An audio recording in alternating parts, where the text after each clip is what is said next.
Chapter 842. In the morning court, after Li Longji received the news from Jili province, he issued a new decree with the support of a group of officials. Guns and cannons would be transferred from the arsenal and 3,000 Jinwu guards would be sent to the grassland to train. This was the place left behind by the Tujue after they retreated. Zhang Shuo was especially happy because the guns and cannons had always been in the hands of the Zhang family and Wang family. He had tried several times to figure out how to make them, but to no avail. In addition, the reason he objected last year was not approved by the emperor, so he did not dare to propose to take control of the arsenal. It seemed that the emperor trusted Zhang Xiaobao and Wang Wan more. This time, he strongly supported the emperor's proposal because he heard that the manufacturing of guns and cannons was very troublesome. For every gun that was up to standard, there would be around 5 that were not. The craftsmen that Zhang family and Wang family had gathered were working hard to improve that thing called lathe. 3,000 Jinwu guards, it was impossible for them to only take 3,000 guns. Perhaps some of them would break down, but at least 4,000 would be needed. This would put a lot of pressure on the Zhang family and Wang family. Furthermore, the cost of the cannons was not low. If the Zhang family and Wang family could not provide enough ammunition, he would have a reason to fight for power. Standing there and thinking about happy things, Zhang Shuo could not help but smile. On the other hand, Yuan Rong's side was worried. The enemy of an enemy was a friend. Zhang Xiaobao and Wang Wan didn't like Zhang Shuo, so they had to rope them in. They didn't expect the two of them to stand on their side, but at least they had to let them know that they weren't a threat to them. Gao Lishur was very good at reading people's expressions. When he saw the smile on Zhang Shuo's face, he bowed and said to the emperor, "Your Majesty, the officials are very happy to hear Your Majesty's proposal." Li Longji's eyes also swept back and forth between the officials in sight. He did not miss Zhang Shuo's expression, and his face could not help but become gloomy. He thought to himself, "I don't know when Xiaobao and Cuckoo's master will fight. I am already worried, but there are still people thinking about internal strife. Xiaobao and Cuckoo are so sensible. Not only are they not supporting them, but they are also hoping that something will happen to their families. Their intentions are unforgivable." Thinking of this, Li Longji was even more annoyed with Zhang Shuo. In the past, he had thought that Zhang Shuo was not bad, but why was it that he could not see the maturity in him recently? "Lishur, is there any news from Governor Zhang and Adjunct Wang in Jili province?" Li Longji decided to let Zhang Shuo's faction suffer for a while as a form of warning. If they still didn't know when to back down, he would have to make a move. Gao Lishur seemed to have a tacit understanding as he replied, "Your Majesty, Xiaobao and Cuckoo know that the Turks are retreating to the north, that Japan is going to participate in the sea exploration, and that Silla is ready to make a move. They have already come up with a plan, but they haven't officially sent a letter to the capital yet. I think they will arrive in the next few days. When I return, I will show the letter to Your Majesty." As Gao Lishur spoke, Li Longji seemed to have really not seen Gao Lishur's letter. He happily said, "That's good. The two of them have worked hard. I heard that the two of them have personally gone to the border with Silla. I hope there won't be any danger." The officials really thought that the emperor did not know the specific situation, but when they heard the emperor say that the two of them had arrived at the border, they immediately understood that the emperor was pretending. How could he know the situation if he had not read the letter? Heard it? Who told him? "Your Majesty, please rest assured. The two of them have personally gone there because Xiaobao does not wish to use war to solve the problem. I feel that with Xiaobao's help, the matter of Silla can be solved. Perhaps there will be an unexpected situation." Gao Lishur did not get the specific information from the letter, but he knew that it was fine if his godson did not make a move. Once he did, Silla could only wait to be unlucky. Xiaobao's methods were unusual. At this time, Zhang Shuo also restrained the smile on his face. He understood the meaning of the emperor's words. Zhang Xiaobao and Wang Wan were still busy with the Tang Empire. They should not have any thoughts about the two of them. They should not do anything that they should not do. Otherwise, it would be easy to put the blame on someone else, such as sending them to Jili province. Li Longji seemed to feel that the blow was not enough. He asked again, "Lisher, how much military equipment and ammunition are in the armory now?" Apart from Gao Lisher, Li Longji, and Zhang Zhong, the other officials really did not know.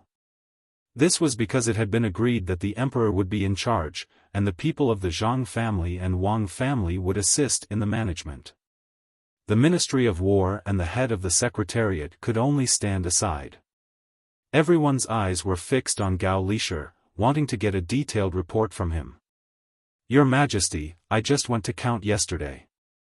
Now, there are 4,000 pistols in the armory, 6,000 single-shot spears, 1,500 semi-automatic spears, 200 boxes of pistol bullets, 500 rounds per box, 400 boxes of rifle bullets, 800 rounds per box, 150 towed cannons, 3,000 shells, 15,000 grenades, and landmines." The number of weapons reported one by one made everyone dumbfounded. Even if they knew that the arsenal controlled by Zhang family and Wang family was very powerful and knew the power of the new weapons, they could not figure out how they could produce so many weapons. Zhang Shua felt even more pressure. For a person, the most terrifying thing was not knowing. Zhang Xiaobao and Wang Wan seemed to have a close relationship with the emperor, to the extent that they were closer than the prime minister. In terms of favored officials, the two of them were not the kind of people who relied on the emperor's good impression to do things. Their own strength was there. In terms of being able to be an official, many times, they did not follow the etiquette of a monarch. Should I secretly remind Xian Luo that Zhang Xiaobao is going to use underhanded methods? Zhang Shua, who felt the pressure, was tempted. As soon as this thought appeared, he suppressed it. Forget it, he believed that the people of Xian Luo also knew how Zhang Xiaobao and Wang Wan's methods were. It was better for him to be honest. Otherwise, if the two of them found out, they could easily kill their way to Hanyuan Palace Hall on a whim one day and shoot him a few times. Yes, it was very easy.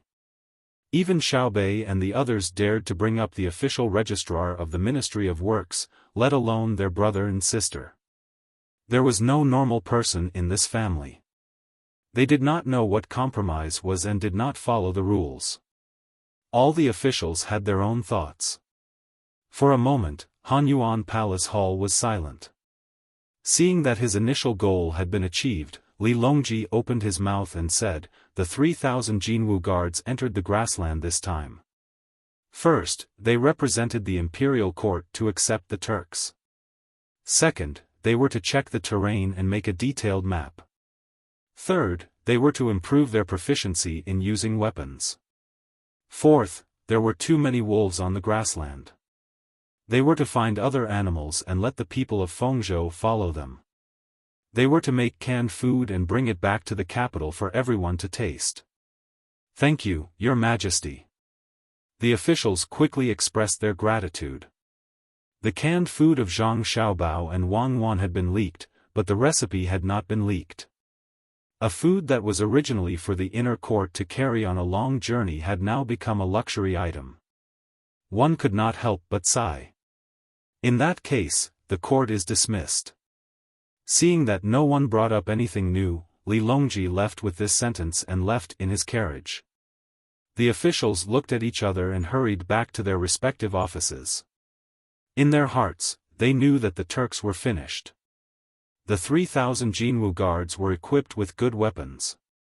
In addition to the hot air balloons patrolling the sky, it was very likely that they would catch the Turks off guard and attack them directly. Changfeng Pavilion, built by the river, had 3 floors. One could see the murmuring water of the muddy river flowing, and there was even a slight breeze on the surface of the river. Just like other restaurants, the higher the floor, the more expensive the dishes were. This was especially so for the rooms facing the river.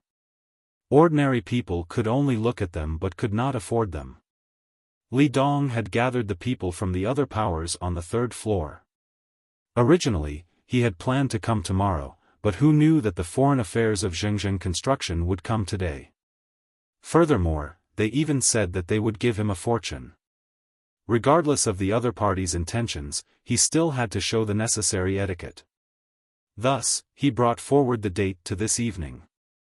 If the people of Zhengzheng Construction Group wanted to threaten him, he would have a few more helpers to help him. In a room on the third floor, more than 20 people were seated at 3 tables. Some of them were clearly dispirited, as if they had just come out from a brothel not long ago. If one were to look carefully while walking, one might see that some of them had weak legs. More than 20 people gathered here and kept drinking tea. There was no dish on the table. After waiting for half an hour, they finally saw Li Dong, who had come back from outside and met the people of Zhengzheng Construction Group by chance, walking in with the people of Zhengzheng Construction Group while chatting and laughing. Finally, more than 20 people stood up and greeted them one after another. They glanced at the people of Zhengzheng Construction Group from time to time. If they were just building houses for others, they would not pay so much attention to them. However, they knew clearly who was behind Zhengzheng Construction Group, so they had to pay attention to them. After greeting each other, they sat down again. The waiter of the restaurant hurriedly served cold dishes and wine so that they could eat first. Ladies and gentlemen, Boss Li has already introduced me. I am Zhang Tai, the Foreign Affairs Manager of Zhengzheng Construction Group. However, I'm sure you don't know why I'm here today. I wish you all a prosperous business and fortune. The Foreign Affairs of Zhengzheng Construction Group asked the waiter to fill the wine glasses first. Then, he picked up the glasses and started to talk to the people at present. After that, he drank up the wine in the glasses. Seeing him drinking up, the others also drank up a bowl of wine. After burping, they knew that Zhang Tai had something to say. Therefore, they all fixed their eyes on Zhang Tai and waited for him to open his mouth. After putting down the bowl, Zhang Tai picked up a cucumber and chewed it. Wei Wei shook her head. Apparently, he didn't like the cold dish of cucumber in Changfeng Pavilion. Li Dong didn't make any comment on this. Now that Zhang Tai was from Zhang clan and Wang clan, he must have eaten better food than Changfeng Pavilion. Besides, between the clouds and the water and blue sea silver sand were not decorations. After forcefully swallowing the cucumber, Zhang Tai put down his chopsticks. It seemed that he didn't want to continue eating. After looking around with a smile, Wei Wei shook her head and said, "Not many people." "That's it. After letting you know about it, we will find more people to cooperate with you." After hearing that, over 20 people also put down their chopsticks and pricked up their ears in case of missing something important. Here's the thing. Zhengzheng Construction Group wants to cooperate with you to build a road from Jili province to here. The total cost is estimated to be 11 million strings of coins. As long as you contribute a little bit, the road will be built. Zhang Tai casually uttered a figure. However, this figure startled all the people at present. 11 million strings of coins? How much was a little bit? If it was divided equally, it seemed that it was not enough even if they sold all the goods. Before someone raised the question, Zhang Tai continued, "If it's not divided equally, you will not have enough cash flow, right?" All the people nodded as they knew that Zhang Tai was giving them face. Otherwise, they would not have enough cash flow. They would not have enough cash flow even if they sold all their properties. Therefore, Zhengzheng Construction Group will take 10 million strings of coins. You only need to take 1 million strings of coins in total. If you put too much money on goods, you can find others to join you. You might ask why we want to build a road. To tell you the truth, our young master has taken a fancy to some specialties of Xinlua and wants to expand the business. Meanwhile, there will be new specialties of Jili province in the near future. We want to sell them to Xinlua. Previously, we planned to use ships, however, we were afraid that you would not be able to see the benefits, therefore, we came here to seek for cooperation by land. Zhang Tai's words revealed that he was afraid of the over 20 people at present, which made Li Dong and the others feel much better. It seemed that they were very powerful when they joined hands.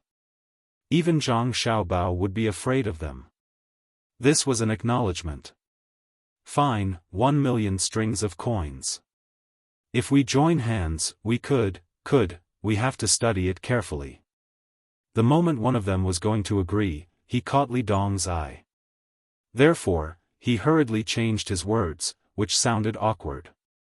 At this moment, Li Dong opened his mouth. Foreign Affairs Secretary Zhang, what's the road like? If we spend money to build a road, what will we get in return? If it's just convenient transportation, with all due respect, it's not cost-effective. Even if there's no new road, we will find a way to transport goods by land. Why should we spend more money? The others suddenly considered this question as they nodded inside and stared at Zhang Tai. Chapter 843. As Zhang Tai took out the plan that he had prepared in advance, the room on the third floor of Changfeng Pavilion became quiet. Nobody talked anymore, neither did they care about the dishes and drinks which were not as tasty as blue sea silver sand. With Li Dong in the lead, the crowd gathered together and formed 3 circles. Each circle had a proposal, and they all read it without making a sound. Not bad indeed. Zhang Xiaobao is really something. After looking through a few catalogues, Li Dong raised his head and said something in Xinhua to the people who were also looking at him. They nodded at once. If it were them, they would not be able to figure out the plan in their hands. After saying that, Li Dong turned over a page. They then continued to read it seriously. Part of the plan was how to mobilize the materials for road construction and where to find people to help transport them. Part of the plan was about the firmness of the road and whether it could withstand the flood and the trampling of horses' hooves. Li Dong and the others were not interested in this information. It was not easy to get 1 million strings of coins. Even if over 20 families worked together, they could not afford 1 million strings of coins. They had to find more people. They had to find a reason for others to help them. What they wanted to know was how much benefit they could get from the road construction. After turning over another page, they finally found the information that they needed. Firstly, the road would be built at the junction of the 2 places, namely the border between Xinhua country and Tang Dynasty.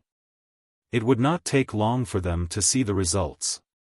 They would build inns, restaurants and other houses on the roadside for those who had just come from Tang Dynasty or Xinhua country to rest.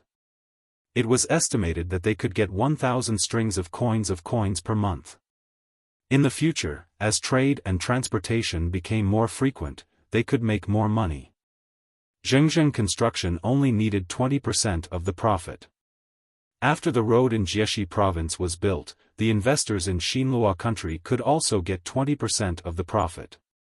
Seeing the first point, a smile appeared on Li Dong's face. An 80% and 20% profit was like money falling from the sky. If they were to calculate according to the proportion of money invested, they wouldn't even be able to get 10%. It seemed that Zhang Xiaobao would give them some benefits first and then ask for it from other sources. After considering it, they continued to read on. Secondly, the road was built on the road that could barely be considered a road from afar. That way, the people or groups who could still use this road would have to walk on their own if they didn't want to walk on the newly built road. If they wanted to leave, they had to pay a toll fee to maintain the road.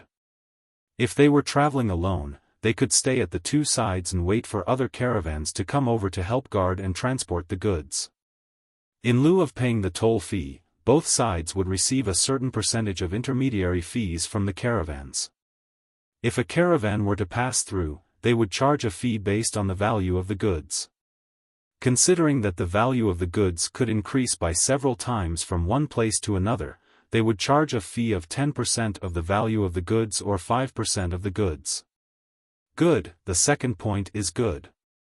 If you don't take the road that we built and go to other places, firstly, it will be dangerous, and secondly, it will be a waste of time. 10% of the money is not a small amount. It would be best to take 5% of the goods. If the goods are transported back and forth, they will all be things that are not available in the two places, so the value will be higher. When Li Dong saw the second point, he stopped and told the people beside him. They nodded once again. Third, the great Tang would set up a toll gate on both sides of the border. All goods from Xinlua would have to pay a 20% tariff to protect the profits of the great Tang's corresponding industries.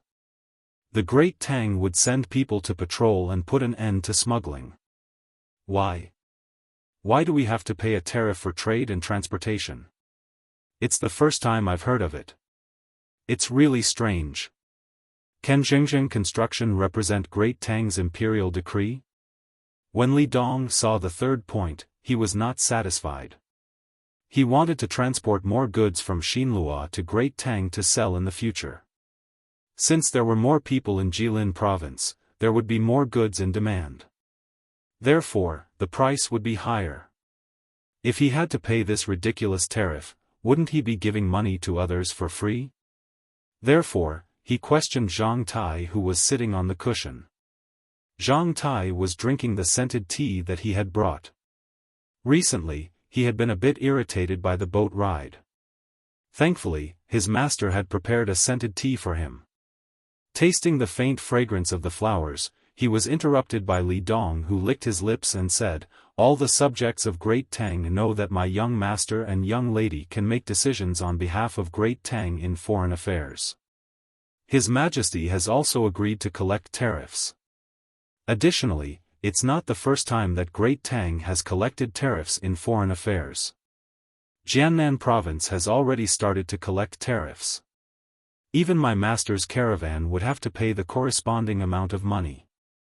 It's the same for Xinyuan Island. I estimate that in a few days, the ships coming to and from Japan would also start to pay tariffs. We can't go against this. Xinlua could also collect tariffs. Otherwise, Master Li could consider it.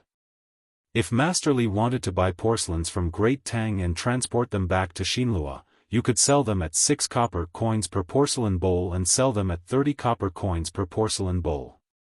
My Tang caravan could buy porcelain bowls at a lower price and transport them back to Xinlua at 20 copper coins per porcelain bowl. Would Master Li lower your price? If you lower your price, the Tang caravan would only need to maintain the same level of profit as Master Li. By then, the price would be lower than Master Li's. Would Master Li still have money to earn? After collecting tariffs, you would naturally have to raise the price to make profits. This is a form of protection for Master Li. Master Li nodded as his expression changed. It was indeed like what Zhang Tai had said. When the Tang caravan started to transport goods to Xinlua, it would have a great impact on him. At this moment, Zhang Tai added, besides the impact of purchasing goods from Great Tang, there's another impact. Xinlua's trees are always less than Great Tang's, especially the output of cloth. For example, a weaver could earn 300 copper coins per year. Our Great Tang has more advanced weaving machines. Our cloth is cheap. If we sell it to Xinlua at a lower price, would the weavers of Xinlua starve to death? This time, more people nodded. They admitted that Great Tang's technology was more advanced than Xinlua's. They also understood this logic. If silk was cheap, weavers would not be able to weave. If grains were cheap, farmers would not work. If goods were cheap, craftsmen would not work. If there was no output, there would be no money. If there was no money, one would not be able to afford goods. If goods could not be sold, the merchants would be doomed. This is called an economic crisis. Abnormal supply exceeds demand. By then, Xinlua would be doomed. Our young master does not intend to harm Xinlua like this. Otherwise, he would not mention this matter. By then, he would mobilize a large number of materials and attack Xinlua several times. Xinlua would still have a good chance to survive. Our young master is benevolent and righteous. Zhang Tai even showed off his knowledge to Li Dong and the others. Regardless of whether it was right or wrong, Li Dong's people did not know. Li Dong agreed with Zhang Tai's words very much. The only thing he disagreed with was that Zhang Xiaobao was benevolent and righteous.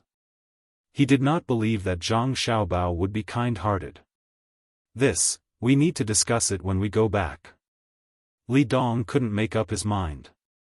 As it involved too much, he needed to discuss it with that member of the imperial clan of Xinlua last time. It seemed that Zhang Xiaobao and Wang Wan had already stabilized the affairs in Jilin province and were ready to hold a negotiation with Xinlua. This was a big trouble. It doesn't matter. We can understand your difficulties. We're not in a hurry. We'll talk about it after you've discussed it with me. After all, 1 million strings of cash is too much for Xinlua. Even Xinlua's annual income might not reach that amount, not to mention the merchants headed by Li Dong. Zhang Tai replied with a smile. However, his words made them very uncomfortable. Even though he did not show it on his face, Weiwei's words revealed a condescending attitude. Li Dong and the others just bore this uncomfortable feeling and didn't refute it. After all, Zhang Tai asked for 10 million strings of cash. The sun was warm. Li Longji was lying on the artificial lake that was saturated with salt, looking at the floating clouds in the sky. He appeared to be very satisfied. From time to time, he would take a sip of wine that was floating on the table beside him. This kind of life was really enjoyable. After drinking a cup of wine, he felt a bit tipsy. He glanced at the entrance and waited for Gao Lishir, who had gone to fetch a letter. Not far away, he heard a splash sound. It was the palace maids performing a water dance. In front of him was Wu Huifei. She was wearing a translucent swimsuit, which was very seductive. Your Majesty, don't let others come to this lake in the future. After they swim, the water will be dirty. Wu Huifei said softly as she held a peach in her hand. She had just washed it clean and peeled it. She then put it in front of Li Longji's mouth. Li Longji took a bite of the peach and narrowed his eyes in satisfaction. He said to Wu Huifei, "The lake is huge. How can anyone dirty it? Those who come to swim are checked by doctors outside. If they are sick, they won't be allowed to swim. If they really don't allow others to come, who will pay for the salt and water? This lake is more than 3,000 feet long, which is 1,000 meters long, 200 meters wide, and 10 meters deep. According to Xiao Bao's calculations, this is 2 million cubic meters. If it is saturated with salt, it will require more than 600,000 tons of salt. Since the beginning of the construction of this lake, it has been constantly expanding. So much money has been spent, and we still have to inject new water and salt every once in a while. If others don't pay, do you want me to? Then I will really be a fatuous ruler. If Xiao Bao and Cuckoo find out, they will stop the annual public welfare funds for disaster relief and construction. My losses will be even greater. Your Majesty, I have never thought so much. So the Zhang family and the Wang family are that powerful? If they are really gone, won't our great Tang be in danger? Your Majesty will have to make concessions to them, Wu Huifei said. She had heard Li Longji's words before, and she seemed to be agreeing with him. Sigh. Li Longji looked at Wu Huifei and sighed. Don't keep thinking about how to deal with them. Even if you're right and Great Tang can't do without them, so what? I don't have the final say in this world. I might be able to deal with the Zhang family and the Wang family, but I'll drive them away at the cost of Great Tang's economy. Yes, I can only drive them away. It won't be easy to destroy them. Chapter 844. Upon hearing the emperor's words, Wu Huifei could only sigh inwardly. Now that the Zhang family and the Wang family were so powerful, no other officials or forces could go against them. The only one who could do anything was the emperor. However, the emperor's attitude showed that he supported the Zhang family and the Wang family. What was the emperor afraid of? Who had the ability to fight from Luzhou to the capital? She had asked several times, but she did not get any useful information. When she thought about this, the smile on Wu Huifei's face became brighter. She said to the emperor, "Your Majesty, a few days ago, Cuckoo asked someone to send me a set of clothes. The places that should be exposed were not, but the places that should not be exposed were all exposed. I wore it once. It was so embarrassing." Li Longji naturally knew what kind of clothes it was. It was specially made for women to wear to seduce men. He had seen it at Empress Wang's place the day before yesterday. The workmanship was exquisite, and the materials were exquisite. He heard that it was the work of Xiao Bao and Cuckoo. He wondered why the two children were thinking about it. "Since it's sent here, wear it for me tonight. If it's not done well, I'll definitely hold them responsible. Huifei, for the good of the country, you shouldn't be selfish. It's easy to destroy a person, but it's difficult to build a country. Moreover, the Zhang family and the Wang family can't be destroyed as you wish. I know you have resentment in your heart, so keep it in your heart. Don't take it out, and don't do anything. No one can touch the Zhang family and the Wang family in Luzhou. Even if it's my decree, Luzhou still has to give face to the two families. Also, the 130,000 slaves in Tubo. Oh, now it's 160,000. I reckon it won't be long before it's 200,000 slaves. I know all about it, but what can I do? If the two families want to deal with me, they should have seen those weapons, right? They didn't let me know and directly used them on me. Tell me, who can defeat them?"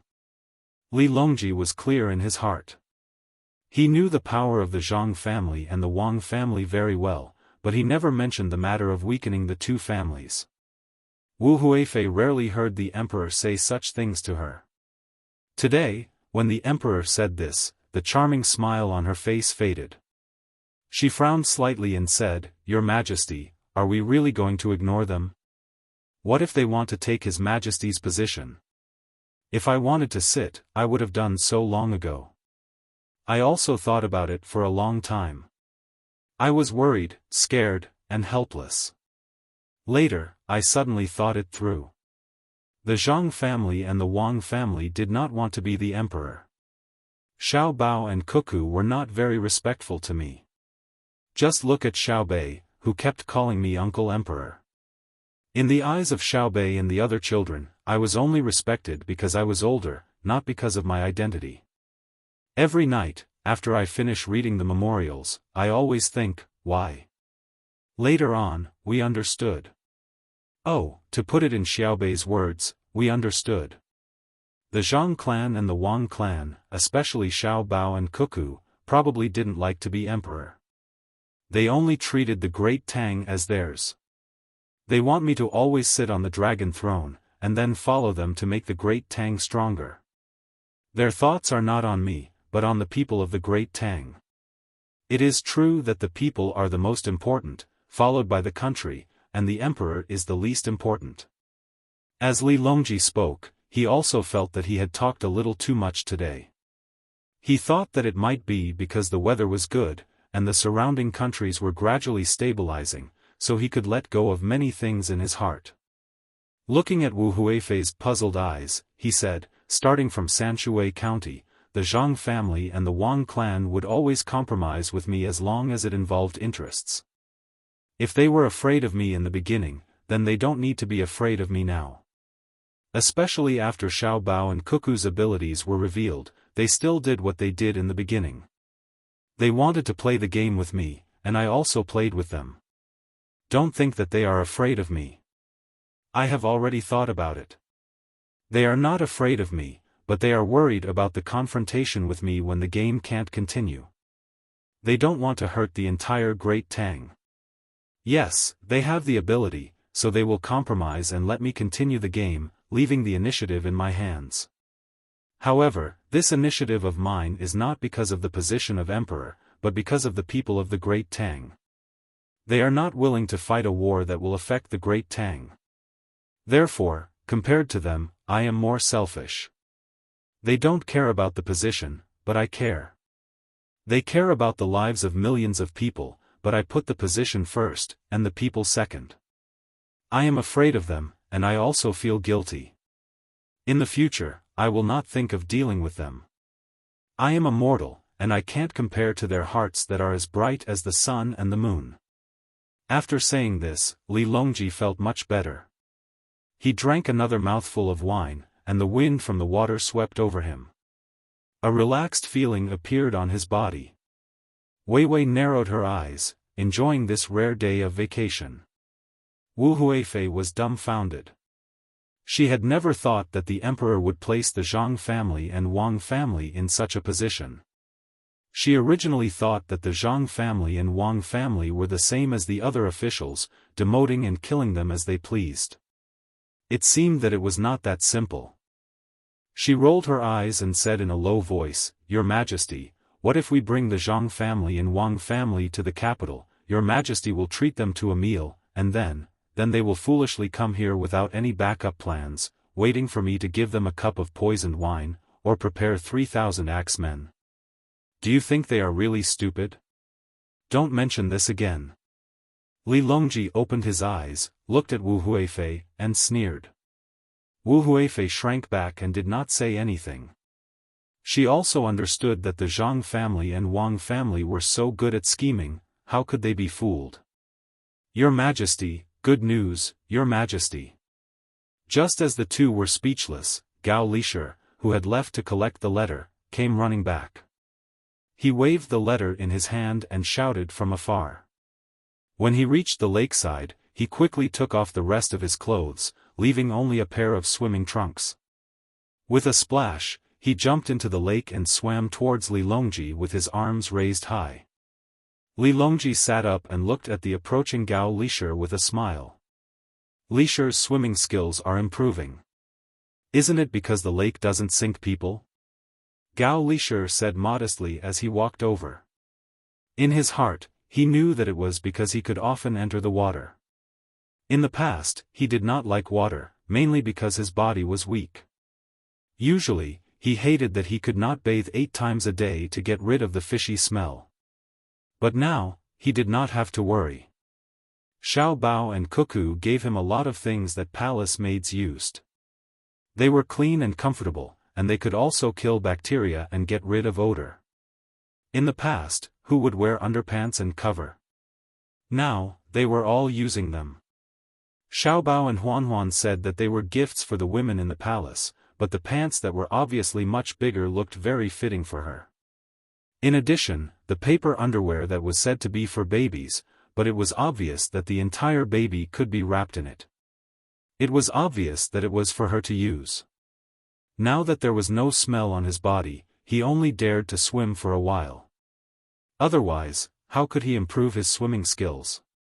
He did not acknowledge him as his godson in vain. Li Longji was also aware of this matter. When he saw Gao Lisher splash around in the water, he thought of the group of eunuchs in the palace who dared to wear cool and breathable clothes even when the weather was hot. He was also happy. What good news? Tell me. When Gao Lisher swam closer, Li Longji looked at the letter in his hand and asked. Gao Lisher handed over the letter that was slightly wet. He swam around leisurely and said, "This subject hasn't seen it yet. There is an extra flower on the envelope. Xiao Bao will only draw it when there is good news. Your Majesty, take a look." "What does it say?" "Oh. There is indeed a flower. Huifei, please take a look at Lisher's letter." Li Longji nodded when he saw the pattern on the envelope. Wu Huifei first looked at Gao Lisher cautiously. Seeing that he did not object, she moved closer. The three of them opened the envelope and read it together. "Oh. It says that the river will be repaired in a few days, and the people of Xinlua will pay for it. It does not mention the specific situation. I think that Xiao Bao will not make a mistake. What is written below is to collect taxes. What kind of tax is this? We have to collect all the goods that enter the country from the outside, but we don't collect the goods that leave the country. We even have to pay the merchants who collected the goods? Why is this? Li Longji looked at the letter and seemed to be talking to himself. In fact, he was talking to Wu Huifei and Gao Lishir. How could Wu Huifei know the reason? Her eyes were also puzzled. Gao Lishir thought about it and said, Your Majesty, a few days ago, Xiao Bao mentioned it in his letter. This subject thought that it should not be used so early, so I did not mention it. The reason for collecting taxes is because we are afraid that the goods produced outside will affect the country. Xiao Bao and his caravans at Pengzhou Pass always have to pay a sum of money. Now, we have the people at Pengzhou Pass deposit the money in the Great Tang Bank and then issue a certificate. Once the money is saved up, they will send someone to send it to this subject. This subject has told Your Majesty before. Didn't Your Majesty say that there is no need to rush? This subject already has more than 400,000 strings of coins and can withdraw them at any time from the bank in the capital. Of course, after withdrawing, this subject will take out a portion to return to Xiao Bao. Your Majesty has promised to exempt them from taxes. Hearing Gao Lishir's words, Li Longji remembered that there was indeed such a matter. However, Wu Huifei did not understand. She pointed at the matter of giving money to the merchants who sold things and asked, Why do you have to give money to the merchants? They naturally earn money by selling things. Return it to them? Gao Lishir explained, That depends on what it is, such as cloth and food. Now that they want to sell to Xian Luo should learn from Xiao Bao and collect 20% tax, which is 40%. If this money is collected, the merchants will definitely sell it at a higher price to earn money. However, Xiao Bao does not intend to let the merchants sell it at such a high price. If they want to sell it at a lower price than the local price of Xian Luo, they must compensate the merchants with money so that the merchants will not lose money. What's the use of that? Wu Huifei asked again. There are many uses. One is to prevent the farmers of Xian Luo from farming, and the other is that Xian Luo will not subsidize their merchants. One of them is reluctant, and the other is also unexpected. Thinking about it, with Xiao Bao's methods, the amount of goods handled will be very large. Under the situation of attacking Xian Luo's local industry, it will also make the merchants of Xian Luo resentful of the people in charge. Without agriculture, it will be unstable, and without commerce, it will not be able to live. This is a strategy to destroy the country. Chapter 845. The weather was getting hotter, and the people were getting more and more agitated. The third floor of Changfeng Pavilion once again welcomed a distinguished guest. Li Dong, who had previously contacted the members of the imperial clan, came over today to gather more merchants from Xinluo. They gathered on the third floor of Changfeng Pavilion to discuss important matters.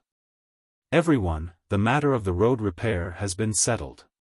Let's see how much money you have left. Gather 1 million strings of coins as soon as possible and repair the road.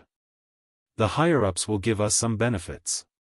Li Dong saw that everyone's eyes were on him, so he took out a piece of paper and pushed it in front of a person beside him. When he passed it around, he said to the group of people. There were not many words on the paper. One could read it from the beginning to the end with just a few glances. The room immediately fell silent. For the time being, no one answered Li Dong's words. They passed it around. After a quarter of an hour, everyone finished reading it. When they raised their heads again, there was a trace of worry between their brows. The person who first read the words on the paper hesitated for a moment before asking, Mr. Li, 1 million strings of coins is not a small amount for us. The higher-ups only said that there would be a reward in the future, but we don't know when it will be or how much the reward will be. It's worrying. The others also thought of this and nodded. They looked at Li Dong again, wanting to get a specific time and amount from him. Li Dong looked around, a sense of helplessness welling up in his heart. 1,000,000 strings of cash was enough to make them feel so distressed. From the various reports he had received from the great Tang, let alone the mountainous wealth of the Zhang and Wang clans, even a merchant with some ability could gather 1,000,000 strings of cash when in need. This was the difference. How could the merchants of the Tang dynasty have such ability in 10 years? 10 years, if one said it was long, it was like the sun rising and setting all day long. If one said it was short, it was like the colorful clouds in the wind. When one looked back, it suddenly flowed away. When he met with the members of the imperial clan, he had also mentioned this matter. In 10 years, the children who had entered school at the age of 10 had grown up. In 10 years, the grain output of the Tang dynasty had more than quadrupled. 10 years had passed. Perhaps the mountains had not changed their color, and the water had not weakened, but the Tang dynasty had become stronger and stronger. 10 years ago, Li Longji could only be gentle with Xinlua. 10 years later, Li Longji gave the order and the gunship surrounded. Sigh.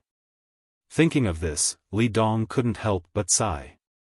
Looking at the people who were still scheming, he said, "Everyone, now that the Tang Empire has mountains of grain and forests of people, all kinds of advanced technologies are emerging one after another.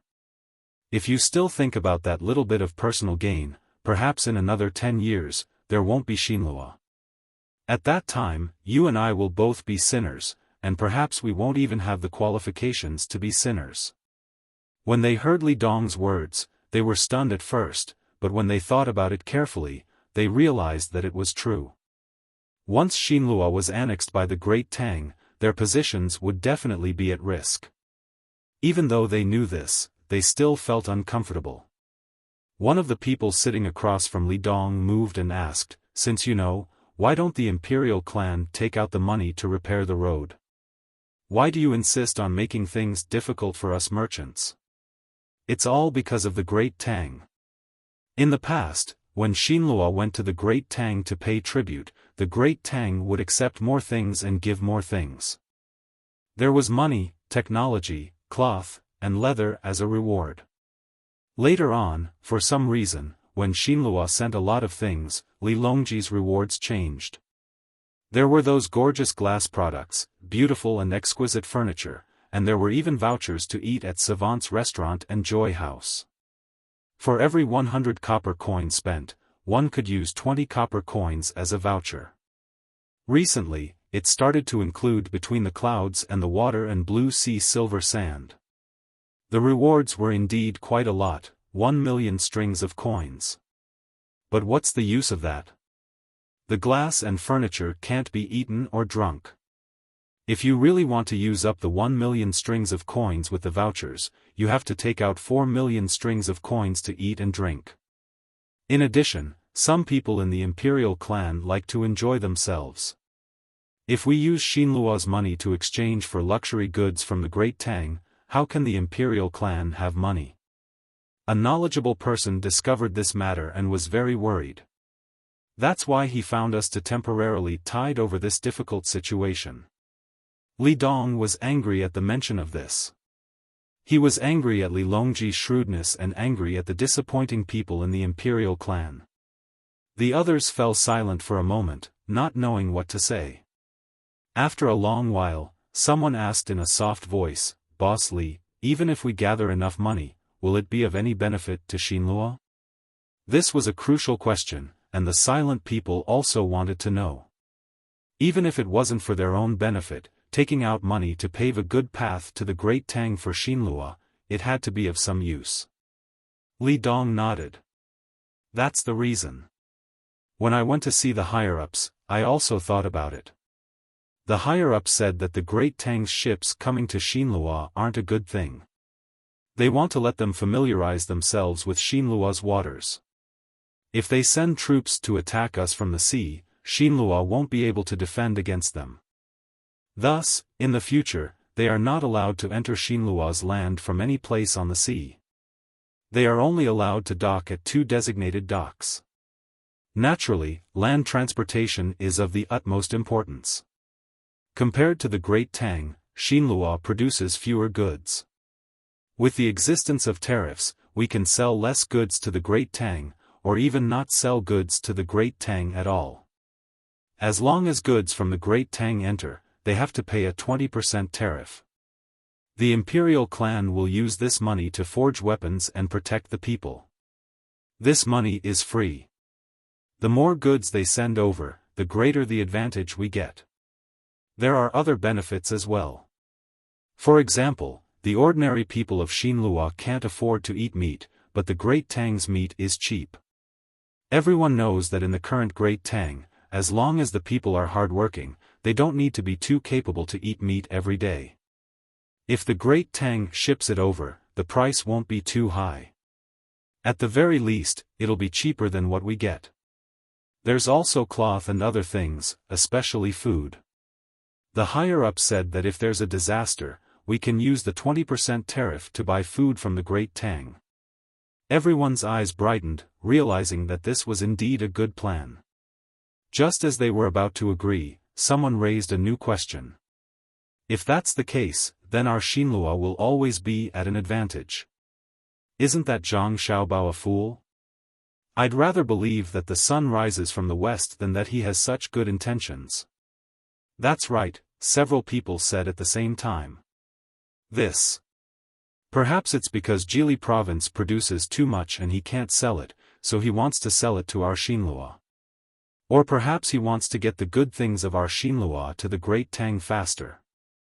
Even if it's neither of the two, he's just preparing to build roads to make it easier for the Great Tang army to come. That's just a little faster. Without good roads, who can stop the Great Tang army if they want to come? Even Li Dong himself did not have confidence in his words. He understood that Zhang Xiaobao could not be treated as an ordinary person. Chapter 846. Feeling that Tang was becoming more and more powerful, the merchants of Xinlua finally united with each other and prepared for the road construction. Led by Li Dong, they started to negotiate with Zhang Tai. Superficially, Zhang Tai's conditions had already given the merchants of Xinlua a great advantage. However, merchants pursued profits. As long as you made a concession, they would want to take a step forward. Facing Li Dong's group who were united and aggressive, Zhang Tai was not anxious at all. He knew that even if they continued to make concessions, the merchants of Xinlua would not gain any advantage at all. Instead, they would suffer a complete loss. However, he could not agree with all the conditions of the other party at once in case of arousing suspicion. Therefore, he called a team to negotiate with the merchants of Xinlua. At the same time, the transport team of Zhang clan and Wang clan also transported piles of goods from Tang to Sashui River, which was dozens of kilometers away from Niha River. This batch of goods was made up of the worst quality pottery and the first batch of silk that had not been sold out. There were also a small number of luxury goods. It would take some time for them to complete. It was the right time for Zhang Tai to negotiate with the merchants of Xinlua. Zhang Xiaobao and Wang Wan still didn't leave. They were fishing and eating the barbecue that they had been bored with. They looked very leisurely. At the beginning, they were accompanied by some guards. Later on, when the construction site was suspended, all the guards had left. The hired guards of Xinlua also went back home helplessly. When the riverside became tranquil, the two people came here alone every day in a very regular manner. They're fighting over there again. Go ahead. Fight with your full strength. Zhang Xiaobao opened the bellies of some shrimps and prepared to dry them under the sun. When he smoked them and gave them to his younger siblings as snacks, he gloated at the moving figures on the other side of the river. Wang Wan picked up the binoculars and took a look. Seeing that the people over there were bleeding, she shook her head. You're really ruthless. You're too evil. Did you have this idea when you wanted to connect the river? It's blasphemy to hear the word cruel from your mouth. No matter how cruel others are they cold-blooded like you? There aren't many kind-hearted people like me nowadays. I can't bear to see others bleed. After seeing it, my legs went weak. To be honest, I really didn't expect them to fight because I didn't know that someone would cause trouble. I only wanted to clear the river so that it would be convenient for the Blackwater governor's mansion to transport goods and at the same time, hold Xinlua hostage. However, when they saw an honest person like me, they started to bully me. It's a crime to bully an honest person. Zhang Xiaobao looked like he was bemoaning the state of the universe and pitying the fate of mankind. His hands moved faster and more decisively. When the shrimps were put under the sun after peeling the skin and removing the innards, they could still move a little. Wang Wan curled her lips. Forget it, comrade Zhang Xiaobao. I'm not soft when it comes to killing people, but when it comes to killing people, I can only use it to threaten the people who are still alive. You're torturing people to death bit by bit. A lot of food was transported to Tubo. I heard that when they left, Chai Zuzan cried when he saw the food. According to Princess Jincheng, many people in Tubo are so hungry that they're all skin and bones. Many people have already died. If there's not enough food, in a few months, we can only see corpses everywhere. Speaking of this, Wang Wan's expression was very interesting. To be able to force the ruler of a country to cry, it could probably be recorded in history. When the two of them were talking, the other side was still fighting. The main reason was that the Xinlua people who were hired to work were disturbed by the people who stopped the construction, and they lost a lot of income. When there was work to do, Tang Dynasty did not give them money. Instead, they directly gave them food, bean oil, and smoked meat. After working for a day, the food they got was enough for a family to eat for 5 days. More importantly, the food they ate was much better than before. The meat and oil were not something that could be eaten casually. Now that the construction site was stopped, and thinking about the situation at home, they naturally hated the people who stopped them from working. Therefore, both sides started to blame each other, and then it turned into a physical fight. After Zhang Xiaobao finished cleaning up the shrimps, he looked at the battle on the other side that was still not over. He pulled out a piece of grass from the ground and put it in his mouth. Suddenly, he stopped and turned his head to look at the place where he pulled out the grass. He threw out a knife from his sleeve and carefully dug. "What are you doing?" Wang Wan saw Zhang Xiaobao's actions and asked. "I'm digging something good to eat." As he spoke, Zhang Xiaobao dug out something that looked like a radish from the ground. "Platycodon?" Wang Wan recognized it, but she was a little unsure. She had never dug it herself. "Yes, it's this thing. There's a song called Platycodon Ballad, also called Deolaki. Some people call it Go Bao, some call it Monk Head, because there's another name called Monk Crown Hat. It's very delicious when it's made into salted vegetables. It's a pity that there's no chili. When the people from North America come back and take a look, they can make some for Xiaobei and the rest." Zhang Xiaobao shook the radish in his hand and introduced it to Wang Wan. Wang Wan swallowed her saliva and smacked her lips twice. "It's delicious. Usually, it's called North Korean salted vegetables." Later on, some people felt that saying North Korean salted vegetables was not noble, so they insisted on making South Korean salted vegetables. They even printed Korean words on the packaging to show that they were of noble origin. In fact, we have a lot of them here. This is not the fault of the people. It's the problem of the leaders. There's a problem with the propaganda. Let me tell you, this thing was not salted vegetables in the beginning. It was the people of Xinlua who had no food to eat, so they dug wild vegetables to fill their stomachs. It was very miserable and very sad. Therefore, I decided to help the people of Xinlua liberate themselves in the spirit of internationalism and humanity. Don't say that I'm hypocritical. Back then, the Western countries did a lot of things. They spent money to create an anti-government organization in other countries. Then, the soldiers rushed over and bombarded them. The excuse was to help those who were bought by them gain power. I'll learn from them. Zhang Xiaobao chuckled and continued to search for the platycodon. This thing was too small, one was not enough to eat. Wang Wan looked at the leaves on the platycodon and also started to help find them. She prepared to dry them first and wait for the chili so that Zhang Xiaobao could make them into North Korean salted vegetables. At that time, the spicy cabbage would also appear. Xiaobao, are you planning to do something ruthless to Xinluo?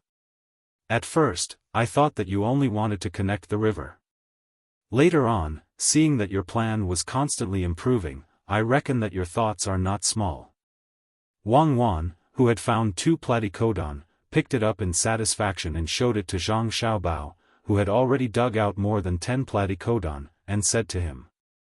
At that time, I didn't think too much about it. Later on, I saw that there was an opportunity. If I wasted it, I would be punished by the heavens.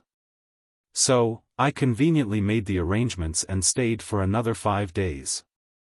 If no one else made a move, we'll go back.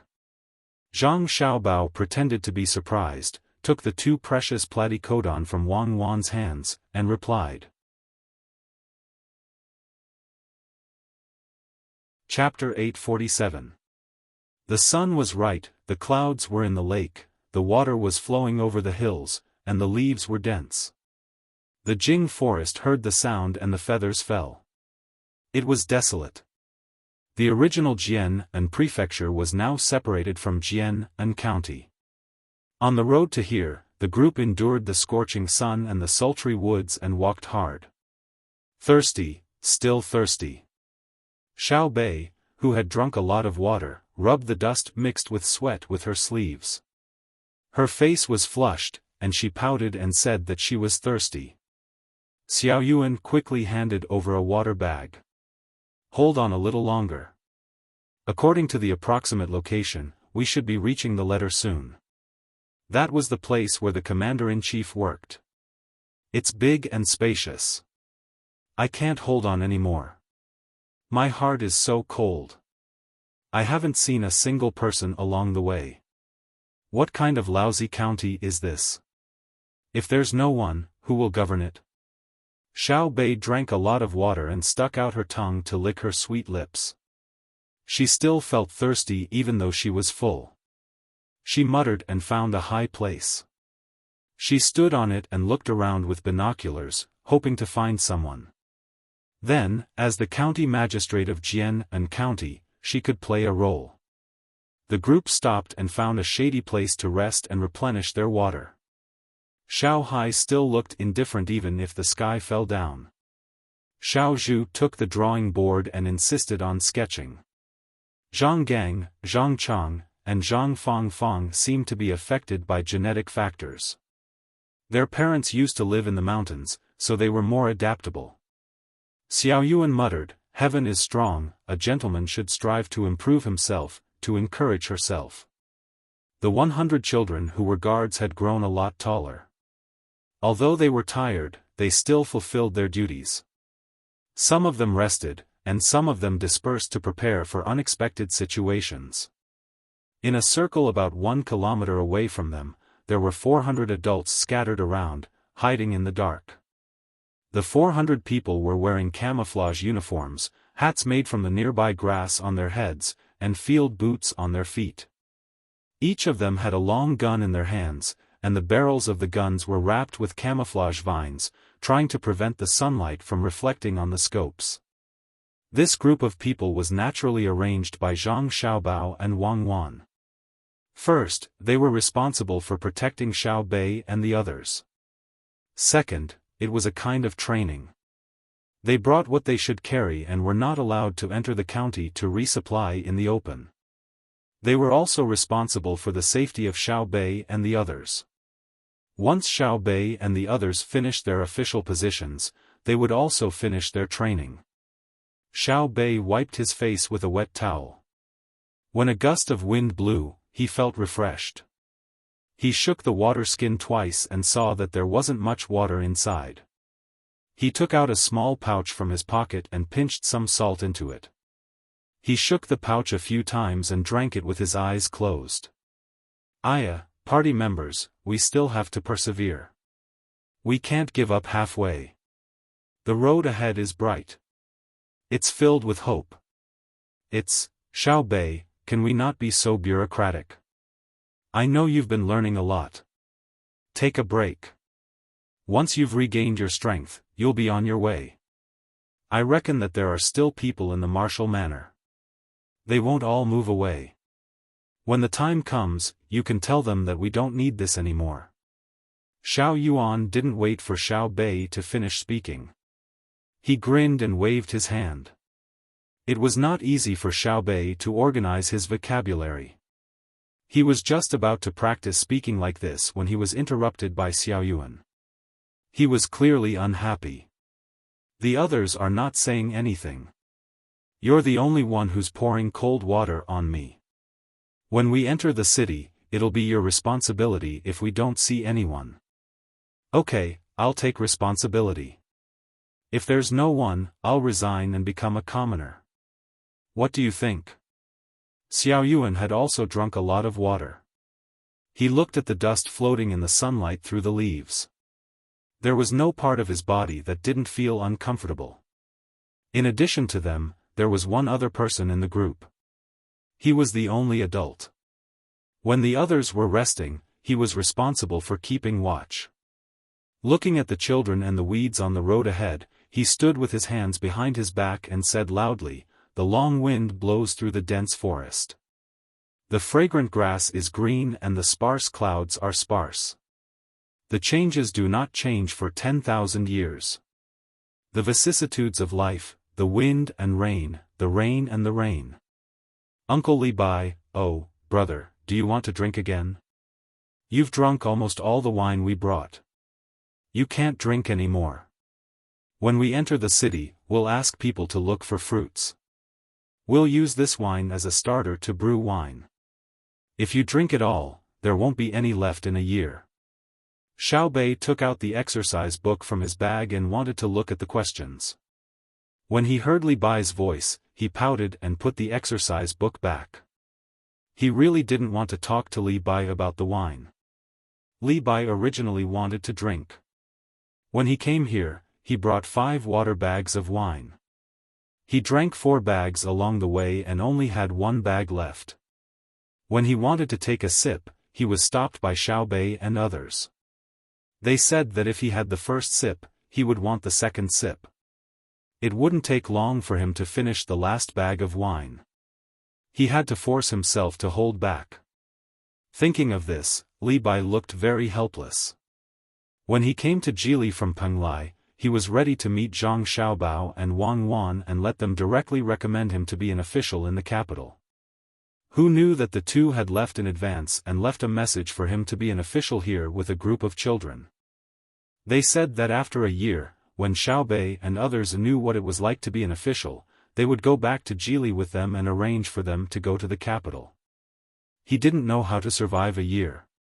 Well, I've rested enough. We can continue. Work hard. When we reach the city today, we can have a good rest. Don't be in a hurry to look for people. Children recovered quickly. After a while, Xiao Bei was full of strength again. Looking up at the sun, he gritted his teeth and decided to hold on and finish the last part of the journey. Hearing Xiao Bei's words, the group of children quickly packed their bags and stood in a row. They surrounded the 9 most important people and began to move forward. Li Bai was also tired and hadn't had lunch yet. Seeing Xiao Bei start to move, he had to follow him, hoping to reach the destination quickly and then eat a full meal to recuperate. After more than a month of traveling, he was obviously thin. When the children moved, the people in the distance also moved. They only ate a little and didn't dare to eat too much. They were afraid that the blood would gather in their stomachs and the blood supply to their heads would be insufficient, which would affect their reaction speed. The sun gradually set in the west. When the sky was full of red clouds, the city wall finally appeared in front of them. It was the outer city of the governor's mansion of Jian'an. The wall made of mud was only a little higher than Xiaobei and others. The adults could jump over it as long as they tried hard. The outer city wall was full of weeds and there were a few wild flowers swaying in the wind. It looked very sad. At this time, Xiaozhu took out a map and looked at it. Then she pointed to the place in front of them and said, "There is a call here. After the call, you can see the inner city wall. You don't have to continue to spend the night in the wild." Hearing Xiaozhu's words, the children became much more energetic. They took small steps and sped up. Li Bai rubbed his stomach, which had been so hungry that he didn't feel anything, and also followed the children. He looked at the setting sun again and hid behind the colorful clouds like an egg yolk. The call on the map soon appeared in front of everyone. Compared with the canyon, the mountains around the call were not so high. It was like a basin, and the area was bigger than the canyon. Usually, it was formed by the erosion of a river, but there was no river. It was like a small plain, but it was uneven. The group of children lowered their heads and hurried on with all their might. As they walked, the person in charge of scouting ahead suddenly stopped. One of them turned his head and happily shouted to Xiaobei, "Xiaobei, there are people farming here. The beans that they're planting are obviously not left behind in the past." "Where? Where? Let me see." Xiaobei rushed forward happily and carefully observed. Sure enough, the ridge and gully that should have been barren was still there. Bean seedlings grew there, but they had not borne fruit yet. The seedlings were not full of weeds like they had seen on the road. "Spread out, let me see how much of the place is planted with beans." Xiaobei was happy. If there was food growing on the ground, it meant that there was someone managing it. If there was someone, he would not be an official without an army. The children spread out and ran out, carefully stepping on the ground. They only stopped when they stood in a place where there was no food growing. "There is rice here. It's dry rice. It doesn't grow well." A child's guard stood in the distance, gathered together and shouted to Xiaobei. "There are cucumbers here. They are in a frame, but the leaves are yellow. It should be because they haven't been watered for a long time." Another child stood in the distance and shouted. "Where I am standing is a small river. There are small fish swimming in the river. There is wheat planted by the river. It seems that it can be harvested." A third voice sounded. As the children found a place where there were no more crops, one business after another sounded one after another. Xiaobei listened to the sounds of movement and used his binoculars to look around, estimating the approximate area. After seeing all the children standing there motionless, Xiaobei nodded in satisfaction. "The area is really not small. I don't think a single family can handle it. How big is the cucumber field? Let's water the cucumber field first." After shouting, Xiaobei took the bag on her back to the front and pulled out something that looked like a round pancake. She fiddled with it a few times and pulled it up. A bucket made of cloth and steel wires suddenly appeared in front of Li Bai. Li Bai had never seen such a strange thing. He asked in confusion, "What is this?" "A bucket. This bucket is easy to carry and can hold a lot of water. It can be folded and stretched, just like the sleeping bags and tents we used when we came here. Isn't it fun?" Xiaobei picked up the bucket and ran toward the river. She said to Li Bai, who was running next to her. Li Bai nodded. It's fun. He had never seen such a strange thing. He had seen buckets made of bamboo, wood, and ceramics. Rich people also had buckets made of iron, but he had never seen a bucket that could be folded. He followed Xiaobei to the river and watched the children work together to fill the buckets with water and carry them to the cucumber field. He was stunned for a while and muttered to himself, "The Zhang family and the Wang family are really amazing. Even the buckets are different from those of other places." Looking at the buckets of water being poured into the furrows, a group of children took out folding shovels. This time, Li Bai was no longer surprised. It seemed that everything could be folded. He wondered who came up with this idea. Seeing Xiao Bei and the others working hard to water the cucumber field, Li Bai raised his head and looked at the sky. He said to Xiao Bei, "If we don't hurry, it will be completely dark." "It's okay. We can still walk in the dark. There are people here. We are the Strong Children's Sapling Protection Group. We have to take good care of the saplings. In a few days, we will be able to eat cucumbers." Xiao Bei insisted on watering the cucumber field. Since she found that there were people here, her fatigue seemed to have suddenly disappeared. The sun finally set at the foot of the mountain. The sky was not completely dark yet. Under the efforts of the children, the cucumber field finally became moist. At this moment, the cheerful and melodious sound of a flute suddenly reached everyone's ears. There was no specific tune, as if the flute was played according to the mood of the flute. Even if the flute was repeated in the same place, there were still a few differences. Xiao Bei and the others looked in the direction of the sound in puzzlement. This was a mountain valley, so the sound came from all directions. It took Xiao Bei and the others a while to find the source of the sound. They saw two cows coming from the west, one in front and one behind. Sitting on the back of the cow in front was a child, who was about 2 years older than Xiao Bei and 4 or 5 years younger than the guards. The child placed a bamboo flute in front of her mouth and leisurely walked diagonally forward.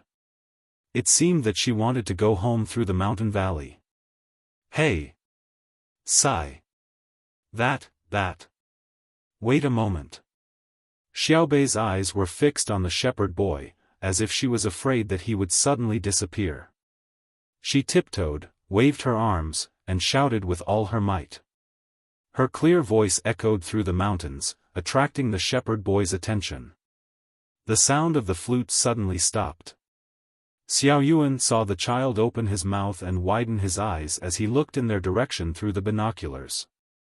Xiao Bei wanted to take a closer look at her people, so she continued shouting, "Hey! Come here, come here. Is this your land?" The child on the cow's back was clearly frightened. He looked over nervously and hesitated for a moment. Finally, he mustered his courage and made the cow walk over. When he came close, he saw a group of children in front of him. Some were older than him, while others were younger. There was also an adult standing by the side. He observed the clothes the adult was wearing and then realized that he was only wearing a pair of pants. He lowered his head in self-abasement and hesitated, refusing to let the cow walk forward. He didn't come over, but Xiao Bei couldn't wait any longer and ran towards him. When she was in front of him and looked at the obedient cow, Xiao Bei revealed what she thought was her cutest smile. She asked the little boy on the cow, "Is this your land? How many people do you have? Where do you live? Is the food you planted today enough to eat? Why didn't you move away with the others? What's the tune you're playing? Do you have any other livestock or poultry in your house?" You. Xiao Bei, who felt that she was an official and had to understand the people, asked one question after another. The boy on the cow's back was completely dumbfounded. Seeing that the boy did not speak, Xiao Bei became anxious. She was about to go forward and pull him down when Xiao Yuan ran to the side and grabbed Xiao Bei. She said to the boy, "We are not bad people. We are all good children. We help to water your house." Hearing Xiao Yuan's words, the boy's serious vigilance was obvious. He pursed his lips stubbornly but did not say anything. At this time, Li Bai shook his head and walked forward. He said to the boy, "Go, we won't stop you. Go home quickly." When the little boy saw the only adult coming over, he patted the bull's back with his hand. The bull under him very intelligently took 2 steps back before it turned around and continued to walk in the direction it wanted to go. The little boy didn't say a word from beginning to end. Looking at the back of the boy, Xiaobei regretfully smacked her lips and said to Li Bai, "Why did you let him go? If I don't go, how can I find the adults in his house? Let's go and have a look." When Li Bai saw that there were really people, he completely gave up. When he came here, he knew that most of the people here had moved away. He thought that Xiaobei and the others would go back to Jili province after seeing that there were no other people. Then, he could go back with them and see Zhang Xiaobao and Wang Wan. He would try to find a way to get them to recommend him. Now that he saw them and got to know them along the way, he knew that Xiaobei would never give up. Even if there was only one family, Xiaobei would be an official until the end. Therefore, he could not go back. Otherwise, if Zhang Xiaobao and Wang Wan were angry, they would not recommend him or even say a few bad words. Xiaobei's eyes were still on the two cows. She stretched her neck and looked again. Then, she nodded and said, "Then let's go. When we get to the city, we can boil some hot water and take a good bath. We can sleep at night. Tomorrow, we will get up and do homework." "Yes, we must do it." When Xiaobei and the others followed the two cows and left, a pigeon flew out of the woods and quickly headed for Jili province. Compared to the younger brother and sister who found the people who were still alive, Zhang Xiaobao and Wang Wan, who were waiting for someone to assassinate them by the mud river, were very disappointed. The place and time where they appeared every day had not changed. The guards also did not see them. Even so, no one came to kidnap them. "I guess it's because our status is too low to be valued by others. That's why no one came to assassinate us, let alone kidnap us." Zhang Xiaobao was tired of fishing. During the day, he had to deal with many things at night, which consumed a lot of energy. He threw the fish he caught into the net that was covered with stones and flushed in the water. Then, Zhang Xiaobao said helplessly. Wang Wan narrowed her eyes and dozed off. When she heard Zhang Xiaobao's voice, she echoed, "Yes, we're not worthy of being assassinated. It means that they don't like us. What should we do?" "Don't worry. Think of a way to make them like us. Whether it's the Japanese or the Xinhua people, we have to find an excuse to make a move. Tonight, I'll write a letter and send it to the merchants in Jiangnan East to let them take action." Zhang Xiaobao decided to take the initiative and force others to attack him and Wang Wan. That way, he could find an excuse. What if no one touches us? Wang Wan did not think that the Japanese and the Xinhua people had the guts. "I guarantee that they will do it. If you don't believe me, just watch me. There won't be any problems within half a month," Zhang Xiaobao said with certainty. Wang Wan thought for a while and finally understood Zhang Xiaobao's meaning. She agreed, "That's good. We can also see the reaction of all sides. You arrange it. I'll sleep for a while." Li Longji sent his troops to the Turkic steppe. Maybe he will directly take action. I'm really worried that he will take action. The current Turkic steppe is different from the previous one. Previously, there were many internal conflicts. If the Tang Empire didn't attack them, they were willing to submit.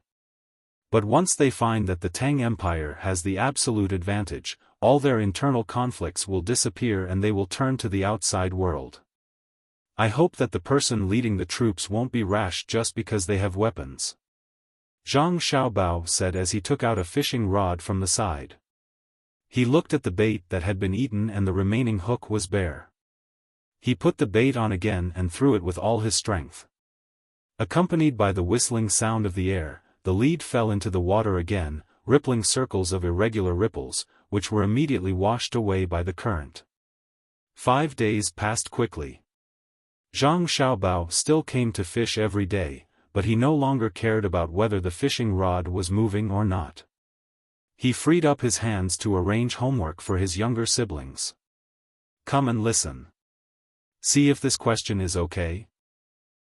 Little Wolf said that I can run 5 li in a quarter of an hour. You little lambs can only run 3 li. I'm currently 6 li away from you. Tell me, how far is the furthest your home is from me? Can you return home by the time I catch up to you? Zhang Xiaobao read word by word. He held a pen in his hand and marked the words with pinyin. Sometimes, he would make a few mistakes so that his younger siblings could correct them. Wang Wan had a smile on her face the entire time. After hearing Zhang Xiaobao's question, she sighed and said, "Back then, you should have become a teacher. I remember that when I was studying, no teacher ever taught me like this. They all followed the textbook and occasionally gave me some application questions, but they were all extremely boring. If every teacher could be like you, I believe that children would have more fun learning, and they would not be so resistant to learning. Unfortunately, there are very few, really very few. Of course, these are my younger siblings. I have to put in a lot of effort to make them willing to learn. In fact, I can't blame those teachers. They teach so many students, and there are many lessons every day. If they were all like me, wouldn't they be exhausted to death? Do you think storytelling is such an easy thing? If it was really easy, there would not only be a small number of people writing fairy tales. Fortunately, we have a good starting point now. Many teachers and schools have also approved of our method.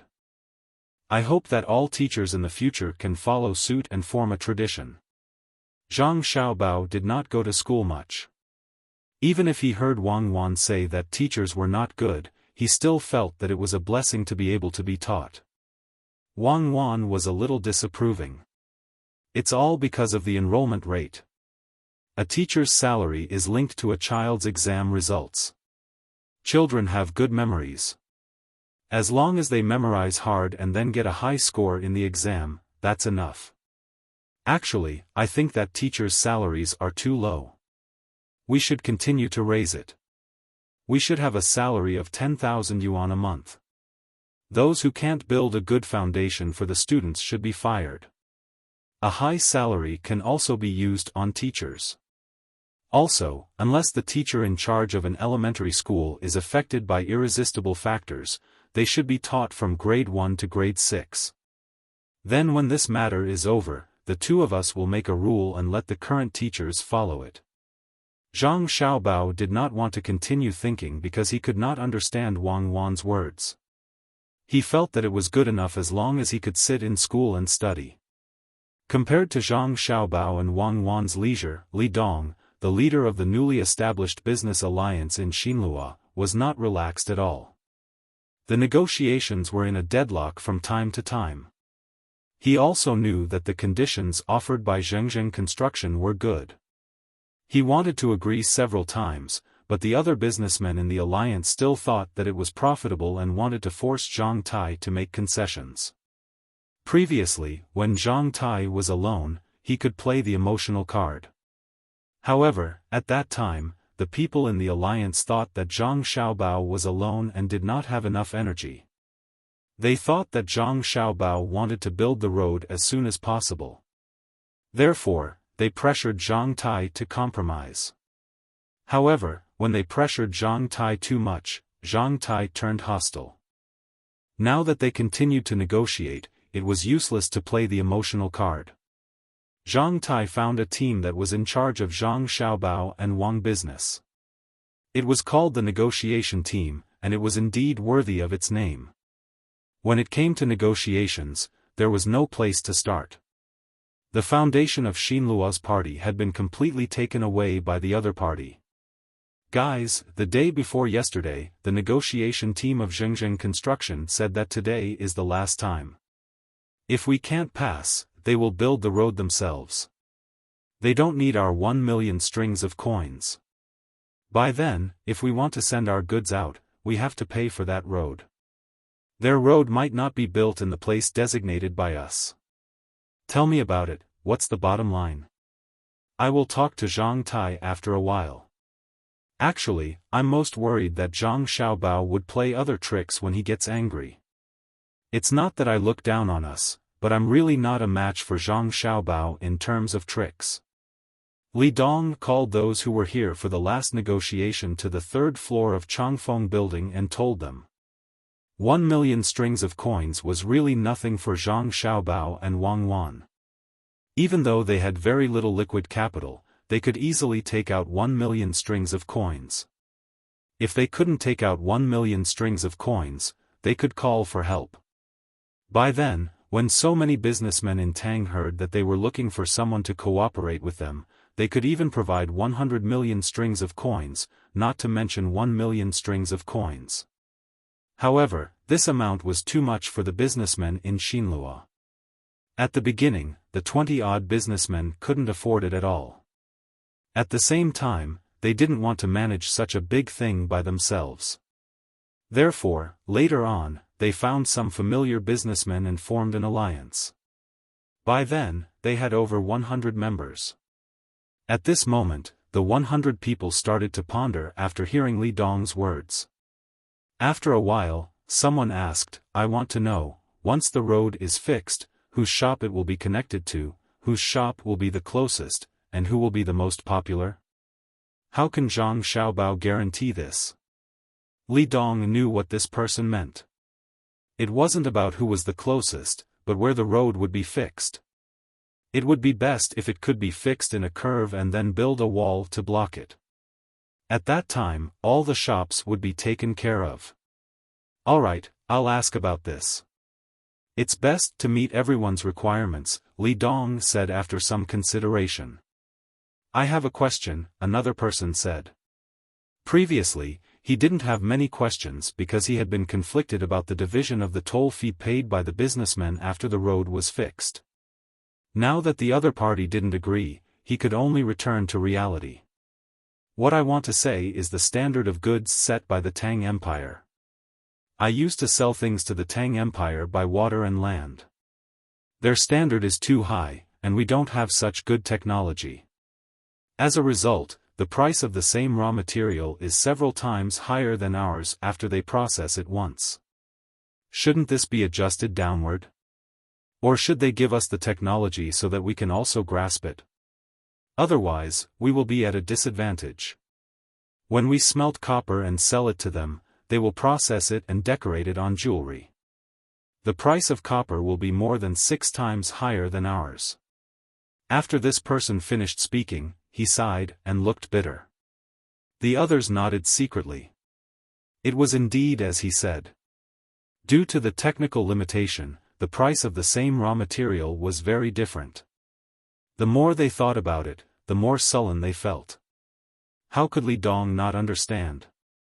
But when he heard this person's words, he shook his head and said, "I'm afraid it won't work. The people of Zhengzheng Construction are discussing the road with us. It has nothing to do with the goods. If it were us, we wouldn't use the road to talk about the technology of the goods. How about this? I'll mention it when we negotiate with them later today. Even if they don't agree this time, I'll ask them if they can negotiate with us again about the rules of the goods."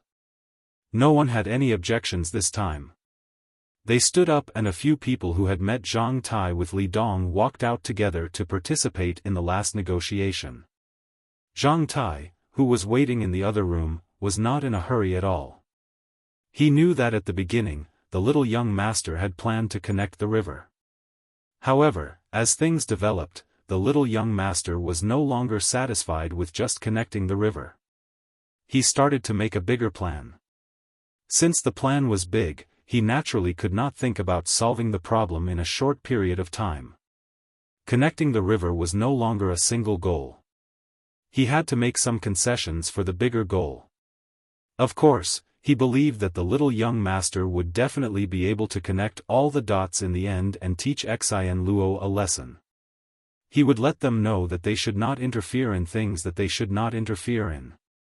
After a short while, Zhang Tai's team and Li Dong's team sat at the two ends of the negotiation table. The last negotiation involved a lot of specific matters. Unlike the first negotiation, Xian Luo only considered the division of profits. Therefore, it took them a bit more time. From the morning, they had lunch at noon. When the sun set in the evening, they had lunch and had a short rest. When the evening lights shone and the morning star reached the middle of the sky, the tired people finally settled the matter. As for the division of profits, there was no change at all. Zhengzheng Construction would pay 10 million strings of cash. 80% of the profits would be sent to Xian Luo in Jili Province. 20% of the profits would be sent to Xian Luo in Jili Province. 1 million strings of cash would be sent to Xian Luo in one go. 20% of the profits would be sent to Xian Luo from Xian Luo. After this matter was settled, no one raised a new question. According to Li Dong's opinion, the road in Xian Luo should be curved so as to make it convenient for the businessmen who paid the money. However, Zhang Tai's team generously proposed that the road should not be curved. Instead, they should start from the border and build several forks. They would pass through the shops of the businessmen who paid for Xian Luo in a straight line. Some places for stalls would be built on both sides of the road. The stalls would belong to the shops of the businessmen who paid for them. They could rent or sell the stalls. Others were not allowed to set up stalls on the roadside where there were no stalls. As for this point, if the fee was not enough, Zhengzheng Construction would pay a part of the fee. They would definitely build all the roads. By then, Xian Luo could set up checkpoints on the roads and collect customs duties. After this plan was proposed by Zhang Tai, Li Dong's team became dubious. When did Zhang Xiaobao become so kind-hearted? Zhang Xiaobao's consideration was too thorough and comfortable. They had never thought that they would be able to earn money from the specially built roadside seats. If it wasn't for Zhang Xiaobao's criminal record, he would definitely be a great philanthropist. After this matter was settled, the businessmen of Xian Luo happily raised 1 million strings of coins and sent them to Zhang Tai the next day. Among them, more than 500,000 strings of coins were banknotes of the Tang Dynasty. Xian Luo's own currency system was not perfect. They used to use the copper coins of the Tang Dynasty, but now they dared to use the banknotes of the Tang Dynasty. They were also learning from the Tang Dynasty to make their own currency. They did not want to continue relying on the Tang Dynasty. Otherwise, it would be easy for problems to arise. This time, they were just experimenting. Xian Luo did not dare to imitate the Tang Dynasty to make banknotes for fear of being counterfeited. However, they made an alloy. The specific metal was kept a secret, and the content of each metal was also kept a secret. In this way, the volume and weight became the way to test the authenticity. It accounted for 1/10 of this transaction, which was equivalent to 100,000 strings of coins of the Tang Dynasty. However, during the exchange, because the Tang Dynasty had a technological advantage, the ratio was larger. 10 coins of Xian Luo could be exchanged for 1 coin of the Tang Dynasty. The specific purchasing power was not easy to calculate. It involved the price of manpower, cost, and the difference in the value of goods due to the influence of technology on both sides.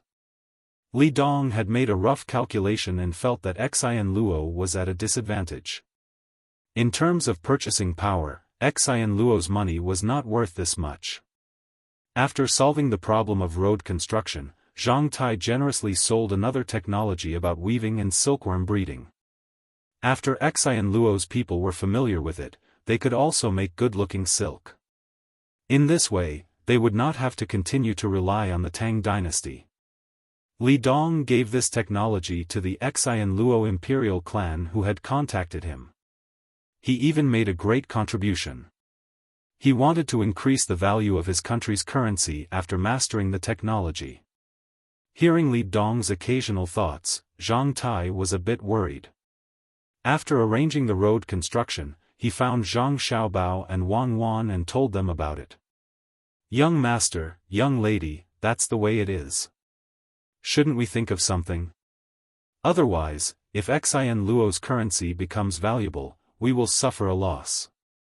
Zhang Tai knew that he should not give advice to the young master and young lady, but he still couldn't help saying it. After hearing Zhang Tai's words, Zhang Xiaobao suddenly burst out into laughter. His laughter grew louder and louder. Finally, he covered his stomach and rolled on the ground. Ha ha ha, I'm dying of laughter. How could such a silly person increase the value of the currency? Does it mean that his internal inflation or purchasing power will increase? Ha ha ha, I can't take it anymore. My stomach hurts. Cuckoo, pinch me. I'm going to burst out laughing. Wang Wan also pursed her lips and smiled as she told Zhang Tai, I know you're loyal, but don't worry about this. Xian Luo is tired of living. How dare you link your currency with Tang Dynasty's currency? Do you know what your young master does? Forget it, you won't understand even if I tell you. Just treat it as if it didn't happen.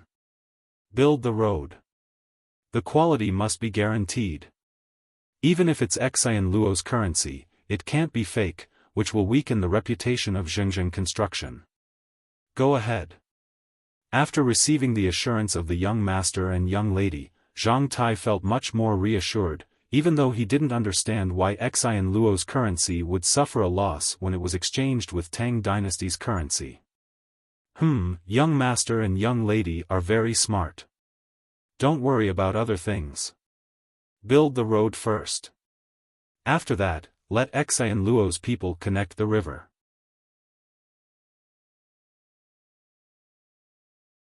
Chapter 848. After reaching an agreement, Zhengzheng Construction showed its unique efficiency in front of the merchants of Xinlua.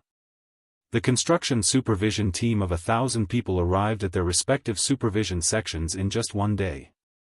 No one knew where they had been hiding for the past few days. Due to the connection of the Mud River and the Yishui River, the Xinlua people who were fighting stopped physical contact and started to take over the work of road construction. They didn't need to understand the drawings as long as they had the strength to understand the words of the supervisors. Numerous sand and stones were dredged out of the river and knocked down from the mountain, piling up on both sides of the former path. Various tools were distributed to the Xinlua people while bags of cement were transported to the place like falling from the sky. Under the expectant gaze of the merchants of Xinlua, the firecrackers were set off. After worshipping the earth god, the construction officially started. Here, there, and here, we need to build cement roads. The connecting roads are made of sand and stones. It's not that we don't want to use cement. It's that we don't want to build cement roads. Firstly, we don't have enough cost. Secondly, horses' hooves will be worn out before they reach the place. At the construction site, Zhang Tai patiently explained to Li Dong why they didn't build cement roads. After hearing Zhang Tai's words, Li Dong was enlightened. After being silent for a short while, he asked, "Can the forks inside be built with cement?" "Of course. Don't worry, Mr. Li. The buildings built by Zhengzheng Group are guaranteed to be of good quality. At this moment, the road in Jili province should also be built. You can send people to check it. According to the plan, it will be finished in half a year." Zhang Tai looked like a professional as he unfolded the drawing and circled some points. After that, he started to talk about the details.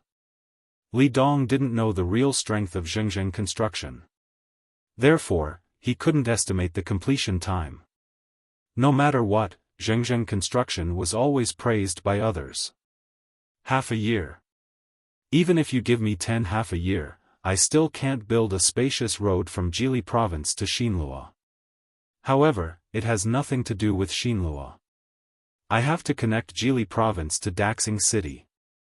The road there is not easy to walk on. Besides, there's a river.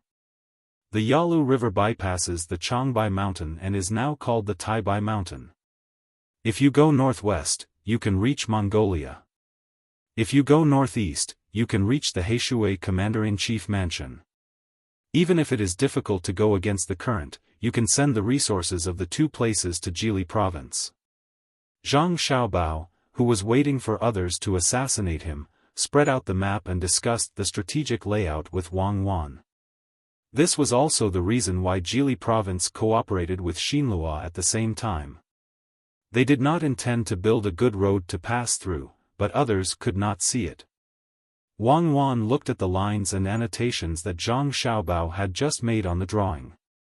She sighed and said, "Is this a professional habit?" Originally, it was to solve the problem of someone obstructing the construction of the two rivers. In the end, in your hands, it became such a big scheme. If I didn't know that you wouldn't lie to me, I would have thought that you were painting a big picture for me. People like you are really worrying. I'm just taking advantage of the situation. You said that the land road can't be built. When our people come back from North America, they will bring so many crops and plant them in the Heishui Commander-in-Chief Mansion and Heilongjiang at that time. If they can't be transported out, won't they all rot in the field? I'm not an official who casually deceives for political achievements. I have to lay a good foundation for the entire Northeast region. It's important to increase the yield of new crops in the future, but more important is to maximize the benefits. We rule the north of Hebei province, so we have to play it like a game of chess. Zhang Xiaobao said very seriously. He swiped his big hand on the map. The three provinces in the northeast, including North Korea and Russia, were all covered. Look at you. You want to rule the entire north of Hebei province? You are just a provincial governor of Jili province. Wait. When so many of our craftsmen have built the overall industrial base, we will start to build railways. We will find craftsmen with flexible minds and let them learn more to form a system and set up a professional college. We can't lose traditional Chinese medicine. Many pharmacological theories are still good. We will gradually develop it then. Western medicine will also be integrated like now. In the future, there will be no traditional Chinese medicine and Western medicine. There will only be a medical system that interacts and blends like genetic chains. Wang Wan said, her eyes full of yearning. She leaned her head on Zhang Xiaobao's shoulder and enjoyed the breeze blowing from the river. Zhang Xiaobao slightly adjusted his posture to let Wang Wan lean on him more comfortably. He looked up at the sky and said, "Hand over Shuiyun. Fly to Jianan and bring back a letter from Xiaobei. I haven't seen Shuiyun for a while. I don't know what it is doing. I heard from Zhongying that Shuiyun looks like it has found someone it likes. Let's guess if it will succeed. What does its partner look like? One head and two wings. It's as big as an eagle, isn't it? You feel it? Don't worry, it will never grow into a chicken. Hooligan, I'm talking about Shuiyun. If you put that dirty thing near my hand again, I will pinch it off for you." "Uncle Shi, sigh. Let me discuss something with you, okay? Find all the people who are still here. I will provide you with good tools and bring you to prosperity." Xiaobei finally settled down in the former Jianan Commander-in-Chief's mansion, now Jianan District. The 100 children were divided into groups and used local materials to repair the house. The conditions were very difficult. Xiaobei found the child who herded cows and saw that there were 7 people in his family. Including the others who hid because of her arrival, there were probably more than 300 people in total. This number of people was too little compared to the first and second counties in Jili province. Even if they were few, Xiaobei could not meet them. Only the family surnamed Shi did not move away because of the stubbornness of the owner. Xiaobei found them today and wanted to discuss with them to gather the remaining people around them and build a place. Early in the morning, she took a few pheasants that she caught yesterday and chose the 2 best ones. She imitated how her brother made the beggars' pheasants and put them in a basket while they were hot. Then, she carried them to this house with Xiaoyuan. She originally planned to show her identity. Later, she thought that Xiaoyuan disliked her for always being pretentious. She decided to be honest and express her thoughts. It was impossible to tell the age of the Uncle Shi that he was referring to. This surname was obtained from the mouth of a child who was hiding not too far away when the guard was surveying the terrain. That child was frightened to death. The guard did not dare to capture him and bring him to Xiaobei, for fear of leaving a bad impression. At this moment, Old Shi was looking at Xiao Bei with a kind of benevolent eyes. The rough skin on his face was wrinkled like the furrows in the fields. His hair was thin and loose, and there were several patches on his coarse linen clothes. The veins on his root-like arms were protruding, and his grayish-brown fingernails were sharp. When he heard Xiao Bei's words, he reached out and touched Xiao Bei's head. He smiled until his face was squeezed together. His eyes were almost blocked. He said to Xiao Bei, "I heard the boy call you Xiao Bei. Is your name Xiao Bei?" "Yes, it's Xiao Bei." "Uncle Shi, I brought you a chicken, the beggar's pheasant. It's delicious. Try it. Don't forget to help Xiao Bei find other people. Otherwise, Xiao Bei won't be able to stay as an official." Xiao Bei did not avoid the old man's hand and said with a pout. The old man Weiwei nodded. "Which family is this child from? He's so good-looking." "Xiao Bei, where are the adults at home? I shouldn't let you run around. What if you meet bad people?" "In the capital, my father is the minister of the Ministry of Works. My mother is a first-rank noble. I'm a fourth-rank physician and an imperial censor. I'm an official of the Supreme Court and the county magistrate of Jianan County. I'm the parent official here. Uncle Shi, you must help me. I'll make beggar's pheasant for you." Xiao Bei was very honest and told the old man his identity. The series of official titles made the old man stare blankly, but he could only understand the two titles of minister and county magistrate. As for the titles of doctor and doctor, he had no idea at all. "Oh. Good, Xiao Bei is an official. Xiao Yuan has to work hard too." The old man squinted his eyes and rubbed Xiao Bei's head again. "Uncle Shi, Xiao Yuan is also an official. He's a fourth-rank physician and an imperial censor. He's an official of the Supreme Court and the county magistrate of Jianan County. He's a little younger than me. His father is also a high-ranking official. His mother is also a first-rank noble. Uncle Shi, I'm telling the truth. If you don't believe me, take a look." As Xiao Bei spoke, he knew that the old man did not believe him. He took out a goldfish bag and a silverfish bag and waved them in front of the old man. He regretted that he did not wear his official uniform and did not bring his official seal. Seeing that the old man was still smiling, Xiao Bei spread his hands helplessly and continued, "Uncle Shi, I'm not lying to you. Xiao Yuan and my family are very powerful. My brother and sister stomp their feet, and the whole Tang Empire trembles. If you can find them all, I'll give you an official position. The official position I'll give is different. You can have a piece of land here where you don't have to pay rent." "Oh, you don't want to pay rent now, so let's not talk about this.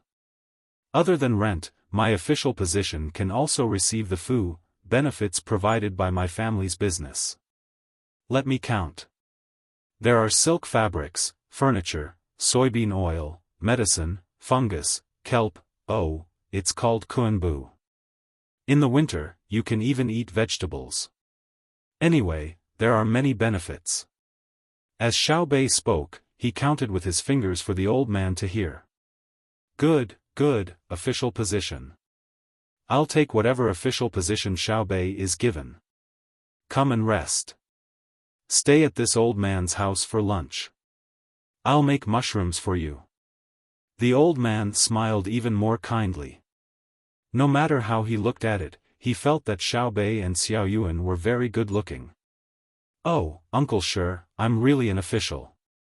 I'm Xiao Bei from the Zhang family of Sanshui County. My family has business between the clouds and the water, as well as the blue sea silver sand. Anyway, there are many businesses. Uncle Shi, have you heard of them? Uncle Shi?" As Xiao Bei spoke, the old man was stunned. He quickly asked again. "The Zhang family and the Wang family of Sanshui County? Between the clouds and the water in the middle of the mountain beside the water? You're a child from their family?" The old man finally became serious. Xiaobei nodded vigorously. Yes, yes. I'm Xiaobei.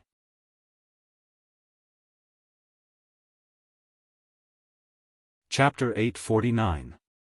Do you have any important matters to discuss today? With the arrival of midsummer, the rain gradually increased. The sky was gray as if it was about to fall. Some people felt that it was difficult to breathe, while others felt a trace of coolness. In the morning court in Hanyuan Palace, all the officials were in their positions. Li Longji arrived late. As soon as he sat down, he could not wait to ask the officials. When the officials heard this, they knew that the emperor was in a good mood today and had something good to say. Therefore, if it was not something important, there was no need to talk about it. When they were done, they could just write a memorial and submit it to the emperor. Li Longji sat there with the same intention. When he wanted to speak, the others should not speak first. However, among the officials who usually had a tacit understanding with each other, one person stood up today. Your Majesty, I heard that at the beginning of last month, Jili province sent out fast horses and flying cavalry to send news everywhere. Rich merchants from Jingji province, Guanyi province, Hedong province, Duji province, Hunan province, Shannan East province, Jiangnan East province, and other places were all sent to Jili province. Do any other officials know about this? The one who stood up was Zhang Shua. His expression was not very good. After saying this, he stood there without moving. His eyes looked back and forth between the officials in the row opposite him. Li Longji was stunned. He had never heard of this matter. Recently, he often went to the Ministry of Works and spent a lot of time with Zhang Zhong. Occasionally, he would come back covered in dust. The main reason was that he had participated in a very big project. He thought that he had played a key role in it. Today, he succeeded and wanted to show off. He never thought that Zhang Shua would not give him the chance. He had to stand up and talk about this matter. When he said it was about Jili province, what did Zhang Shua mean? The other officials also had their own thoughts. How could they not know that Jili province had summoned a few hundred people to the prefectures and counties? However, Zhang Shua brought it up to talk about this matter. Could it be that he felt that his life was too comfortable and wanted to find trouble? Who did not know that the emperor did not allow others to find trouble with Jili province? Zhang Xiaobao and Wang Wan were so busy that their feet hit the back of their heads. How could they have the time and energy to deal with the impeachment in the capital and defend themselves? Half a month ago, there was a flood in the west of Jiangnan. The news only came the day before yesterday. As soon as the news from the west of Jiangnan arrived, a pigeon flew over from Jili. It said that the disaster relief supplies around the west of Jiangnan had been allocated and were on their way to the west of Jiangnan. Even an idiot would understand that this was the reaction speed of Zhang Xiaobao and Wang Wan. There were pigeon stations all over the country. Before the horses set out, the pigeons would go first. At that time, when they heard the two kinds of news coming one after another, they were relieved. The emperor was also relieved. However, before they could be happy, Zhang Shua jumped out again. What did he want to do? Li Longji also had the same thought. Xiao Bao and Cuckoo were so busy. They had to manage the development of the north of Hebei province, especially the resource extraction of the Blackwater Commandery. They also had to plot against Xinlua and completely destroy their economy. In the future, they would completely rely on the Tang Empire. They also had to coordinate their own families' trading funds and the system of the Tang Empire's bank. In addition, they had to mobilize goods in the name of the imperial court for disaster relief in the west of Jiangnan. Looking at Zhang Shua's expression, he was definitely not praising Xiao Bao and Cuckoo. Thinking of this, Li Longji's face was as gloomy as the sky. He turned his head to look at Gao Lisher, who was standing next to him. He wanted to know what Xiao Bao and Cuckoo were doing. Why did they mobilize so many businessmen from prefectures and counties to Jili province? Gao Lisher really knew. He thought it was a small matter. Looking for businessmen to go to Jili province had nothing to do with the administration, so he did not take the time to tell the emperor. Seeing the emperor looking at him, he took 2 steps forward and said, "Your Majesty, Xiao Bao mentioned this in his letter. Jili province is not short of population and resources, but there are too few people traveling there. There is a bottleneck in development. Therefore, he wants to find more rich people to experience the scenery there so as to further stimulate the local economy. The reason for looking for businessmen is to discuss the application and distribution of new technologies. Some of the technologies that were first used in the military can be used for people's livelihood, such as the processing technology of the first-generation lathe. In terms of acid and alkali washing, a large amount of cheap washing powder and soap can be made. Now that the breeding technology of the Tang Empire is gradually improving, there is more oil left for businessmen to collect and process. There is also a fire starter, which is the match that Your Majesty saw. It is more convenient than a fire sickle.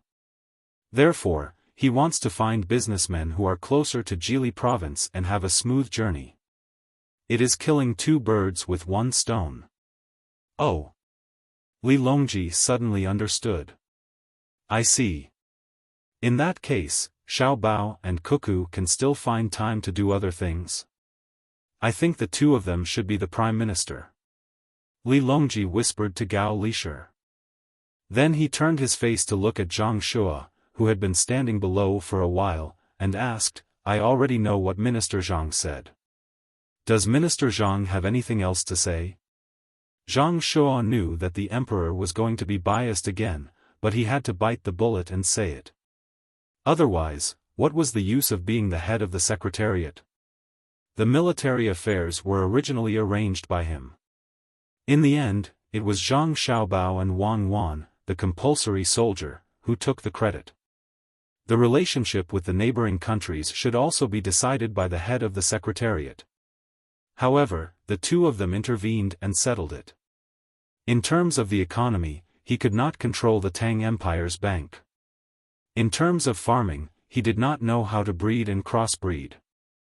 The arsenal factory was still controlled by Zhang Shua and Wang Wan.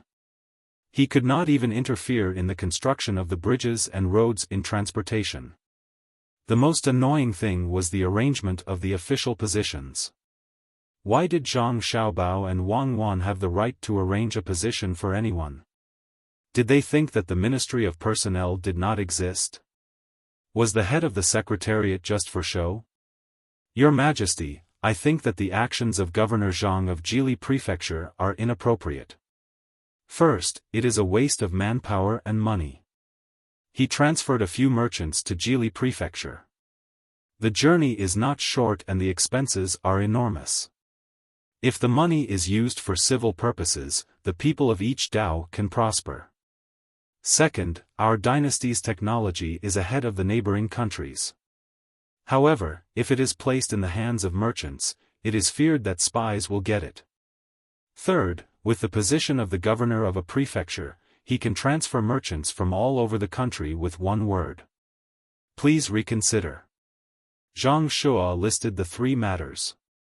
If he did not know that the emperor did not allow anyone to impeach Zhang Xiaobao and Wang Wan in front of the imperial court, he really wanted to put the charges on them. Li Longji listened to Zhang Shua's words and did not directly express any opinions. Instead, he looked at the other officials and asked, Does everyone have anything to say? Your Majesty, I have something to say. I think that Zhang Zhongshu's words are not a cause for concern.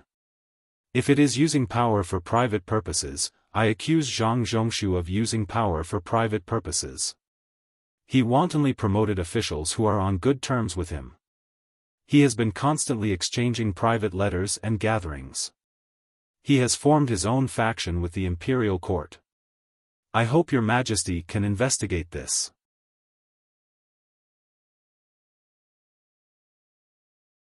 Chapter 850. The sudden impeachment of Zhang Shua caused all the officials to turn their gazes in that direction. Those who were far away recognized that it was Vice Minister Li Yuanhong. He was a man of few words and was always practical. It was unknown why he had suddenly appeared today to impeach Zhang Shuo. Zhang Shuo was also puzzled. He was the one who found fault with Zhang Xiaobao and Wang Wan, so why did Li Yuanhong appear? Could it be that those two people were related to you? Wasn't this just worrying about trivial matters? While he was puzzled, he was even more angry. Li Yuanhong, I didn't find trouble with you, but now you're targeting me? Do you think I'm easy to bully? Just as he was about to question him, Li Longji spoke. We have heard of the matter that Minister Li spoke of. Li Longji paused. The hearts of all the officials trembled. Could it be that the emperor was going to act against Zhang Shuo? Yes. Li Longji said another word. Zhang Shuo breathed a sigh of relief. Minister Zhang is the head of the secretariat, leading hundreds of officials.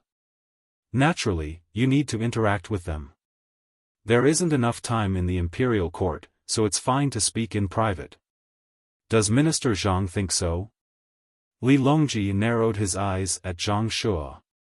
There was an indifferent expression on his face, making it impossible to tell if he was speaking the truth. As if he had grasped onto a life-saving straw, Zhang Shuo nodded fiercely. His beard fluttered with his movements, slightly tinged with frost. Together with the weather, it gave off a desolate air. Standing across from him, Yuan Qianyao sighed softly. He was old, he was all old. Time waited for no man. Unlike Zhang Xiaobao and Cuckoo, he could decide the matters of the imperial court at such a young age and had plenty of youth to squander. That's right, Li Longji said casually. Then, he continued, we know that many officials don't have any ulterior motives. It's just that it's easy for them to be misunderstood. Minister Zhang is one such example. I hope that the officials can trust their colleagues by their side more. Don't jump to conclusions based on hearsay, and don't assume that someone has bad intentions based on a groundless matter. Judge others by your own standards. According to Xiaobei's words, our great Tang's imperial court is united. Does everyone agree with our words? Your Majesty, after hearing your Majesty's words, I feel your Majesty's tolerance and trust. I will not let your Majesty down. Yuan Rong stepped out and said something. The other officials who were standing in front of him all followed suit. Zhang Shuo was naturally no exception. After he finished flattering the emperor, he understood that his efforts today were in vain. The emperor's meaning was very clear. He shouldn't casually find a groundless accusation and pin it on others. Others impeached him, but the emperor didn't find trouble with him. Then, if he were to mention the matter of Zhang Xiaobao and Wang Wan, wouldn't he be playing with fire? Sigh. Why should the two of them receive such treatment? Zhang Shuo was unconvinced. His face looked even older. He quietly retreated to his seat and decided to endure. The emperor and his officials praised each other for a while before returning to the peaceful scene at the beginning. The wind was still blowing, and the sky had not cleared up. When the morning court ended, there would probably be a heavy downpour. Did the emperor prepare an umbrella? There was still some distance from the Hanyuan Palace Hall to the office. He regretted not bringing the portable foldable umbrella that Zhang Xiaobao and Wang Wan gave him. He would definitely learn his lesson next time.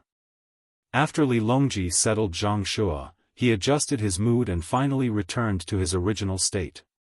He smiled and said to the officials, since you all don't have anything important to say, Zhen will talk about recent matters. This is something that Zhen suddenly thought of. What a coincidence. Come, bring Zhen's things up. The officials below did not think that it was something that Zhen Yi suddenly thought of. Otherwise, he wouldn't have stopped them from speaking. Zhang Shuo deserved it. The things that were prepared in advance naturally did not take much time. As Li Longji's voice fell, Gao Lisher waved his hand. A few eunuchs beside him moved the things in front of Li Longji. The officials stretched their necks, wanting to see what the emperor was doing. Li Longji coughed lightly and walked down from the soft chair, which was a rare sight. He stood in front of the item placed on the ground and gave an even rarer smile. He took the item from Gao Lisher, who had squatted down to pick it up. He waved it in front of the officials and asked, "Does everyone know what this is?" The officials looked and recognized it. It was a light bulb. It was nothing special. Their own houses had it. Zhang Xiaobao and Wang Wan gave it to them. Any official with a high enough rank would be able to receive benefits from Zhang Xiaobao and Wang Wan for free. There were many low-ranking officials who would work hard for such benefits. The rich and powerful also bought it for use at home. Those who had a windmill would use it. Those who did not have a windmill would find a way to use a water wheel. Those who did not have both would take turns to use the generator. Why did the emperor take it out today? Li Linfu had a good eye. He stood up and showed an uncertain expression. He asked softly, "Your Majesty, could this be the legendary light bulb? Your Majesty is taking this small and exquisite thing. Did your Majesty make it yourself?" "Yes, it is a light bulb." "Not bad. Minister Li's eyesight is indeed good. You can see it with your eyes." Li Longji admired Li Linfu's attitude. He praised him and then shook his head, "It was not made by me. I was afraid of hurting you. I do not have the ability to blow out light bulbs, much less draw air. Your Majesty's health is important," Li Linfu added. Li Longji did not reply this time. He held the small light bulb in one hand and pointed at another item on the ground. He asked, "Do you know what this is?" Could it be the legendary fish tank?" Li Linfu saw a box made of glass. It was not much different from a fish tank. The only difference was that there were no fish in the water. Instead, it was connected to wires. "No, guess again." Li Longji was like a child at this moment. "Your Majesty, please enlighten me. I really can't guess. I only know now that I am not as knowledgeable as your Majesty." Li Linfu asked in distress. This time, he was not talking nonsense. He really did not know. The other officials who were closer also saw the fish tank. They were also puzzled. Li Longji looked down and waved his hand, "Come forward. I will show you." The fifth-rank official who was the furthest looked at the people around him. When he saw someone move, he also moved forward. When he got closer, it was really like what Li Linfu said. It was a fish tank. There was no fish in it. When others were puzzled, Li Longji continued to the next step. He picked up 2 wires in the fish tank. One was wrapped around the bottom of the light bulb, and the other was placed on the smallest point. When the 2 wires were connected, the light bulb suddenly lit up. Your Majesty, why did it light up?" Gao Lisher cooperated and exclaimed. His eyes were wide open, making people worry that his eyeballs would fall out at any time. Li Longji had an unfathomable expression on his face. He moved back and forth so that everyone could see clearly. After the officials were puzzled, he slowly said, "Don't you think it is very magical? There is no wind power, no water power, and no one is stepping on the generator. Your Majesty, why did it light up?" Zhang Jiuling walked forward and looked carefully. He still could not figure out the trick, so he asked humbly. "This is a good question. Why did it light up?" I believe that everyone has the same question in their hearts. This is the wet battery that I participated in the development of. With the battery, you will not have to work as hard as before. You can use the battery to light up the lamp anytime and anywhere. Li Longji pulled the wires away from the light bulb and pressed them back on. He repeated it a few times so that people could see clearly and happily introduced it. "Your Majesty is indeed amazing." A 5th-rank official praised sincerely. Li Longji smiled and shook his head. Don't think that this is my original intention. If it can only light up the lamp, then it is nothing much. Look at the other thing. Putting down the light bulb, Li Longji pointed to the other thing in front of him. To be precise, there were two identical things in front of him. There was also a bundle of wires. This time, there was no need for others to cooperate with him. Li Longji took the initiative to introduce it. This is a cable telegraph machine. Someone will ask what this thing is for. Is it not? Some of the officials cursed in their hearts. Isn't this nonsense? Aren't you taking it out for others to see? Who wouldn't have such thoughts when they don't know? I will let you all know now. Men, carry the other one further away. Li Longji couldn't hear the thoughts of others, so he didn't have any evidence to convict them. With a command, a eunuch immediately came over and carried one of the two down the stairs. Only when the bundle of wires was used up did he stop and wait for further instructions.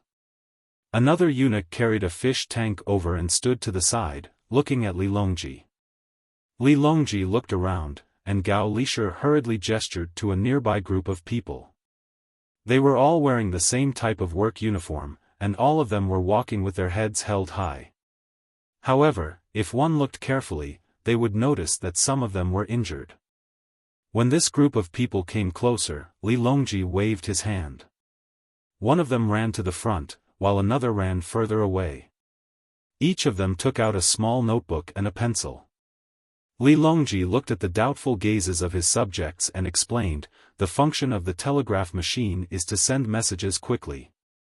As soon as there is a movement, we will receive it immediately. The telegraph machine can communicate with each other over a certain distance depending on the length of the wire. The officials nodded to show that they understood. Even if they were doubtful, they didn't dare to show it. I know you all don't believe me, but that's fine. I will let you all understand. Minister Zhang, you say a few words and let this person pass the message. See if the other telegraph machine opposite can receive it. At such a distance, you can whisper a few words. They won't be able to hear you, right? Li Longji called out Zhang Shua and asked him to speak. Zhang Shua nodded, yes, I couldn't hear you. That place is more than 20 zhang away from here. Your Majesty asked me to say it, and I really did. Yes, I said that it would rain today. Send the report, Li Longji instructed the person who had just arrived. This person quickly took out a thicker book from his pocket and searched for something in it. Then, he used a pencil to write and draw on the book just now. Finally, he used his hand to press on a spot on the telegraph machine. Another person helped to connect the wires in the fish tank. The same thing happened on the other side. When everything was ready, the man began to press on that place. Beep. Beep. Beep. Beep. Beep. Beep. Beep. Beep. Beep. A crisp sound rang out, and before long, the person raised his hand, indicating that he was done. The officials immediately turned their gazes back to the person below. They saw that the person had just finished writing in the book, then flipped open another thick book and began searching. A moment later, a person ran over from that direction and reported to Li Longji, Your Majesty, the information has been received. The content is that it will rain today. Many of the officials were puzzled. They felt that it was very strange. How could the other side know what the message was after a few beeps? This was much more useful than the beacon tower. Where else do you want to try? The smile on Li Longji's face grew wider. Your Majesty, I'm here. LV Yenzhua, who did not believe in heresy, stood up and whispered to the person who sent the report, I don't believe it's true. Send it. The person nodded and flipped through the book a few more times. After he finished writing and drawing, he began to press the button on the telegraph machine. Along with the beeping sound, the other side began to receive the message. After a very short time, a person ran over and said to the crowd, Received. The content is that I don't believe it's true. Lv Yenzhuo was stunned. He raised his head and looked into the distance. After swallowing his saliva, he said to the emperor, "Your Majesty, this is amazing. If this thing is connected to all parts of the country, the speed at which it can send messages back and forth in the future is really unimaginable." Li Longji smiled and nodded. At this time, Zhang Shuo began to pour cold water on the emperor again. "Your Majesty, I don't think it's appropriate. How long would it take to connect the wires to all parts of the country? How many wires would it consume? This thing is of little value." Li Longji's happy mood changed again after Zhang Shuo's words.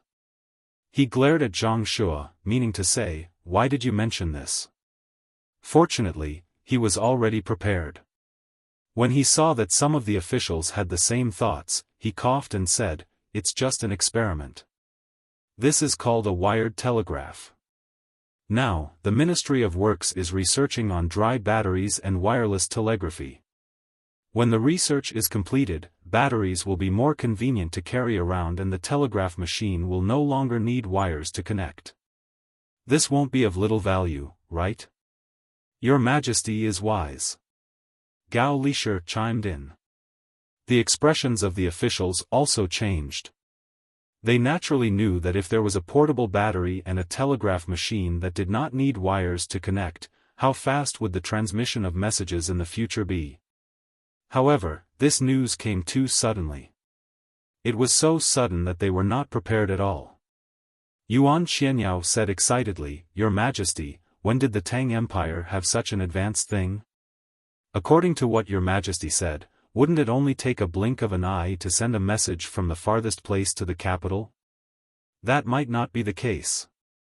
I heard from Xiao Bao and Cuckoo that it would require a few transfers. Otherwise, the distance would not be enough. They could arrange for a special frequency band for the transfer of telegraphy." Advanced? Yes, it's considered advanced. At least, it's ahead of the neighboring countries.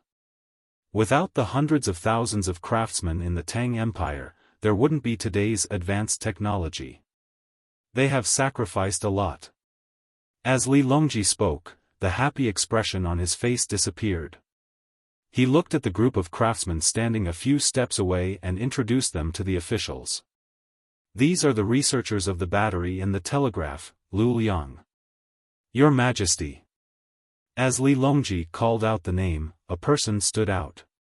This person was still wrapped in a white cloth. The officials knew that he was injured. This was the classic packaging cloth used by Dei Hospital. Li Longji looked at Lu Liang with a gentle gaze. Lu Liang was very excited. He kept swallowing his saliva and his legs were trembling. "Roll up the sleeve of your right arm," Li Longji ordered. Lu Liang didn't dare to hesitate. He used his left hand to slowly roll up the right sleeve, revealing his arm. When the officials saw this, they all gasped at the same time. The arm was full of holes and the skin was already wrinkled. The arm was small and thin, as if it had been burned by fire. Lu Liang's arm was burned by sulfuric acid during his research. However, he still determined the ratio of sulfuric acid.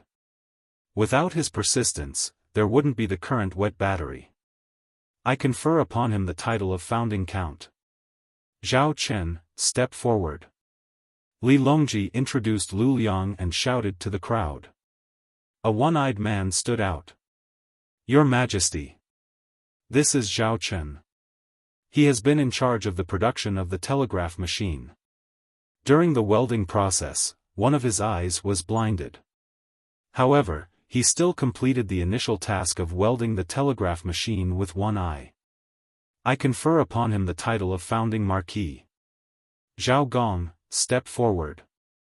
Zhao Gong is Zhao Chen's younger brother. He did experiments with his older brother. Originally, Zhao Gong was a high scholar. However, he gave up the opportunity to take the imperial examination and was willing to take over the heavy responsibility of his older brother. Zhang Yan. Li Longji called out the people one by one. Every time one of them was called out, he would tell them what they had done and reward them. There were a total of 32 people. When Li Longji introduced them, all of them puffed out their chests. Their eyes were filled with excitement. The officials also listened carefully. If it was in the past, there would have been people who would have stood out to oppose the emperor's rewards. However, today was an exception. They knew that the emperor's rewards were for the hundreds of thousands of craftsmen. The fact that the craftsmen, whom they had never paid much attention to in the past, were able to create such amazing things made them feel emotional. Li Longji squatted down and touched the telegraph machine. He said, "I hope that all of you will know that the Tang Empire's craftsmen are not lowly. You will understand that while you are enjoying good things, there are people who are bleeding and sacrificing for them. Every item is filled with the blood and sweat of the Tang Empire's craftsmen. You must cherish them. I will remember." Gao Lisher was the first to speak. The other officials followed suit. "Yes, please go back.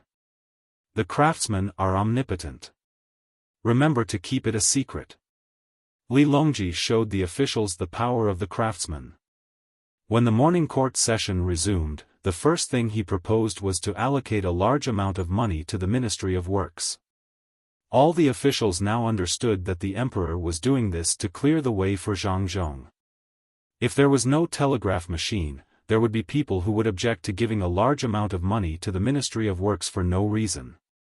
Now that they thought about the advanced tool that could send messages over long distances, there was no one who would not support it. It was too scary. They imagined that thousands of miles away, a person could tap on the telegraph machine, and the message would be sent to the capital immediately. After the same discussion, the message would be sent back. It was much faster than sending an urgent report from 800 miles away. Even a pigeon could not compare to it. In the face of disasters and war, the reaction time would be greatly reduced. It was even more amazing during war. Several armies could cooperate with each other at any time. What kind of enemy could not be defeated? While the others were feeling satisfied, Li Longji's mind was wandering to Jili province. When will Xiao Bao and Cuckoo be able to create a weapon that can fight from Luzhou to the capital? And intercept it? Beep, beep, beep, beep. In a house on the north bank of the Mud River, Wang Wan was tapping on something. The sound of beeping could be heard from time to time. Zhang Xiaobao sat aside and looked at the map in his hand. He was lost in thought. After a while, he recovered and asked, "Is it done? When it's done, help me send a telegram. Just say, 'Thank you for your hard work today.' Is the road repaired? If it is, don't be anxious. Be steady and tell the others that we can proceed to the next step. When the next step is carried out, it will be the moment of our victory. As for this, Comrade Zhang Xiaobao, this is sending a telegram, not making a phone call. Jianjia, do you understand?" Wang Wan was about to translate it into code when she heard Zhang Xiaobao talking a lot of nonsense. She stopped what she was doing and complained with dissatisfaction. "Oh, you just thought of it. Make a call. Lu Cheng will do it." Zhang Xiaobao nodded and reduced the pile of words just now into 5 words. "Isn't it done? Do you think Li Longji will find out that the thing we used is more advanced than what he saw? And then scold him?" Wang Wan had some basic knowledge of telegrams. She quickly sent the message. If Li Longji saw the telegram she used, he would definitely scold them for keeping it to themselves. There was no fish tank beside the telegram. Instead, it was a block-like thing that provided power to the telegram. At the same time, the telegram didn't have any wires connected to other places. It only had an antenna that extended out. This was the dry battery and wireless telegram he was looking forward to making in the future. He didn't expect that Zhang Xiaobao and Wang Wan had already used it. Zhang Xiaobao said uncertainly, "I don't think so." Can't he scold him or can't he find out? Wang Wan asked again. As long as he can't find out, he won't scold us, Zhang Xiaobao answered. In other words, you're pinning the consequences on the former. That's right. If he really finds out about this, he'll probably make things difficult for us. This is something that's very different from telegrams. It's a product that transcends time and uses electromagnetic technology. In the future, we can make a radio station and use a thin box to receive the signal. This is the people's radio station. What we're broadcasting right now is whether the great Tang Emperor, Li Longji, will be angry if he finds out about this technology and he wasn't the first to see it. Dear listeners, you can write a letter and send it to, alright, stop joking around. You still want to be angry? Based on his personality in the past, you should be beheaded for this crime. You should find 10,000 people to watch and then eat a steamed bun dipped in blood to treat tuberculosis. Can't we use Remy's seal to treat tuberculosis? Those people in the medical school are too lame. They haven't developed it yet. It's the same for antibiotics. At the very least, they should have developed penicillin first so that it can be used to treat diseases. At this rate, when will they be able to perform heart bypass surgery?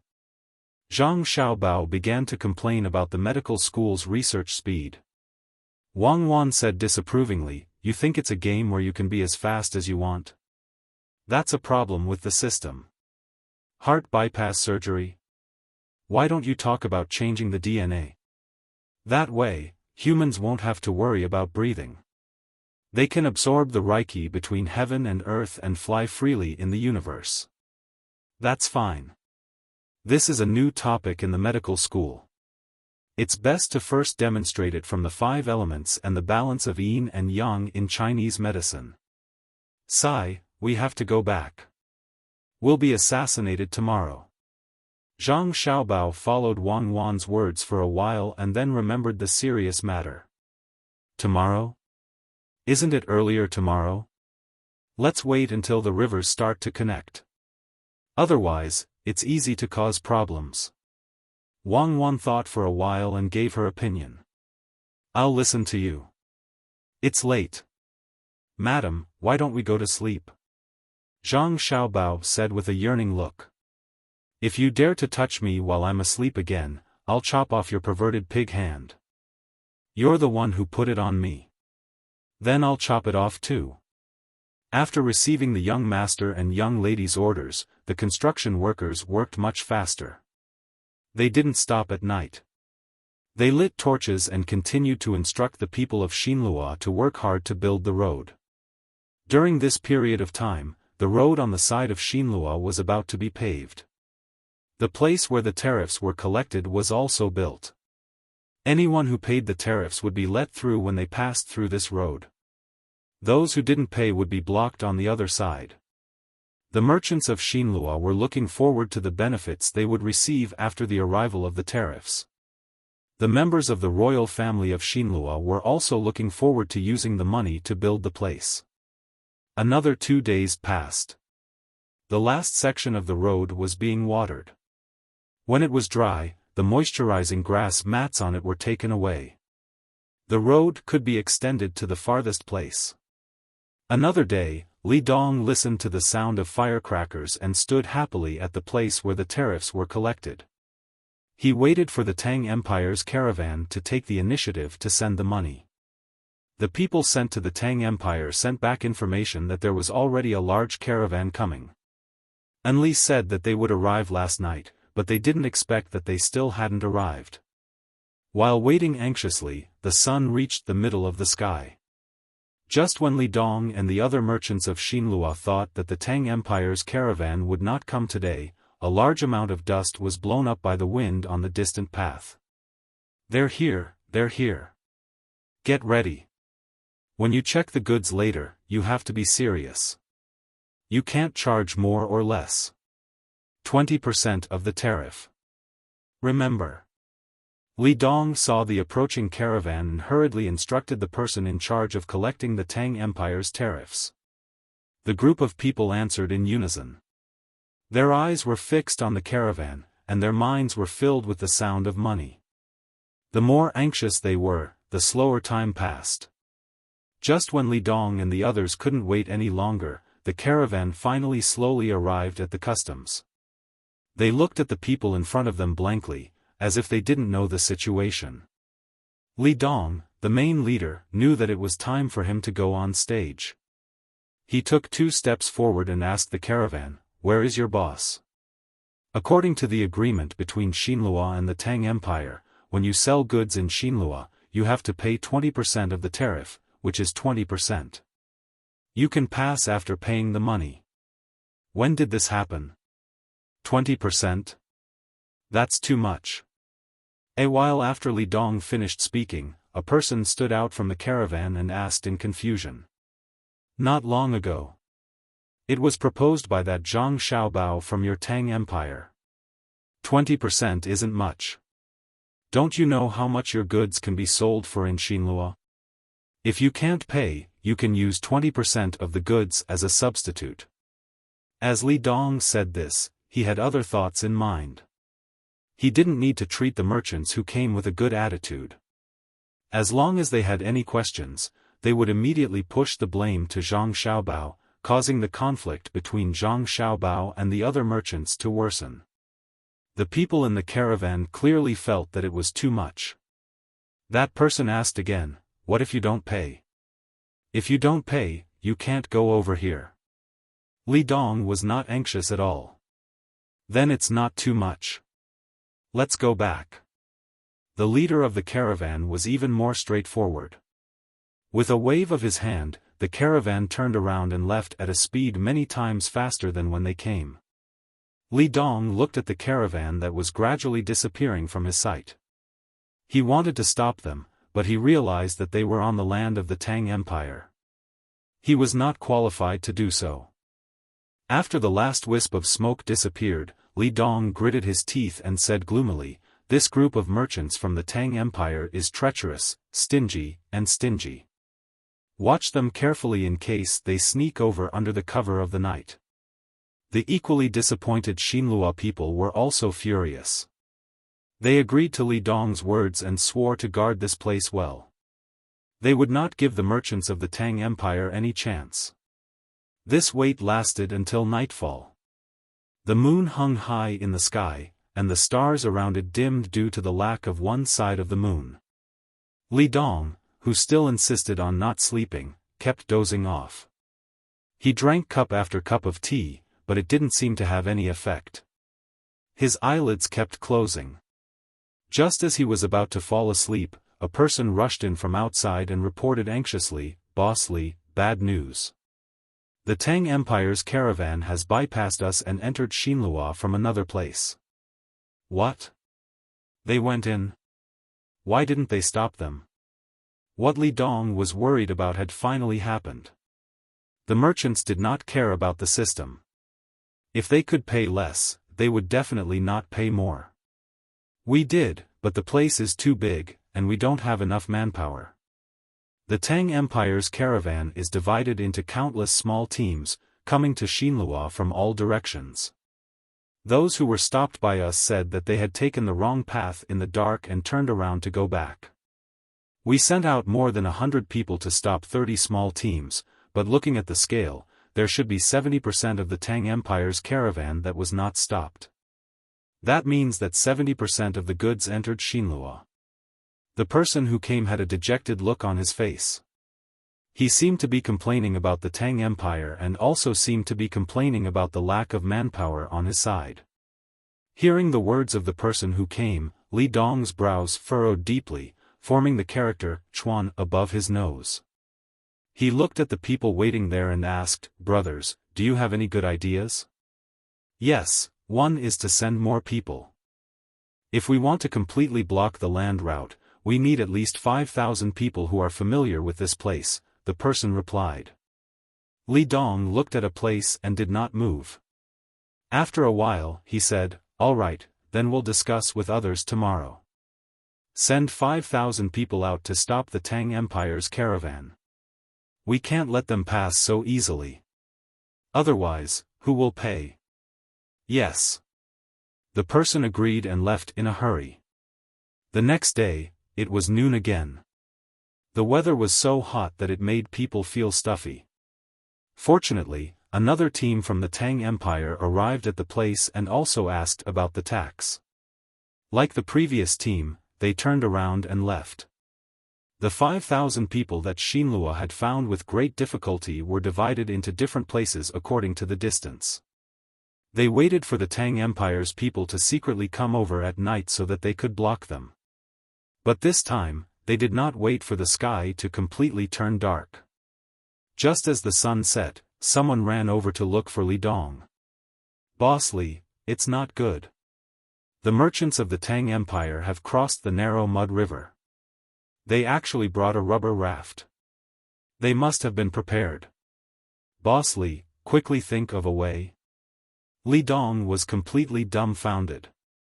He could still send 5,000 people to block the land route, but if the water route was also included, then not to mention 5,000 people, even 50,000 people would not be able to block it.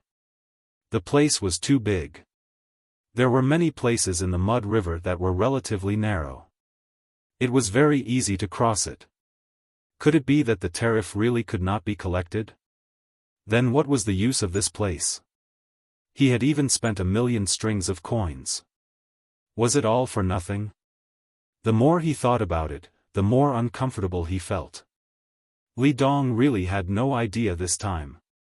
He went to the 3rd floor of Changfeng Pavilion again and found the other merchants to discuss, hoping that someone could come up with a better idea. From what Boss Li means, the land route connecting Xinlua and the Tang Empire is too wide, and there are many narrow places in the two rivers. Then can we think of a way to make the river wider so that their rubber raft can't cross it easily, and then make the connecting place narrower from the road? A merchant in a partnership thought of the crux of the problem and suggested an idea. The other merchants also nodded in agreement. Then how should we make the river wider and the land route narrower? Li Dong muttered as he tried his best to think of an idea. The other merchants were also thinking about this problem. Suddenly, a merchant's eyes lit up and he said excitedly, "I thought of a good idea. That is to connect the two rivers. This way, the flow of water will increase and naturally make the river wider. Moreover, once the protruding land that was not submerged by the water is submerged, it will form a reef and it will be very easy for something to happen. Then, we can find a place, such as where our road connects, and build a bridge there. Let the merchants from the Tang Empire pass through the bridge.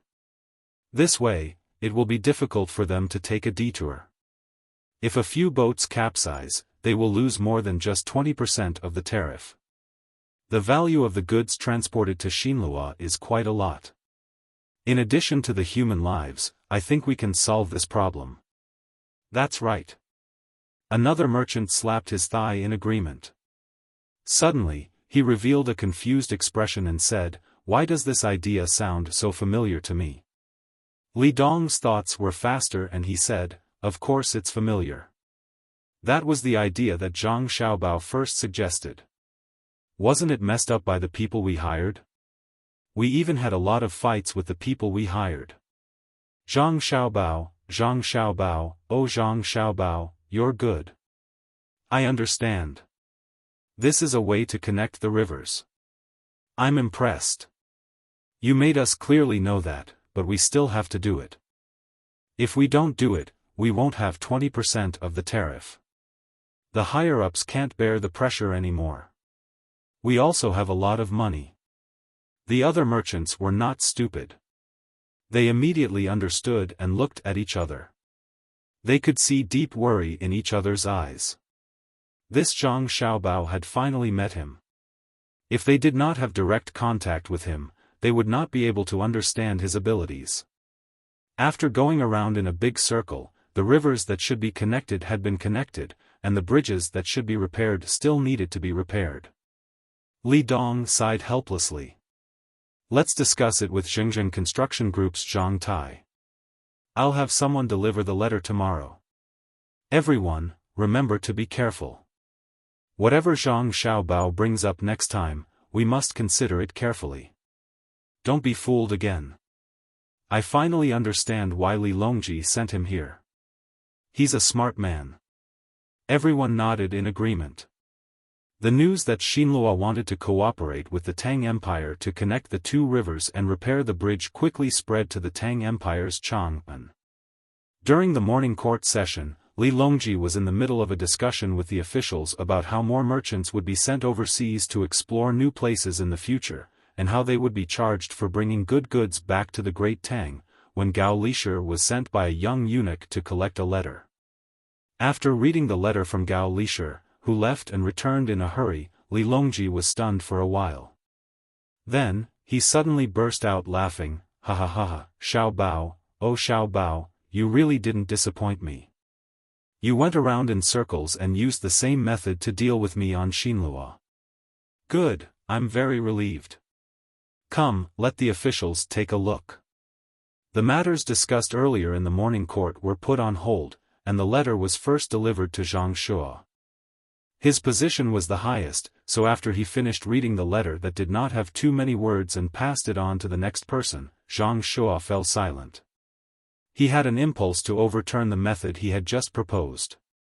When they were talking about collecting the goods tax from the merchants who returned from the sea, he suggested that Lu Zhou's coastal patrol team be placed in the hands of the imperial court instead of Lu Zhou.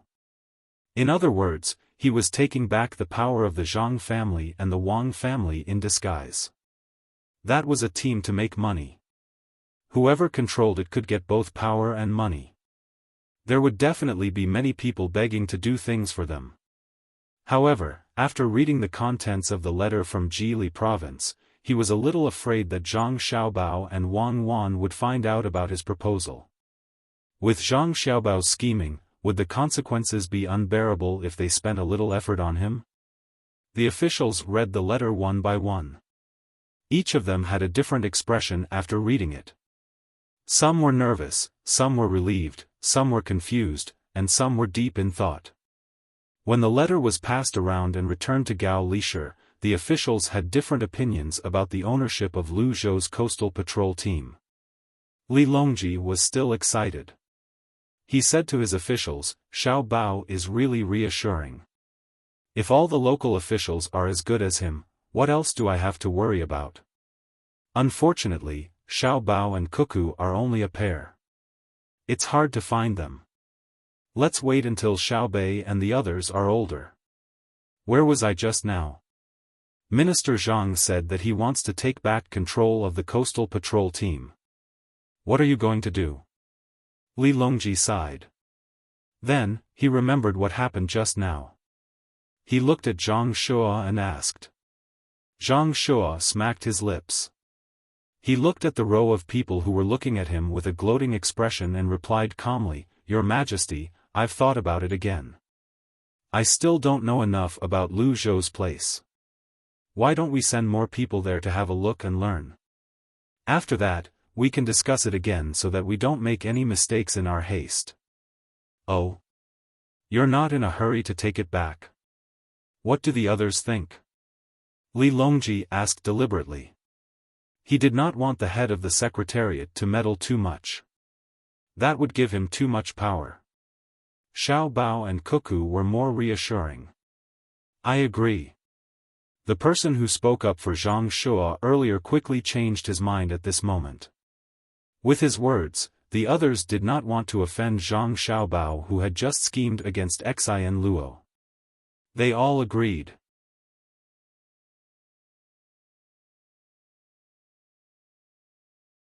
Chapter 851. As the only good restaurant in Xinlua close to Tang Dynasty, Changfeng Pavilion had become the place where Li Dong and the others would discuss things. Today, a group of businessmen were still here to invite Zhang Tai, who was a builder. "Steward Zhang, drink up. This is shipped from Tang Dynasty. I think Steward Zhang can still drink." Li Dong said to Zhang Tai with a brilliant smile as he filled a bowl of wine for Zhang Tai. Zhang Tai's smile was no worse than Li Dong's. He raised his bowl and clinked it with Li Dong's. Raising his head, he poured the liquor into his mouth. After drinking the liquor, Zhang Tai wiped his mouth with his hand and exhaled. He then said to Li Dong, "It's hard to refuse Boss Li's hospitality. After not seeing you for a few days, I also missed you. Originally, I planned to have a good drink with Boss Li and the others after the tariff was settled. Unexpectedly, Boss Li asked me to leave first. Steward Zhang, you're treating me as an outsider. Do you need to be so polite with me? It doesn't matter who invites you. As long as we're together, I will feel very comfortable. Do you agree with me? How about this braised pig's tail?" Li Dong chuckled as he pushed Zhang Tai's favorite pig's tail in front of him. "Great." After biting the pig's tail, Zhang Tai praised as he continued, "Steward Li's hospitality will be engraved in my mind. When the restaurant in Tang Dynasty is built, I will definitely invite you to taste it. Young master wants to build blue sea silver sand and between the clouds and the water. At that time, the two restaurants will still face each other, compete with each other, and progress together. That will be different from each other. Oh, and the newly made furniture will also be displayed. If you see a set that you like, I will make a promise and sell it to you with the capital." The businessmen of Xinlua didn't take it seriously. Words at the table could not be trusted. They exchanged glances with each other as they didn't know who should mention the matter of Tongha and the bridge. Finally, Li Dong took over the load and filled Zhang Tai's cup. Looking at the river outside, he said to Zhang Tai, "This river is really nice. The fish in it is also delicious. I suddenly remember that although the fish in the mud river is good, the fish in the river is also not bad. Have you tasted it before?" Of course, of course. Each has its own flavor, just like between the clouds and the water and blue sea silver sand. Why? Does Boss Li want to eat the fish in the water? I'll have someone catch a basket of them and send them here. They'll definitely be fresh. Zhang Tai nodded. Li Dong nodded as well, but then he shook his head and said, "It's still difficult. If we can connect the two rivers together, then wouldn't we be able to taste both? I remember that back then, the young master of the Zhang family had such a plan. Unfortunately, some unreasonable commoners ruined it. Steward Zhang, why don't we do this? This time, I will definitely control the people and not let them cause trouble. You can continue to follow the original idea and connect the two rivers. At the same time, choose a place to build a bridge to facilitate water transportation. Last time, we were in a hurry and didn't have time to control it. It's really a pity." After hearing Li Dong's words, the other businessmen of Xinlua fixed their eyes on Zhang Tai, hoping to get a definite answer from him. After hearing Li Dong's proposal, Zhang Tai suddenly revealed an embarrassed look. After letting out a sigh, he said helplessly, "No, you don't know my young master. When he thinks of something, he will do it. After a while, he will forget about it. If not for the person who was arranged to do it, he could not do anything at all. It's the same for connecting the two rivers and building a bridge. If we ask the young master now, he will definitely lose his previous enthusiasm. Actually, it doesn't matter if we don't build it. The ships of Tang Dynasty can take a detour. Perhaps, we can change our mind and go to Japan. Don't mention it again. I dare not tell the young master about it. Otherwise, the young master will remember that his idea was ruined. He will be unhappy and vent his anger on me. It's not worth it. Come on, let's drink. Manager Zhang, how could that be? How about this? Manager Zhang, let us meet the young master of the Zhang family and make it clear to him face to face. I think the young master will agree." Li Dong drank another bowl of wine as he still didn't want to give up this hope. Wei Wei shook her head. After thinking for a while, she looked at Li Dong and said, "Actually, if you want to connect the two rivers, you can also build a bridge. However, you can't ask the young master for help. You only need to contact Zhengzheng Construction. Zhengzheng Construction is willing to accept the job and give you a discount on the fee. If it weren't for the fact that many people in the group depend on this job to make a living, I wouldn't have earned a single cent. But I can guarantee that if Mr. Li pays, I will only earn a little. I hope that there will be more jobs in the future. Mr. Li, please think more about our Zhengzheng Construction. We pay for it? But back then, it was your family's little young master who paid for it, and he paid quite a bit. Many of the commoners have been spoiled. For example, during the construction of the roads, if it wasn't for the fact that your family's little young master paid an exorbitant price at the beginning, they wouldn't have paid so much for the construction of the roads. They can eat for 5 days if they work for 1 day. What's more, they use the goods from Tang Dynasty. You have also made a lot of money, right?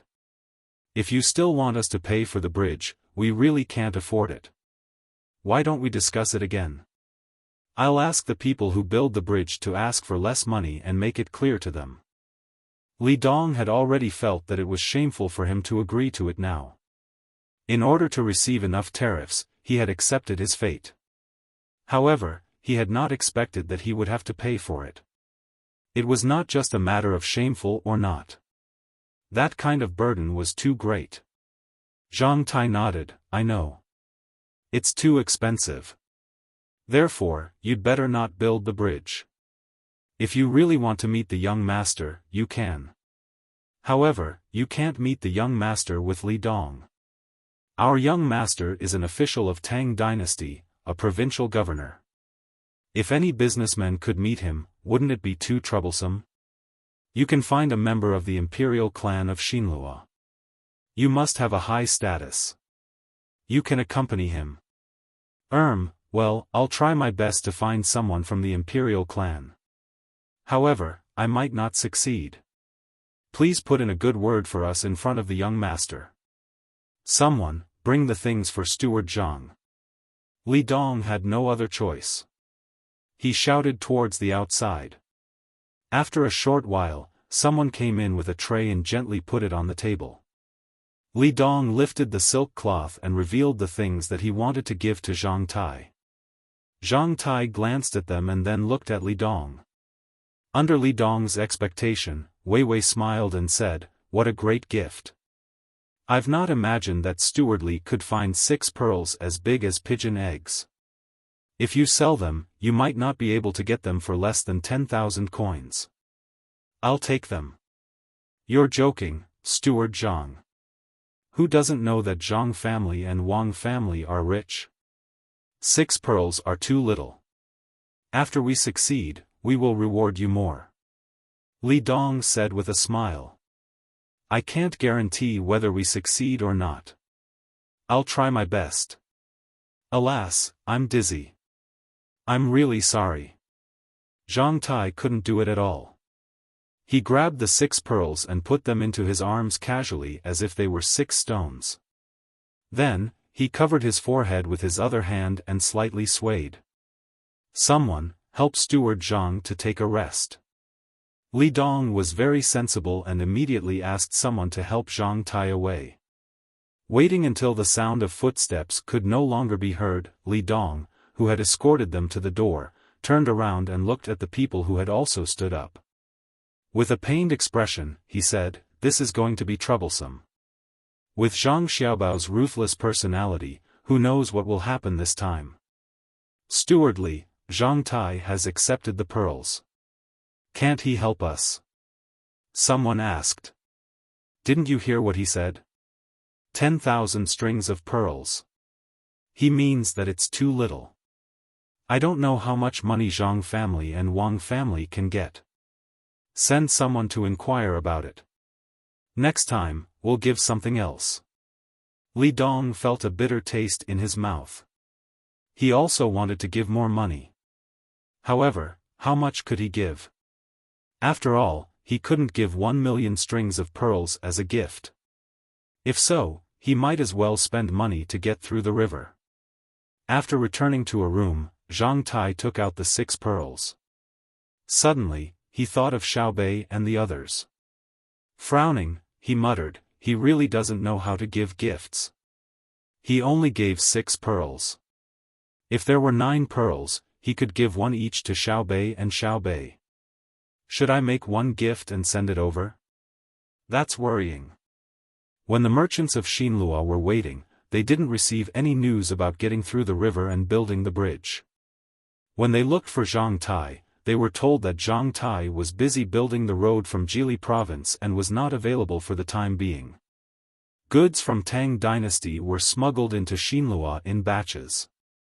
With the same price and better quality, Xinlua's people in the same industry were greatly shocked. The members of the imperial clan of Xinlua were anxious. Originally, they planned to offset this part of the money with tariffs. However, they couldn't collect the tariffs. Xinlua's people couldn't sell their goods. As a result, they kept lowering their prices. They almost couldn't make ends meet. The imperial clan of Xinlua and the merchants finally saw the threat of trade dumping. The cheap grains from Tang Dynasty made the local farmers unwilling to cultivate. They would only plant enough for themselves to eat. After that, they would think of ways to make money so that they could buy other goods at a cheaper price. More and more people lost their jobs. When those who worked in the handicraft industry and odd jobs looked for jobs, they found that there were more and more people in the same industry. The competition was especially fierce. The employer kept lowering the price. If the price of the goods was low, they would lose money. If the price was high, they couldn't sell it. The Xinlua people who felt the man-made economic crisis for the first time were completely dumbfounded. They didn't know how to deal with it.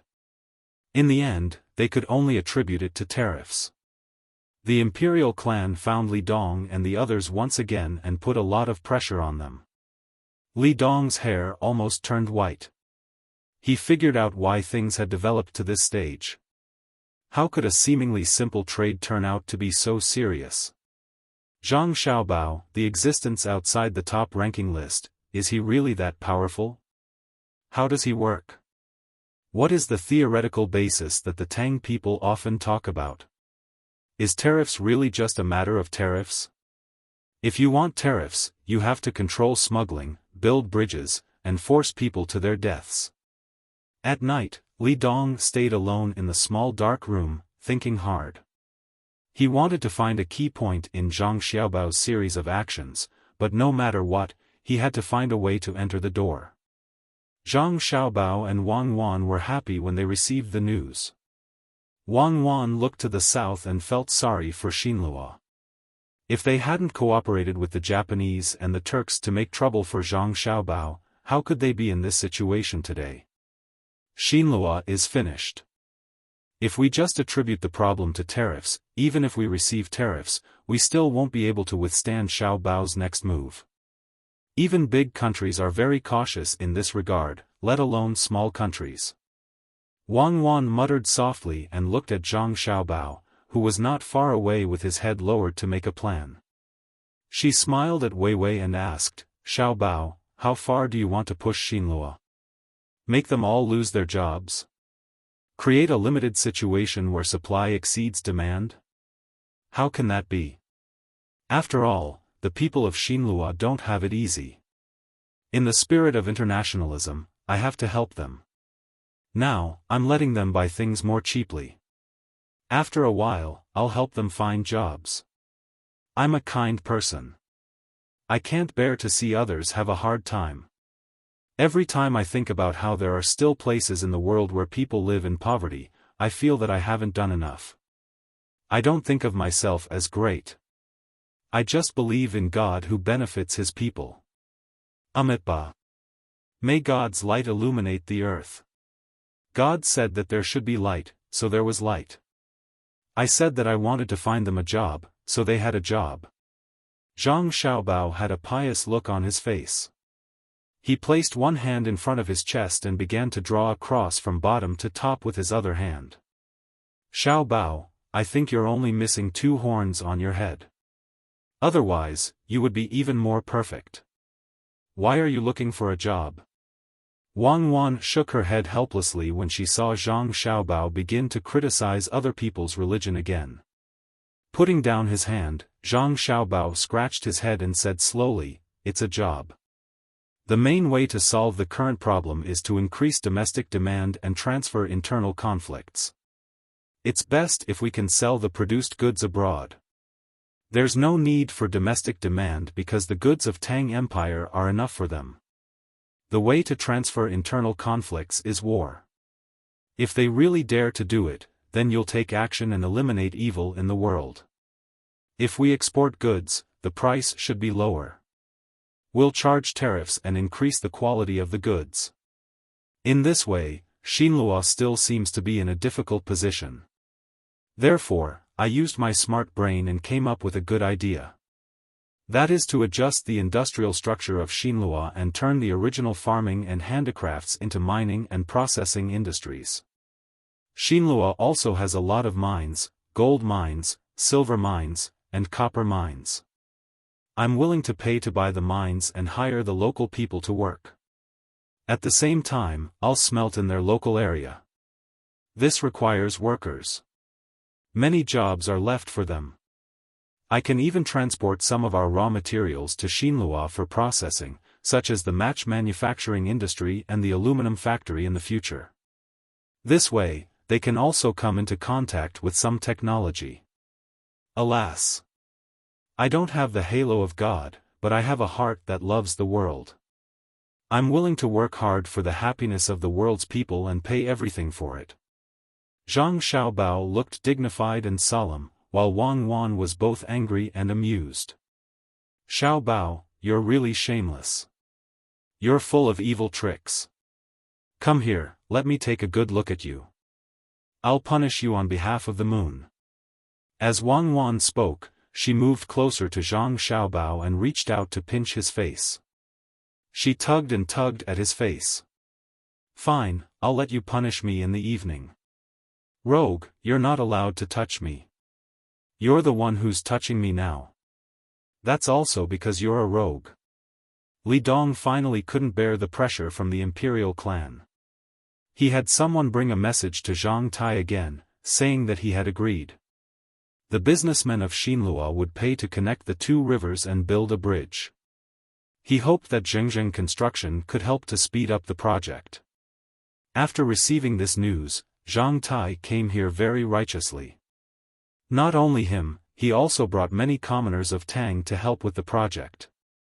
After getting a part of the money, Zhang Tai soon started the construction according to the original design. However, this time, the labor force was not all from Xinhua. More than half of them were from Tang. Obviously, he was making money from Xinhua. However, the commoners of Xinhua didn't like that. They asked Li Dong why he didn't let them work. Previously, they didn't dare to let the Tang people earn money for no reason. Now that they knew that Li Dong was under great pressure, they came here. Li Dong hated Zhang Xiaobao so much that he gritted his teeth. Didn't he just destroy the original construction? Why did he have to take revenge on him? When the commoners of Xinhua found him, he found Zhang Tai and asked Zhang Tai to reduce the labor force of Tang and use more of Xinhua's people. He thought that Zhang Tai would find an excuse to refuse. Unexpectedly, Zhang Tai agreed very quickly. After removing the Tang people who were building the bridge and replacing them with the commoners of Xinhua, Li Dong once again thought that the sun had risen from the west. At the same time, he became even more vigilant. There must be something wrong. Sure enough, his premonition came true. 2 days later, the commoners of Tang united and found the construction site. They even put up a banner, saying that they were willing to work for half of the wages. Therefore, Zhang Tai found Li Dong and told him about this. He meant that he wanted the Tang people to work so that they could use the money they saved on materials. Although it was a discussion, it was actually an ultimatum. Li Dong then told the commoners of Xinhua about this matter. In the end, the commoners of Xinhua agreed to work for only a quarter of the original wages. 1 day's work was enough for a family to eat for a whole day. There was still some surplus, which was much better than not being able to find work. The commoners of Tang retreated. They could not afford such a low labor price. They ran to the side of Tang and started to help build restaurants and shops.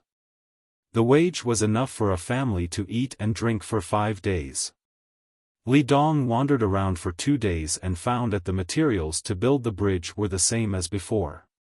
Furthermore, the tools to build the bridge were still the same. The more he thought about it, the more he felt that something was wrong. He then found Zhang Tai. "Manager Zhang, there seems to be no changes to the materials you mentioned. Does that mean that the budget should be reduced?" Li Dong did not beat around the bush with Zhang Tai and asked directly. "Oh, about that, the price has increased. Many of the materials that were supposed to be sold to Zhengzheng Construction were sold to Tang in advance because Tang was building restaurants and shops. Therefore, the money is still the same, but the materials are more expensive. I've tried my best to lower the price. It's not easy." Zhang Tai explained to Li Dong as if he had no other choice. Li Dong was furious. "Huh, Manager Zhang, who doesn't know that the buildings built by Tang belong to your young master? Then why do you have to involve us in your family's business? That's not right. Our Zhang family and Wang family's transactions are all handled independently. For example, between the clouds and the water and blue sea silver sand are both owned by our family. However, they compete with each other and even engage in price wars. Logically speaking, this shouldn't be the case. After all, when both sides engage in price wars, our family will profit less in the end. However, because the transactions are handled independently, the result is not uniform. The construction team in Tang is another team, not Zhengzheng Construction. The merchants who deliver the goods are also in contact with us individually. If you don't believe me, you can buy them and see if the price is lower." Zhang Tai laid out the facts for Li Dong and reasoned with him. For a moment, Li Dong was at a loss for words. After gasping for breath, he finally recovered. "Then why do the great Tang people who helped you build get a higher wage?" "That's because the other group is willing to pay them. Otherwise, I will pay them too. However, you have to pay more when the time comes. Otherwise, it won't be enough. I also have my difficulties. You have to understand." Zhang Tai spread out his hands and gave Li Dong such an answer. "Well, I understand. I really understand. You don't need to pay for the processing. Our people are easy to deal with." Li Dong left in boredom. He had thought it through. No matter how the transactions were handled and how they were handled independently, in the end, he had to pay 3/4 of the money to the commoners of Tang. This was because the overall income and expenditure of the Zhang family and Wang family did not change. When they gathered again to discuss the matter, Li Dong did not hide anything and said to the businessmen, "I want to kill people. I want to kill Zhang Xiaobao and Wang Wan. They are too much of a bully. I heard that they have been fishing on the other side of the Mud River. I really want to find a chance to take care of the two of them so that the Tang Empire will have one less powerful person. Oh no, the young master and the young lady are in danger. Someone tried to assassinate them. They were driven into the woods. There's still no news about them. I don't know where they went." On the second day after Li Dong said that he wanted to assassinate Zhang Xiaobao and Wang Wan, chaotic shouts sounded from the other side of the river. For a moment, it was chaotic over there. Numerous people rushed to the Mud River and into the woods to look for Zhang Xiaobao and Wang Wan. It didn't take long for this matter to spread to Xinlua. After hearing the news, the merchants who had gathered at Changfeng restaurant yesterday to discuss matters all turned their gazes to Li Dong. He had said that he wanted to assassinate him. Someone leaked this news to Zhang Tai. Therefore, the guards of Zhang family and Wang family rushed to Li Dong's courtyard and surrounded the entire courtyard. They aimed their guns at all the possible places where people might appear in an unfriendly manner. Li Dong was dumbfounded. After understanding the situation, he wanted to cry but had no tears. He was wronged. Yesterday, he just said that to vent his resentment. How could such a thing happen today? It was said that Zhang Xiaobao and Wang Wan were very powerful. The two of them could shoot out a line with pistols. According to those who had been to Mount Hua, Zhang Xiaobao could fly over roofs and vault over walls. Wang Wan could also be a general on horseback. How could the two of them suddenly disappear? The news that Zhang Xiaobao and Wang Wan were assassinated and disappeared soon spread to all places. Of course, the Turks and Japan couldn't receive it. They didn't have such an advanced information transmission system. Without pigeons, they couldn't count on Tubo. The first to know about it were the people in the capital of Tang Dynasty. The pigeons quickly flew over, followed by the members of the imperial clan of Xinlua. When the people of the Zhang family and the Wang family heard that their son and daughter were assassinated and disappeared, they didn't believe it at all. Those were two immortals. According to the two of them, who valued their own safety the most, it was harder to assassinate them than to reach the heavens. Even so, the two families showed sad expressions to not let others see through them. When Empress Wang in the palace heard the news, she fainted. She treated Zhang Xiaobao and Wang Wan as her own children, even though she already had a pair of cute children. When Wu Huifei received the news, she was happy for a moment. However, it didn't take long before this happiness passed. She was very disappointed. The people that she had been trying to deal with were suddenly gone. She couldn't find any sense of accomplishment and felt that she had lost some spiritual sustenance. Gao Lisher hurriedly found Li Longji and cried bitterly. His godson was gone, who would be filial to him in the future? How could such two cute little fellows be assassinated just like that? Li Longji didn't cry, but he sat there in a daze as if he had lost his soul. His eyes stared straight at a certain place without the slightest focus. He muttered, "It can't be, right? It can't be, right? It can't be. If they are gone, what will happen to the Tang Empire? Who can control the entire northern Hebei province like them? Will the surrounding countries take action? How will the Tang Bank solve the trouble in the future? Who can lead the manufacturing of weapons? No one will send me fun things anymore, and I won't be able to taste the food they cook. Investigate, investigate for us, investigate thoroughly. No matter who did it, us will destroy him.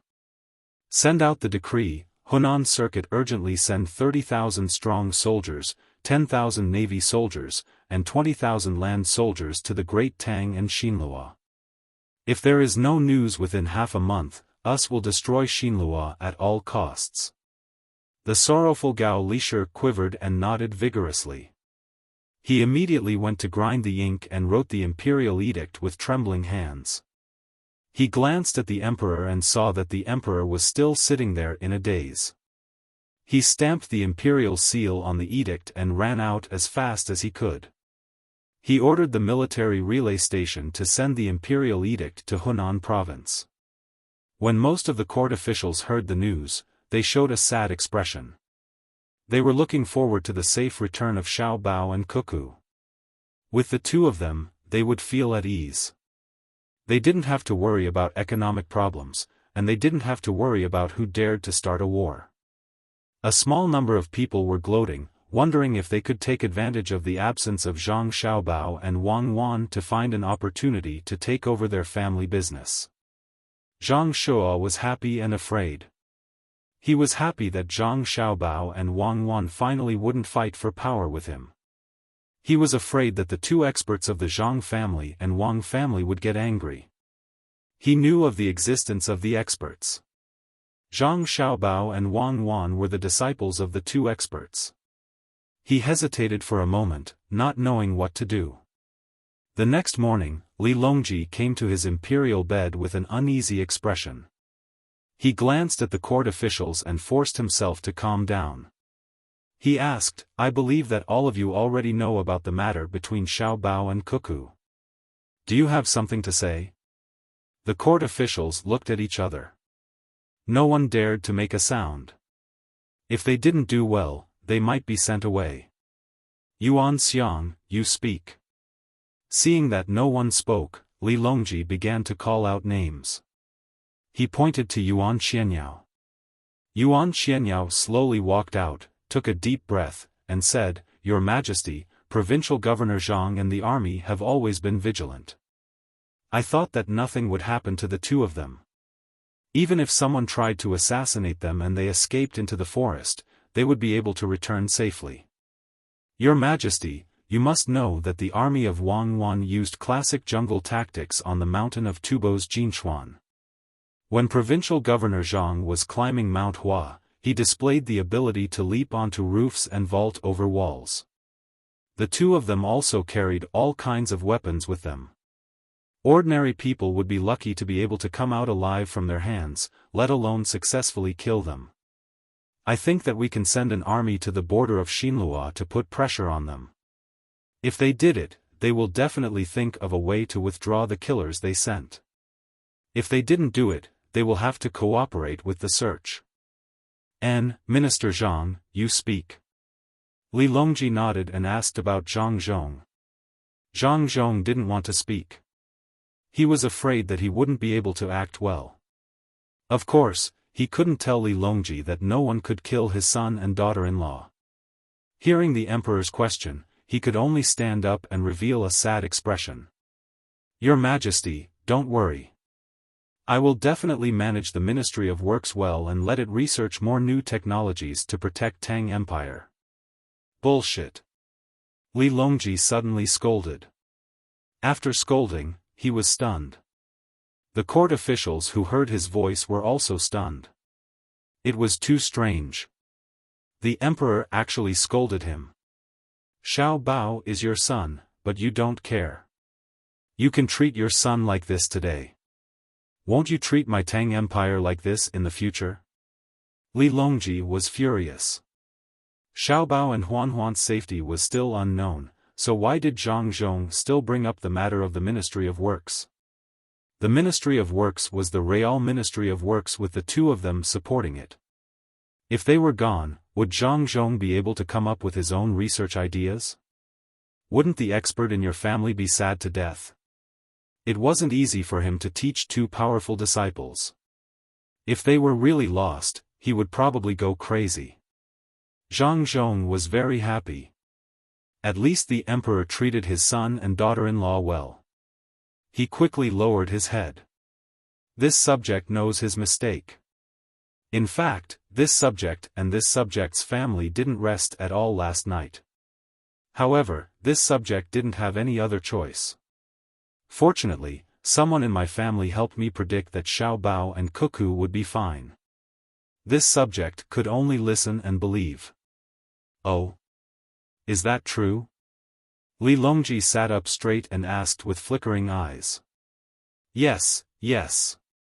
In any case, that's what the person who told this subject said. However, the two of them didn't look too good, so this subject could only believe it. Zhang Zhong said with uncertainty. Li Longji's mood, which had just improved, became uneasy again. He turned to Zhang Shua and asked, Prime Minister Zhang, do you have anything else to say? Zhang Shua came out and thought hard about how to answer. This was an opportunity, and it depended on how he grasped it. In an instant, countless thoughts flashed through his mind. In the end, he gritted his teeth and said, Your Majesty, this subject also thinks that Provincial Governor Zhang and Adjunct Officer Wang are good people who can avoid this incident. However, the Jili province they are in can't be without a ruler for a day. Why don't we send other officials to temporarily hold the fort and wait for the two of them to return before regaining power? This subject feels that Provincial Governor Zhang is thinking the same. The two of them are loyal to the imperial court and put the imperial court's affairs first. If we don't send people, the two of them will return after a long time. When they see the chaos in Jili province, they will be very sad. Your Majesty, for the sake of the two of them, should also send officials over. Luzhou, Tubo, and Feng province should also block the news to avoid causing unrest. For the sake of Provincial Governor Zhang and Adjunct Officer Wang, at the same time, send people to the three places to change the local leaders. Prime Minister Zhang, please step back. Today, we won't talk about Xiao Bao and Cuckoo. Let's talk about other things. About the new technology in the smelting factory that can smelt good steel. Xiao Bao and Cuckoo once wrote a letter to their families and leisure, saying that they want to build a railway. When the steam engine is perfected, we will make cars to make it convenient for our great Tang to travel around. My subjects, where should we test it first? When Li Longji heard Zhang Shua's words, he did not show any other expression on his face. Just like before, he did not mention the assassination of Zhang Xiaobao and Wang Wan. Gao Lisher glared at Zhang Shua fiercely. He was angry and relieved. He knew that Zhang Shua was done. After following the emperor for so long, he knew the emperor well. As long as there was a chance, Zhang Shua would be dealt with. When the people of Xinlua learned that Zhang Xiaobao and Wang Wan were assassinated and went missing, the people of the imperial clan were very happy. They knew the weight of the two of them in Great Tang. The sword meet on Mount Hua was organized by the two of them. It would be best if they died. That would cut off one of Li Longji's arms. The only thing they were worried about was that Great Tang would push the responsibility to them. Although they did not send anyone to assassinate them, they did have the idea, but they did not dare. Who was the one who helped them vent their anger? Li Dong was not a member of the imperial clan. He kept saying that he wanted to assassinate Zhang Xiaobao and Wang Wan. Now that he had received the information, he was afraid. Not to mention the armed men outside, even the money invested. If something happened to the two of them and the money was not returned, who could he complain to? I've already been questioned 3 times. I'll probably have to continue. It's troublesome. If the two of them really die, the guards they brought will also kill themselves to vent their anger. I don't think the people of the imperial clan will care. Li Dong, who had been asked 3 times, returned home and saw that the people at home were not allowed to leave. He walked into the house and stood by the window as he muttered to himself. Another 2 days passed. This time, it was the protection team that came from Jili province on a fast boat. There were a total of 600 people, and they were fully armed. As soon as they entered the territory of Xinlua, they did not explain to anyone at all and directly scattered. Every 5 people were in a group, they changed to horses and galloped in Xinlua. When they encountered a large number of troops from Xinlua, they only said that they suspected that Xinlua had sent people to assassinate them and came to look for them. If they were found in Xinlua's territory, Xinlua would be waiting for revenge. Xinlua's troops were much more numerous than the 600 protection team, but none of the soldiers dared to find trouble. They could only watch as groups of people rode their horses in all directions. Then, they would stop from time to look through binoculars and spread out a piece of paper to draw a map.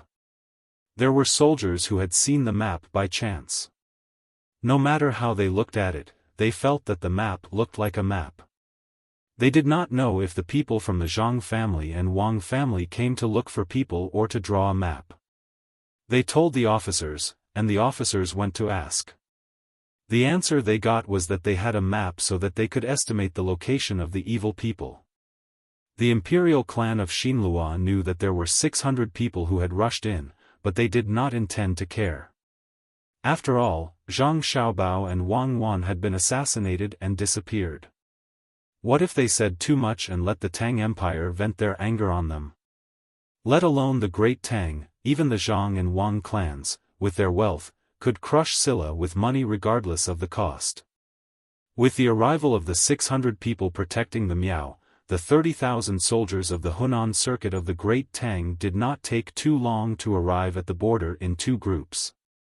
20,000 land troops and 10,000 navy troops were on standby at any time, ready for a strong attack. In the past, Xinlua had fought with the Tang Empire many times. They had fought in the Sui Dynasty and later in the Tang Dynasty. However, they had never been as timid as they were now. Not to mention sending troops to the border and asking Li Longji what he wanted to do, they did not even dare to mobilize their own troops easily. They were afraid that the Tang Empire would misunderstand. If they really touched the taut string, it would not be just 30,000 soldiers who would fight. Lu Zhou's gunships were gathering. They could attack along the way from the Blackwater Commander-in-Chief's mansion. There were also the local garrison in Jili State. They would be surrounded on all sides. Xiao Bao, let me carry you for a while. It's been so many days. It's quite tiring for you to carry me.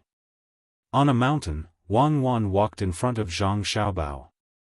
Zhang Xiaobao followed behind with a radio on his back.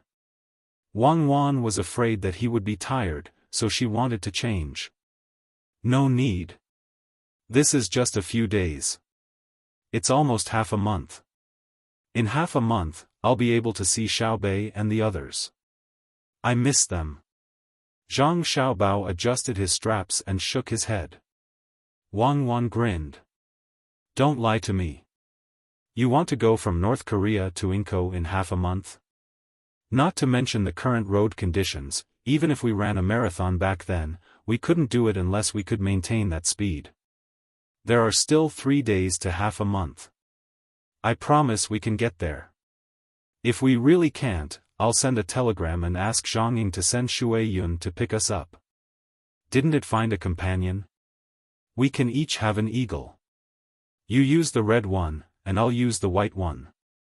Zhang Xiaobao was not in a hurry at all. He followed Wang Wan to the edge of the mountain top. Looking back, it was really quite steep. Wang Wan heard Zhang Xiaobao mention Shui Yun and said with a smile, I hope they can have children soon. It'll be good if they can give birth to dozens of children at once. They'll be able to perform exceptionally well. The inherited genes must be good. When the time comes, we'll make a big place for them. The protection must be strengthened so that when they push the children down, they won't fall to their deaths. We have to give them a few more chances. Who hasn't made a fool of themselves? Don't you think so? I heard that for creatures like eagles, even if the baby eagle can fly, it's better to break its wings and let it continue to fly. One is to train the baby eagle's perseverance. The other is to let the bones grow better and tougher. When the baby eagle is older, we can give Xiaobei and the others one each. They can be playmates at ordinary times. When they encounter danger, they can run with them, just like you in the desert in Tubo. Zhang Xiaobao recalled what it was like at that time and smiled. The two of them took a short rest and then rushed in the direction of Jianan. Uncles, aunts, brothers, and sisters, listen to me. A few days ago, we watered the fields that had been planted and made a water wheel.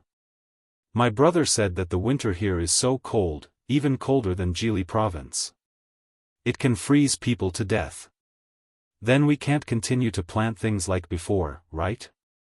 Xiaobei, the county magistrate, gathered more than 100 people under her rule today and said in a sweet voice. The people did not regard Xiaobei as a county magistrate at all. They just felt that Xiaobei was cute. They often saw her and were happy to talk to her. Of course, no one would look down on her. To be precise, they looked down on her identity. After all, she was a member of the Zhang family in Sanshui County. The reason why there were so few people in Jianan was that Zhang Xiaobao was recruiting people in Jili province and the various preferential policies given by the Tang Empire. With such an identity, no one would doubt that Xiaobei could make people live a good life. Even if she could not lead them to build the county well, she could transfer enough materials from other places. Some time ago, they had been following her to weed the fields and made a water wheel according to the method of the little guys. This year's harvest would not be bad and would be enough to eat until after next year's autumn harvest. Now that they heard Xiaobei talking, they did not know what she wanted to do. Xiao Bei felt that she had done a good job. At least, she did not make them feel disgusted. Seeing that everyone was listening, she continued, "In order to make everyone live a better life this year, I will teach you a way.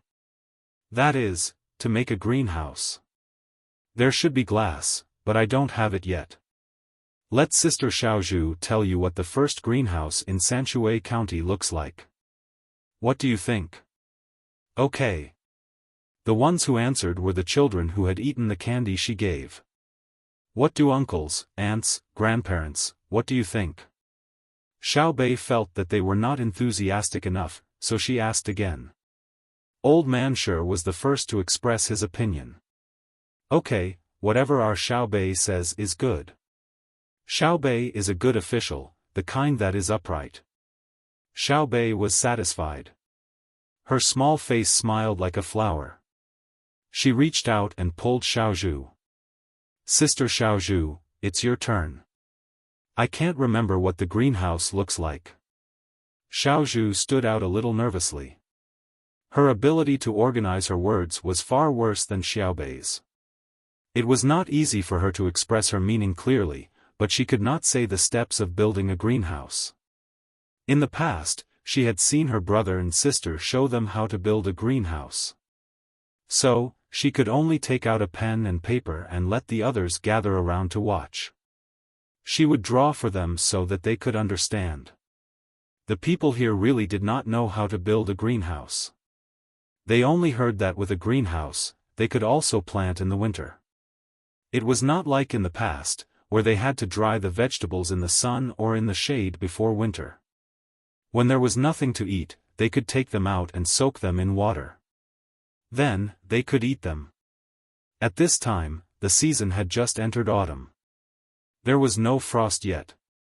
The leaves on the trees were still green and did not turn yellow. They swirled and fell. The common people remembered the steps of building a greenhouse. Li Bai also watched from the side. Ever since he came here, he had not played any role. Although the 9 little guys were small, they really supported the Yaman's work. Xiaoyuan remembered everyone's name, including the relationship between them. The Yaman's accounts were memorized by Xiao Hai. When Xiao Bei asked for data, she could answer as soon as she opened her mouth. Xiao Zhu was in charge of drawing the map. Big Man, Small Man, and the other 3 children who had not come here and should have grown up in the mountains also helped. The population was small to begin with. The 9 children worked hard together with 100 small guards to tear down and repair the houses here in preparation for winter snow. Through this period of observation, Li Bai was very puzzled. Could it be that the children of officials were really so powerful? Zhang Xiaobao and Wang Wan had been talked about like gods. Now, the 9 children also began to show their abilities.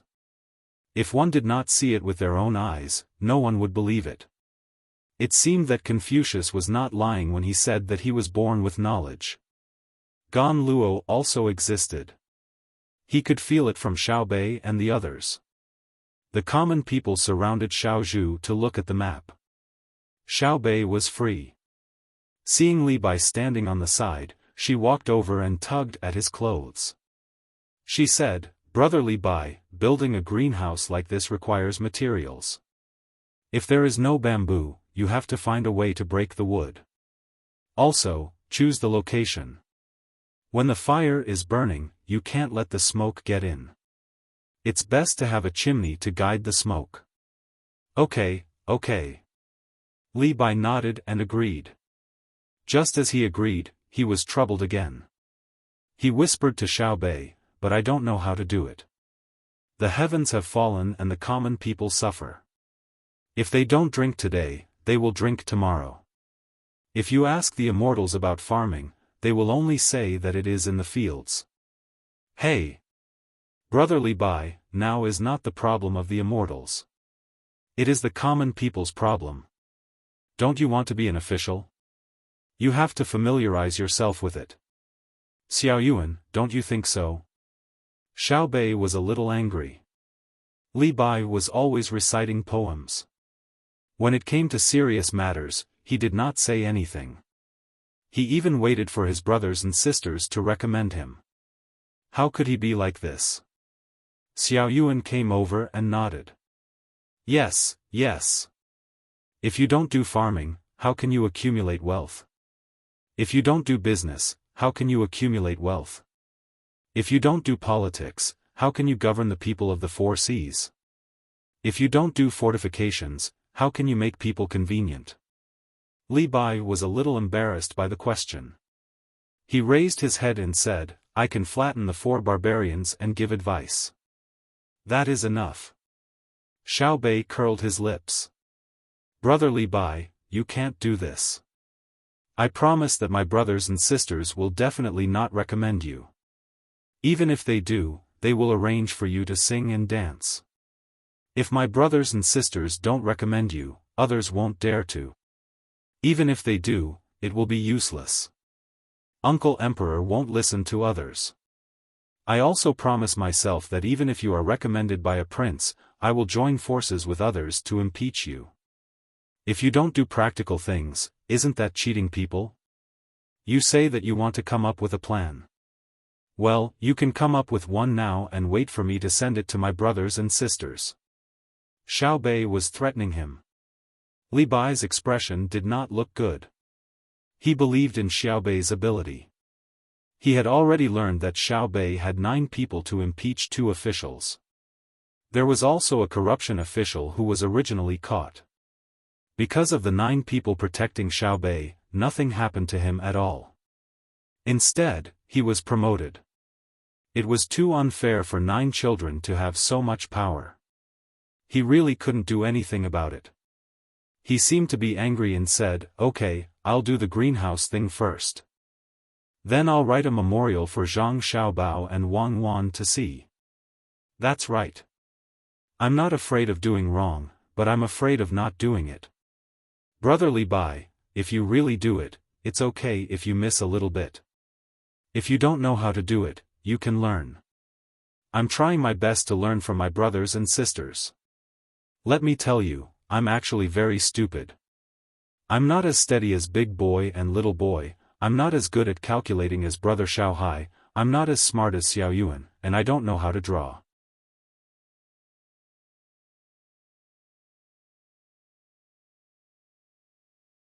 Chapter 852. Bang! A gunshot rang out in the forest, echoing in the air. Zhang Xiaobao put away his gun and walked diagonally forward. As he walked, he said happily, we have rabbits to eat today again. There are rabbits to eat every day. You only know how to shoot rabbits. Wang Wan had obviously eaten too many rabbits and was not very satisfied. I want to shoot a tiger, but it seems like we can't finish it with our stomachs. Can you drag a big tiger with you? It's shameful to waste food. If you really want to change things up, you can start shooting tomorrow. Or you can also get some pheasants to eat. Zhang Xiaobao spoke honestly. There were many animals nowadays. If he brought a gun when he went out, he did not have to worry about starving himself. The only regret was that there were only 2 people. If they shot a slightly bigger rabbit, they would not be able to finish it. Wang Wan was in charge of observing the surrounding situation with binoculars. She stood guard for Zhang Xiaobao. When Zhang Xiaobao came back with a rabbit, she opened her backpack and took out seasoning. She found a place with fewer trees and began to pick up the dry branches on the ground. Let's roast it today. Rabbits roasted with pine branches have a pine fragrance. Zhang Xiaobao took out a knife and said as he cleaned up the rabbit. In fact, it was because there was no river nearby, so he could not clean it. He still had to drink the water he carried. Wang Wan did not object this time. She used a shovel to dig a hole in the ground. It could block the wind and prevent the fire from jumping out and igniting the entire forest when they were roasting. While watching Zhang Xiaobao busy there, she asked, should we get someone to send a message to Beijing to prevent others from worrying too much? If someone really thinks that the 2 of us are dead and causes some trouble, we will have to deal with it when we go back. I won't send it. I just want to see who will make a move to deal with our industry and other administrative arrangements. It's not a big deal to spend some effort. When the same thing happens again in the future, people will not dare to act rashly." Zhang Xiaobao laughed mischievously. He used a knife to cut a slightly thicker branch and scraped away as much pine oil as possible. Then, he lifted the rabbit up and slowly turned it over the fire. At the same time, he said to Wang Wan, "I reckon that very few people will make a move at this time. After all, the officials who have the ability to know about our family's situation are afraid of our master. That master is not as simple as he says. This is the benefit of pretending to be mysterious. Those who don't have the opportunity to know about this information don't have the ability to shake our business." A few days ago, didn't the news from the capital say that Zhang Shua had discussed with Li Longji how to get hold of our forces after learning of our disappearance? Looks like he's done for. Sigh, it's about time. It's been so long, don't you think so? Yes, if it weren't for us, he would have gone down long ago. Moreover, he would have gone down very miserably. However, not only does he not know how to thank us, he also wants to deal with us. It's really too hateful. Wang Wan also agreed. After thinking for a while, she suddenly asked Zhang Xiaobao, "Do you think we should still deal with Li Linfu? His position now seems to be more stable. If we want to deal with him, we have to do it early. We can't expect him to make mistakes.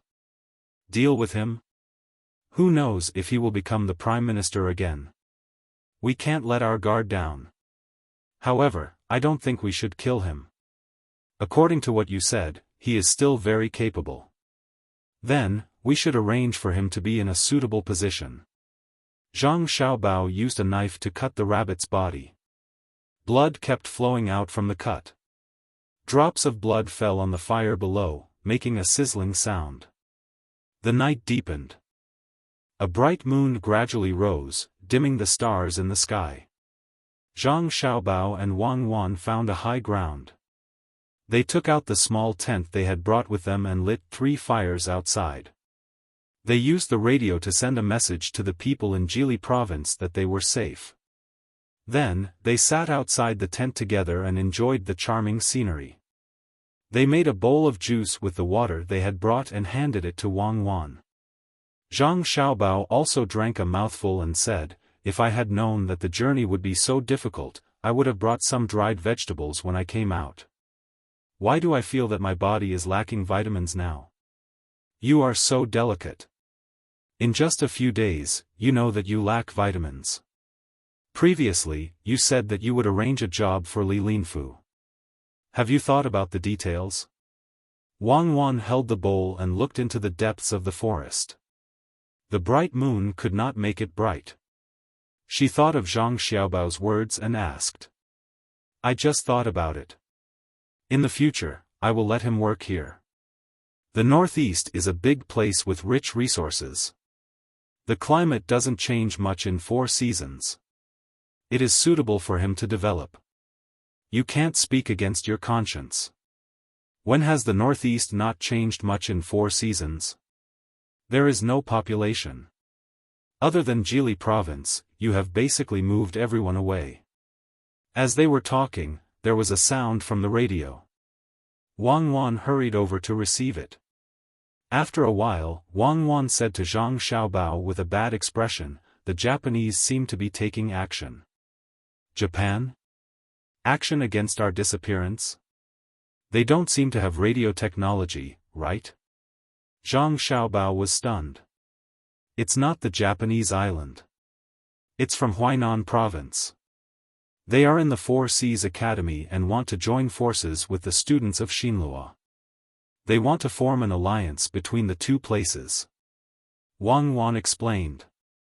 "That's not slow. It seems that they really care about us. Something just happened, and they reacted. How are the details?" "I'm still investigating. It hasn't arrived yet. Do you think we should speed up the development of radio? What's going on now? We have to run with the radio on our backs. Every once in a while, our people will follow us. The distance of the signal transmission is too short.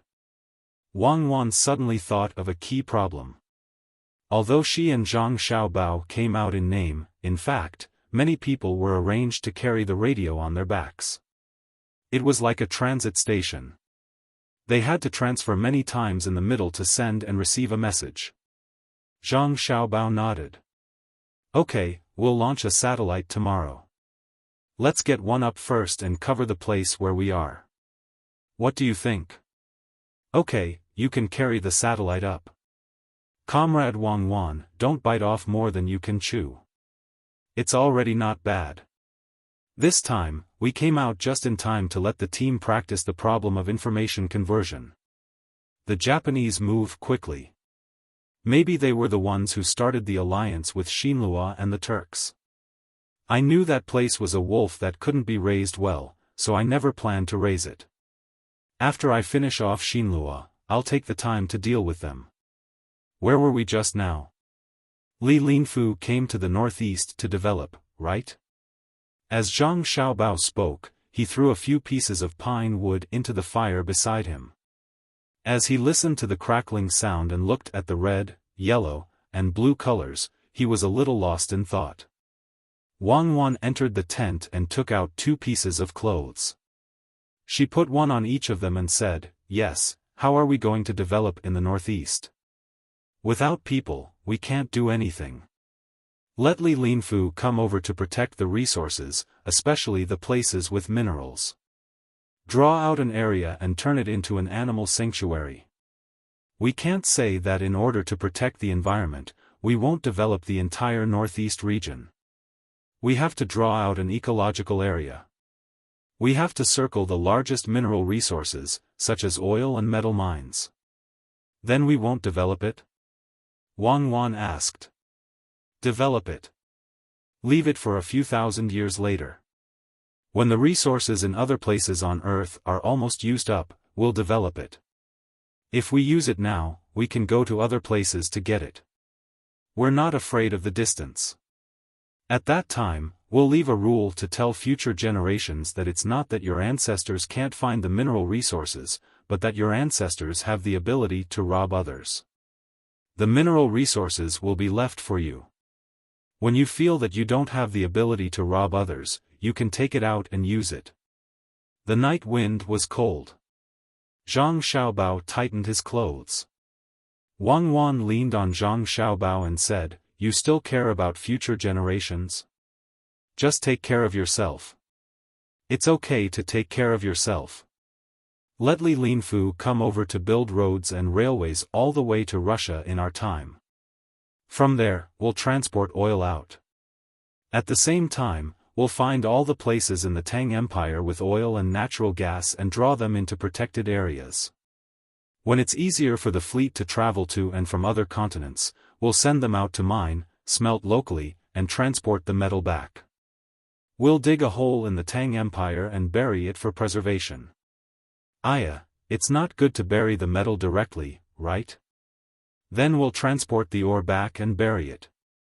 Zhang Xiaobao started to become enthusiastic about this matter. He really had such a plan. While others weren't developing it, he would snatch back as much as he could. After saying this, he nudged Wang Wan. "Go to sleep first. I'll wake you up to keep watch when I'm sleepy. We'll be able to reach Xiaobei's place before winter. Why don't you say before summer? In a while, if you ask others to transport the ore back, will they really transport it? They can't even smelt it when they transport it back. Are they that patriotic? Or are you planning to pay for it?" Wang Wan leaned on Zhang Xiaobao and narrowed her eyes. Tax deduction. In the future, all goods that are directly transported back from the outside will be heavily taxed. If you don't want to take so much money, transport the ore and oil back to Xinhua and Japan. They can smelt it there and solve the problem of unemployment in the 2 places.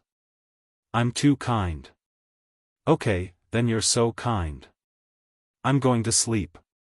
You can keep watch until tomorrow morning." Wang Wan stood up and went into the tent. Well, when we go back, let's get married. We're not young anymore. Zhang Xiaobao turned his head and shouted. Okay, do as you see fit. After the engagement, we'll live separately. I'll wait for you to marry me in my boudoir. Then forget it. I'll persevere for a few more years. August, the harvest season in various places. The people who had worked for a year began to enjoy the fruits of autumn. The officials, on the other hand, were busy. They needed to allocate all kinds of resources. The busiest person was Zhang Shua. It wasn't that the head of the secretariat was busy. He had nothing to do with the head of the secretariat. Compared to the historical events that Wang Wan and Zhang Xiaobao had told him, Zhang Shua was undoubtedly much luckier. He was not imprisoned. As he always thought about Zhang Xiaobao and Wang Wan's Jili province and occasionally mentioned it, Li Longji fulfilled his wish and arranged for him to be in a place not too far away from Jili province. Fanyang Jidushi was an official position with real power. It governed many provinces, and it was the kind of place where Wang Wan's family lived. This position had more power than Zhang Xiaobao and Wang Wan combined. It was also not far from Shanhai Pass. It could be said that it took care of each other with the place where Zhang Xiaobao dug coal. He and Zhang Xiaobao were both important figures. It could be said that they allowed Shanhai Pass to sit in the key position of the unparalleled lock of the two capitals, the first pass of the Great Wall of China. As a result, the court was harmonious. Those who had supported Zhang Shua also began to do practical things and no longer continued to speak. Li Longji wanted Minister Zhang from the Ministry of Works to be the Prime Minister, which was also a position under the Hall of Secretaries. However, Minister Zhang refused because he was too inexperienced. Then, Li Longji scolded Minister Zhang, mainly scolding Minister Zhang's son and daughter-in-law. His reason was that why they didn't say anything earlier when they were still breathing. They caused him to not eat or sleep well for a long time. Zhang Shangshu tactfully explained that he had mentioned it before. Someone had calculated and said that his son and daughter-in-law were fine. But this did not make Li Longji's anger disappear. In a fit of anger, he removed Zhang Shangshu's son and daughter-in-law from their positions as provincial governor and military officer. He set up a new position of Bohai Jidushi, making the two of them the head and the deputy head. They had control over more than 10 governor manors and protectorate manors. The two of them had no time to continue playing games as a punishment. The grain for this year's autumn harvest had not been shipped over, but the taxes had been paid first. Now that it was convenient to pay taxes, there was no need to ship the money to the capital. They could directly deposit it in the Great Tang Bank. Li Longji looked at the money in the account book, his eyes shining. He was rich, he was really rich. With a wave of his pen and a stamp of his seal, he ordered the Great Tang Bank to issue $1 billion of national debt this year. It was an issue, not a repayment. If it was to be repaid, the first 5-year period was not up yet. The main reason was a ship that had set off from Jili Prefecture. The ship was heading toward the capital. It had to stop on the way, and its speed was slower than a sailboat or a ship. However, when this ship was going against the current, it did not use sails or wheels. It did not even need people to row it, and it could not find a boatman. Although there were always problems along the way and it needed to be fixed, it was still a new thing. Especially when the news came back yesterday that the ship had not broken down for half a month. It was about to enter the capital, and the people of the capital could see something new. For the stability of the country, Li Longji had no choice but to encourage the development of technology. Thus, he borrowed money from the people to make steel and build railways. According to his thinking, if a ship could work, then so could a carriage. Thus, Li Longji wanted to build a railway to connect the capital and Luoyang. Oh, there were two. The current technology could not allow a train to cross a river. The bridge could be used by people, but it could not be used by carriages. The series of changes in the imperial court did not have a direct impact on the people. The people did not care about those things that they could not worry about. They only knew that they had earned more money this year, and they wanted to buy some luxury goods. For example, they wanted to buy a small glass wine cup with a reduced price. They wanted to pay the price of a pig to buy a set. For example, they wanted to buy a beautiful pearl necklace. They sold half a pig to buy a smaller one.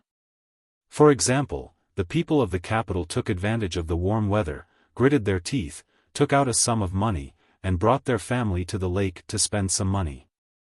No one bragged about the Tang dynasty's long-term stability, and no one deliberately gave Li Longji a watch. However, Li Longji, who had secretly sneaked out, was very happy to see the people wearing beautiful clothes on the street. In the tea house, accompanied by armed guards, he listened to the storyteller talk about the current situation of the Tang dynasty. Li Longji drank 2 pots of tea of unknown grade and gave out 100 banknotes.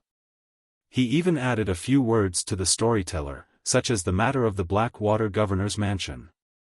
If it were not for the guards stopping him, the founder of the Pear Garden really wanted to chase the storyteller away and personally sit in that position to say, traveling the south and drinking tea, the water in the river, the water in the lake, listen to me, there is black water in the Bohai prefecture. Unfortunately, a wish was a wish after all. It did not come true, let alone get some rewards and fill the treasury.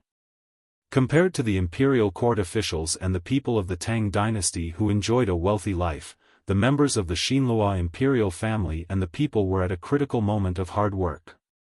Driven by the dream of making a fortune, the members of the Xinlua imperial family supported the people to quickly build the 2 rivers. Now, only a few months had passed, and a miracle had really happened. With an explosion, the river was connected. The bridge that had been built first was also suspended in the air at this moment. It was placed on a wooden board and became the land road that the Tang dynasty and Xinlua had to take. Xiao Bao, the news has come. The river and the bridge have been connected. Can we not wander around anymore and arrive at Jinan earlier? You're not really planning to arrive before the end of next year, are you? In the mountains, Wang Wan received a new telegram and said to Zhang Xiaobao, who was mending his clothes beside her. Zhang Xiaobao stopped. It's connected?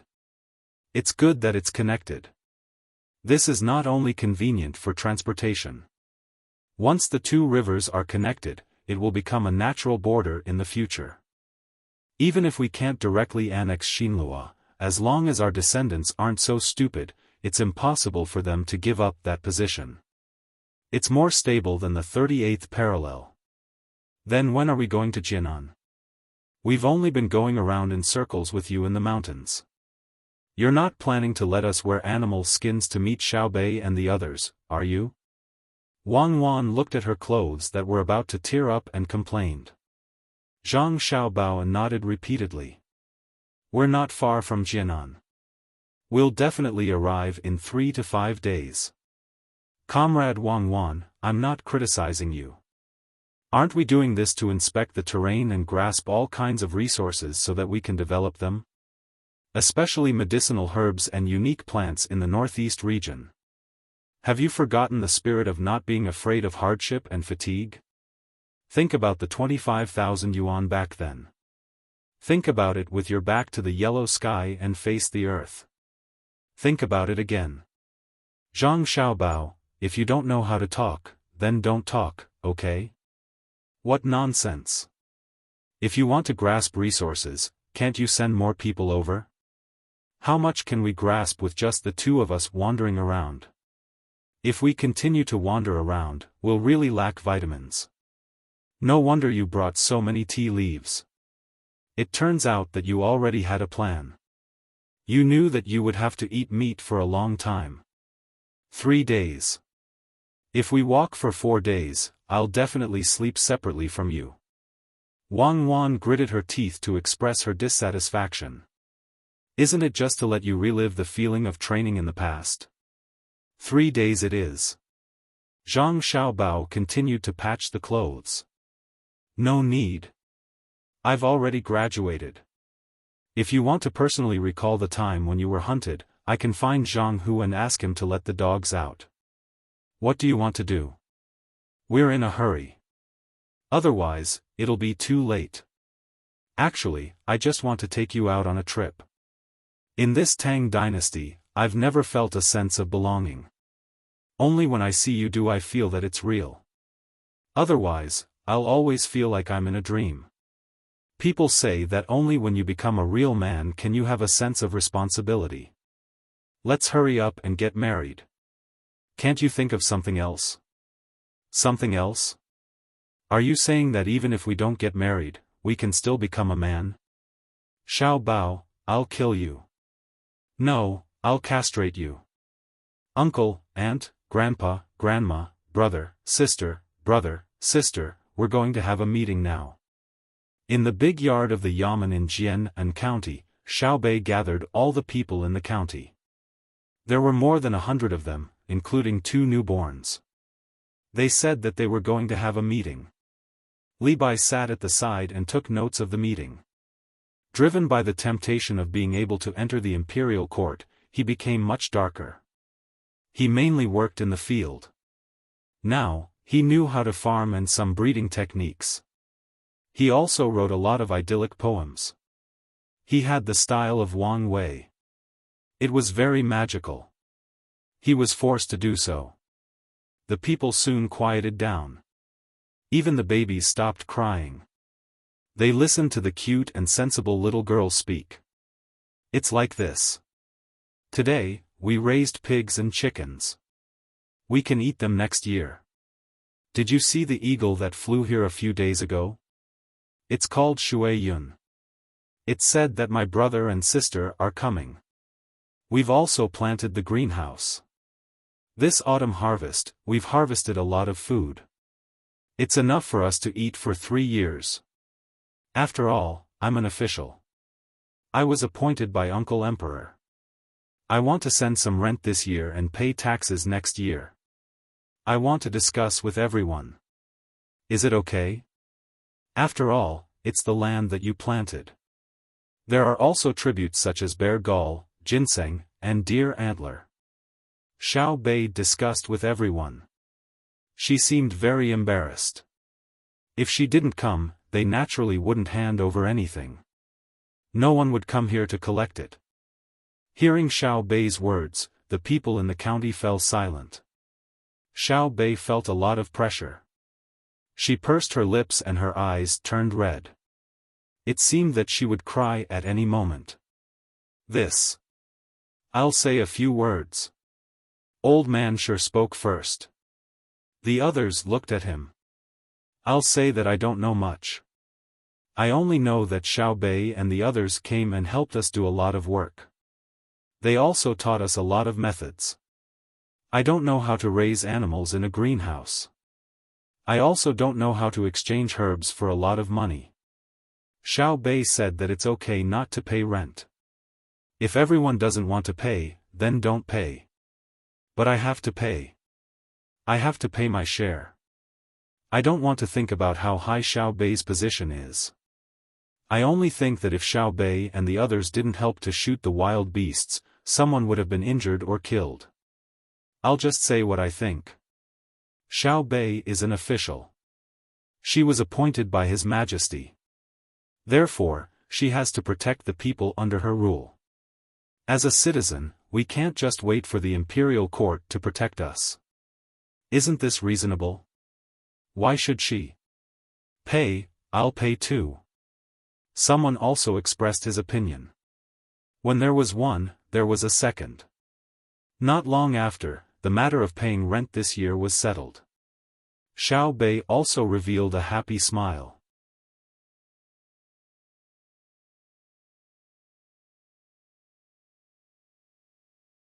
Chapter 853. Xiao Bei and the rest are still very hard-working. Wang Wan looked at Xiao Bei, who was making a lot of noise in front of everyone, and praised him. This is the benefit of having a good family background. Other than the children of the imperial family, the other children don't have a chance to learn about the big world. Perhaps the children of ordinary families are also promising, but the ratio is definitely not as good as the children of the imperial family. Zhang Xiaobao looked at Xiaobei, who had become slightly tanned, and was also very happy. He knew that this was the power of an example. What his younger siblings did was not really to be qualified officials, but to treat doing things as a game. Other children played house, but Xiaobei and the rest were more practical and would work hard to make the game good. Wang Wan used her hand to push back the hair that was hanging down on her face. Seeing the people of more than 100 counties below discussing how to transport this year's rent to the capital, Wei Wei shook her head. Xiaobao, now that we are provincial commanders, we can control the local taxes. Should we exempt the taxes in Jian County? Otherwise, with their ability, not to mention transporting the rent to the capital, even if they transport it to Jili province, the amount of food they eat along the way will be several times more than the rent. It's inevitable. Paying rent is an obligation. We can directly transfer the rent that they pay to the Yamen of Jian County. I have decided to move the Bohai provincial commander's residence here. It's just beside Jian County, near the sea. At that time, we will vigorously develop the marine aquaculture industry. This is a long process, but it has to be carried out. We can't always let the northeastern region lack people. If others don't take the initiative to come over, we will attract them over. When the people from North America return, we will plant all kinds of seeds in the entire northeastern region. At that time, whoever wants to taste the freshness can transport it themselves. When the sea route is developed, the land route naturally needs to be developed as well.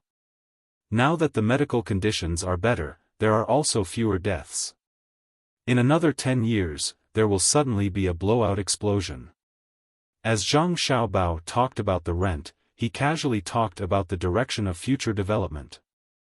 At the same time, he was worried about why the people he sent out had not returned. Too much time had passed. After the new year, it would be 2 years. Wang Wan frowned. After some thought, she asked, "Aren't we going to promote new crops throughout the Great Tang?" "There's no hurry.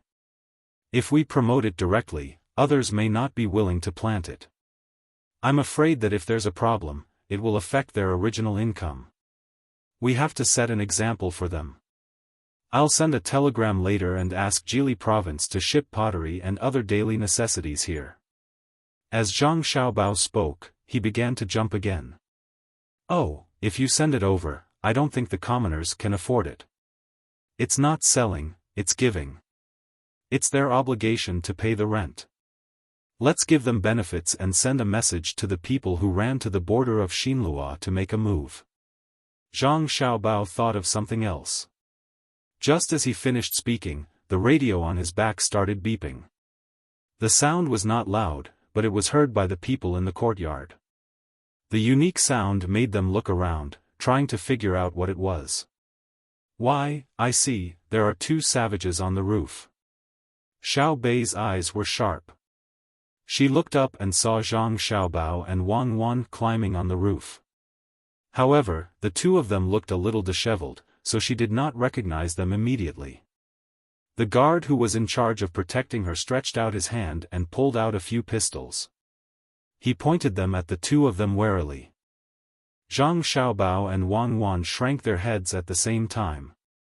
Zhang Xiaobao shouted, "If you dare to point your guns at me again, I'll shoot all of you." "Ah! It's my brother's voice." The familiar voice made Xiao Bei's expression change. She then shouted with all her might, "Brother, I miss you. Come down quickly. Why did you run up to the roof?" Wei Wei, the commoner of Jianan City, was stunned. Then, she suddenly became excited. She could finally meet the legendary figure. Li Bai also had a look of anticipation. He wanted to see how the person who could decide his official position looked like. Following the sound of 2 people landing on the ground, Zhang Xiaobao and Wang Wan jumped down one after another. Everyone was stunned again. When they looked at the 2 of them, they realized that they could not reconcile the image in their minds with the two people in front of them. Their hair was messy, and their clothes were tattered. They looked worse than people who had escaped from the wilderness. Could they be the legendary god of war and god of wealth? It seemed to be a little difficult to convince oneself. Xiao Bei did not care too much. She spread her arms and legs and rushed into Zhang Xiaobao's arms. She kissed Zhang Xiaobao's face hard. "Brother, where did the two of you go to play? Did you kill a few big tigers with your bare hands? County Magistrate Zhang, can you arrange a place for me to stay? I'm tired and hungry from the journey." Zhang Xiaobao also kissed his sister hard. Then, he put on a straight face and started talking about how he was doing. "Ha ha ha, I didn't know that Lord Zhang is here. Please forgive me. Guards, can't you see that Lord Zhang and Lord Wang are travel-worn? They fought tigers along the way and suffered a lot. Hurry up and arrange it. Lord Zhang, Lord Wang, this way please." Lord Zhang, what are you carrying?" Xiao Bei laughed happily. She hugged her brother's neck with one hand and led the way to the house with the other. She was very curious about the thing her brother was carrying.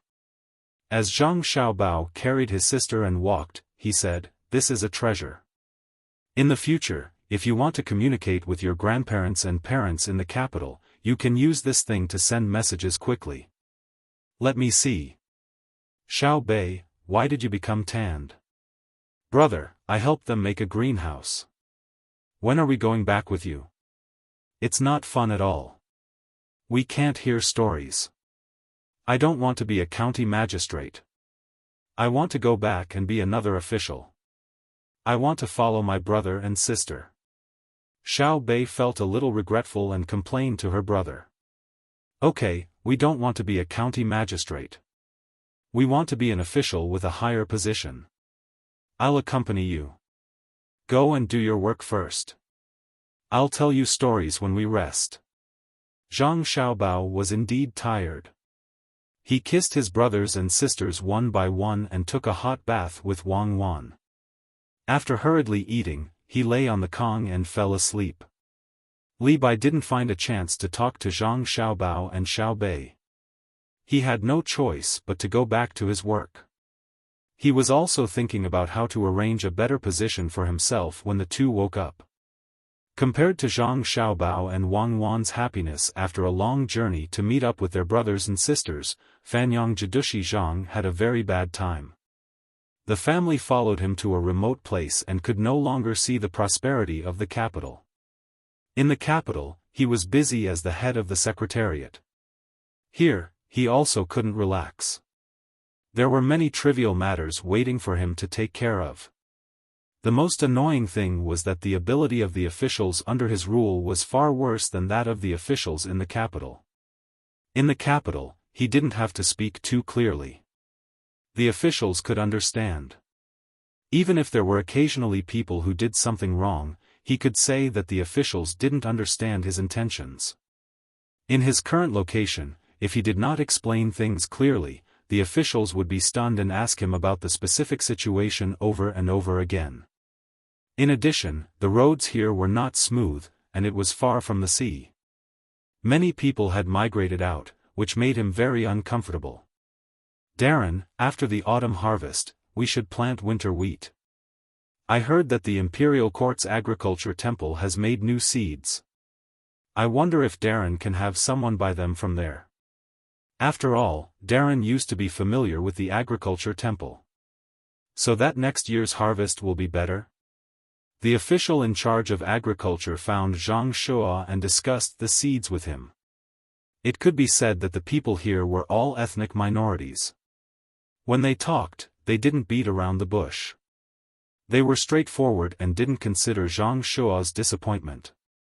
As soon as Zhang Shua heard the two words "the capital," he felt uncomfortable. When he heard the words "the agriculture temple," the first thing he thought of was not the seeds. Instead, he thought of the matter of Zhang Xiaobao and Wang family raising the status of the agriculture temple. Many of the items in the agriculture temple were taken care of by Zhang Xiaobao and Wang family. The seeds were indeed well researched. The yield was high and the growth cycle was short. However, it was always uncomfortable for him to write a letter to them. They would definitely laugh at him for overestimating himself and insisting on opposing Zhang Xiaobao and Wang Wan. No, he was determined not to ask for the seeds. He couldn't afford to lose face. After thinking about it, Zhang Shua said with a sullen face, "The seeds of the agriculture temple are still being researched. Moreover, the distance is long. Even if they receive the letter, by the time the seeds are delivered, the planting time will have passed. You are in charge of agriculture. Why don't you think about it yourself? Are you worse than the officials of the agriculture temple?" Think about it myself? Where should I start? Sir, you used to work in the capital. Why don't you give me a reminder so that I can find someone to do it? Sir, I thought of something. The agriculture temple is far away and Jili province is close. That Zhang Xiaobao must have a way to get good seeds. Why don't you ask him? That's right. I will immediately send someone. This person in charge of agriculture was very honest. In the blink of an eye, he thought of a good idea. He believed that he could successfully get the seeds. It was said that Zhang Xiaobao and Wang Wan were very supportive of the common people's lives. You are not allowed to go. No one is allowed to go. Whoever dares to go will be punished by me. How can the seeds of Jili province be planted in my Fanyang? You are not acclimatized. Go, mind your own business. Zhang Shua seemed to be sitting on a barrel of explosives. He reprimanded the person in charge of agriculture and waved his hand, shooing him out like he was shooing away flies. When he was the only one left in the room, Zhang Shua seemed to have aged a lot in an instant. He fell weakly into a chair and said angrily, "Zhang Xiaobao, Wang Wan, do you think that after you take care of me, I will be unable to recover? Just you wait. You want to build roads? When I come to Fanyang, I won't let you succeed." The guard who was standing outside the door waiting for the summons heard Zhang Shua's voice and shook his head helplessly. He said to the other person beside him, "Lord Zhang is crazy. He still wants to deal with Zhang Xiaobao and Wang Wan. It seems that he will only stop after he loses his life." The other person looked around and saw that no one was paying attention to him. He nodded. "Lord Zhang Xiaobao is angry. The idea that Zhang Shua came up with is inferior. Zhang Xiaobao and Wang Wan don't have the time to care about him. He wants to obstruct the construction of roads. I heard that it will cost a lot of money to build a railway. If Lord Zhang Shua really stops him, I think His Majesty will chop off his head." Sigh. That's right, that's right. It's better to think of a way to leave as soon as possible. We can't be with him. Otherwise, we won't even know when we will lose our lives. If you don't believe me, you can look at Xinlua. They also didn't allow the construction of the river back then. Now that they have taken out the money, I don't think there's any hope for the road. The guard who spoke previously lowered his voice, trying to find a new way out. Like what he said, the road from Jili province to Daxing city was still being repaired. He had recruited many people to work together. Before winter, the road would be repaired. However, except for this section, the road from Jili province to other places in Xinlua had not been repaired at all.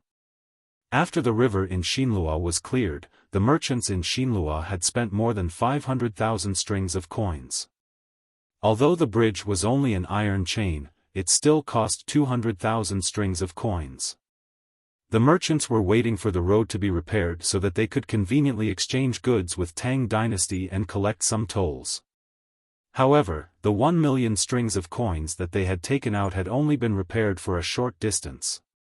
Most of them were in Xinlua. On the contrary, Tang Dynasty didn't take any new actions. No matter how Li Dong's group calculated it, they didn't feel that the road in front of them was worth 1,000,000 strings of coins. They always felt depressed. Standing at the entrance of the bridge where they collected customs duties, they watched batches of grains being transported here and bolts of silk being paid. Finally, they couldn't stand it anymore as they walked across the bridge to look for Zhang Tai. They wanted to ask him what had happened. Soon after Zhang Tai received the order to take action, he found the person in charge of the other aspects and prepared to cooperate with them. The moment he handed over the command, he was assigned a task. Before he carried it out, Li Dong had come to him with a dispirited look. "Boss Li, are you free today?" Zhang Tai greeted Li Dong with a sincere smile. "Not bad. I'm out for a walk. By the way, I'll take a look at the newly repaired road and your shops and boits. The business here is good. It's so boisterous here." Li Dong tried his best to restrain his impulse to tell Zhang Tai about the road.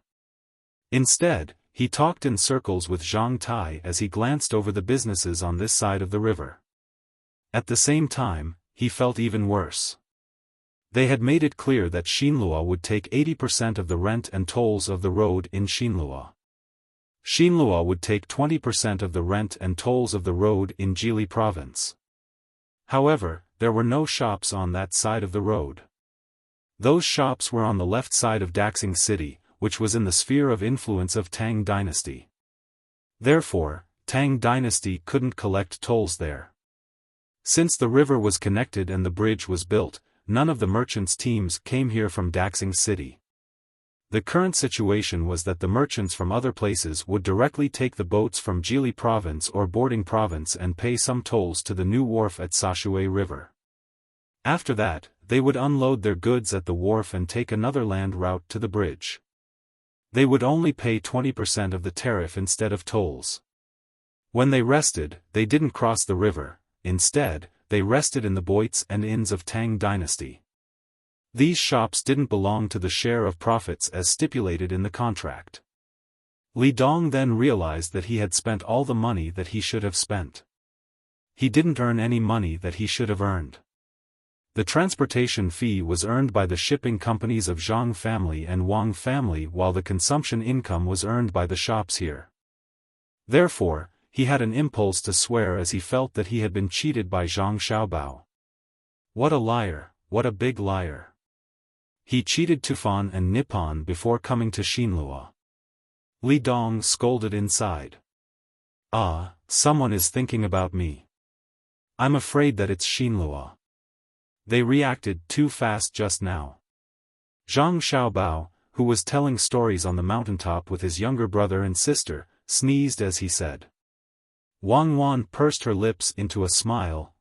I'm afraid that they're praising you. They're praising that you, an international swindler, are finally useful. Sister, is an international swindler very powerful? Xiaobei raised her head and blinked her big eyes as she asked. That's quite powerful. Wang Wan was certain.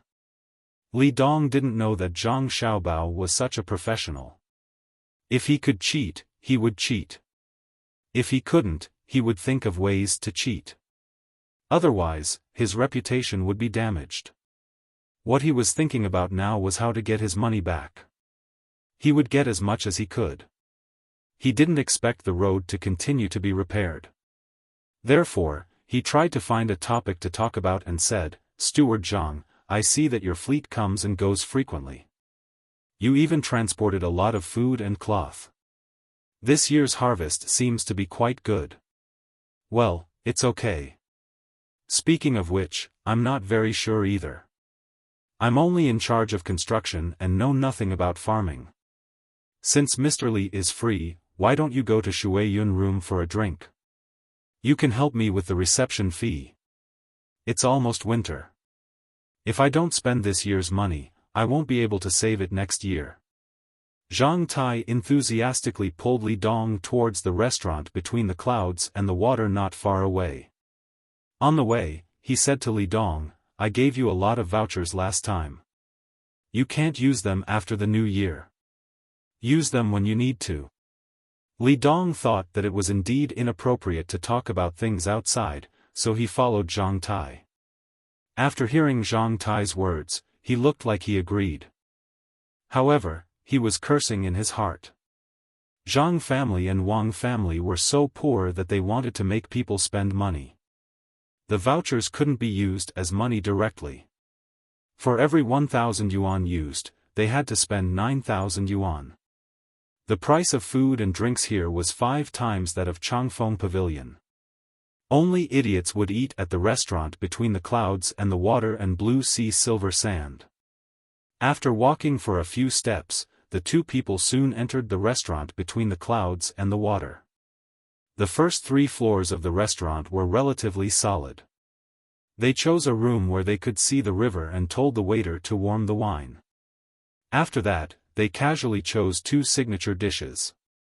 The waiter served the cold plates first so that they could enjoy the wine. Zhang Tai spread out a piece of dried tofu. He brushed some sauce on it and sprinkled some chopped green onions on it. Then, he rolled it up and took a big bite. After chewing it forcefully, he swallowed it. After letting out a long sigh, he said, "Mr. Li, try this. It looks simple, but it's refreshing." Obviously, Li Dong didn't want to smell the green onions. He responded with a smile. However, he picked up a garlic eggplant and tasted it. He had to admit that the food and drinks between the clouds and the water were worth that price. Although they were made with the same ingredients, they were much more delicious than those made in Changfeng Pavilion. Steward Zhang, when the weather turns cold and the ground freezes, will the road not be able to be repaired? Li Dong looked at the river and asked Zhang Tai. Zhang Tai looked very serious as he explained to Li Dong, "If Mr. Li is willing to pay more, the road can be repaired in winter. You don't have to be afraid of snow. The ground can be melted by sprinkling salt. If the ground freezes, you can roast it with fire. However, it will cost a lot. It's not worth it. How about repairing it next spring?"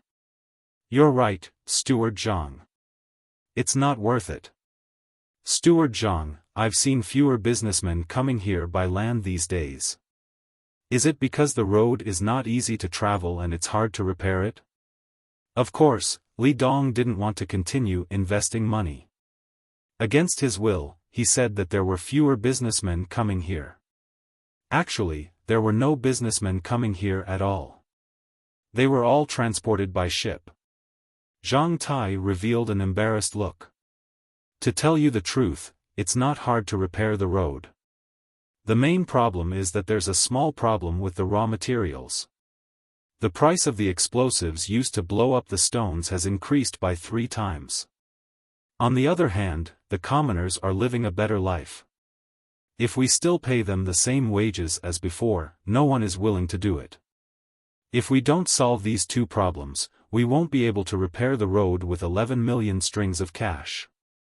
It's estimated that we won't even be able to repair 1/3 of the road. Why don't we wait a little longer?" When we signed the contract, Mr. Li wasn't in a hurry. Therefore, we didn't specify a completion date on the contract. Next year, I heard that the explosives will be mass-produced.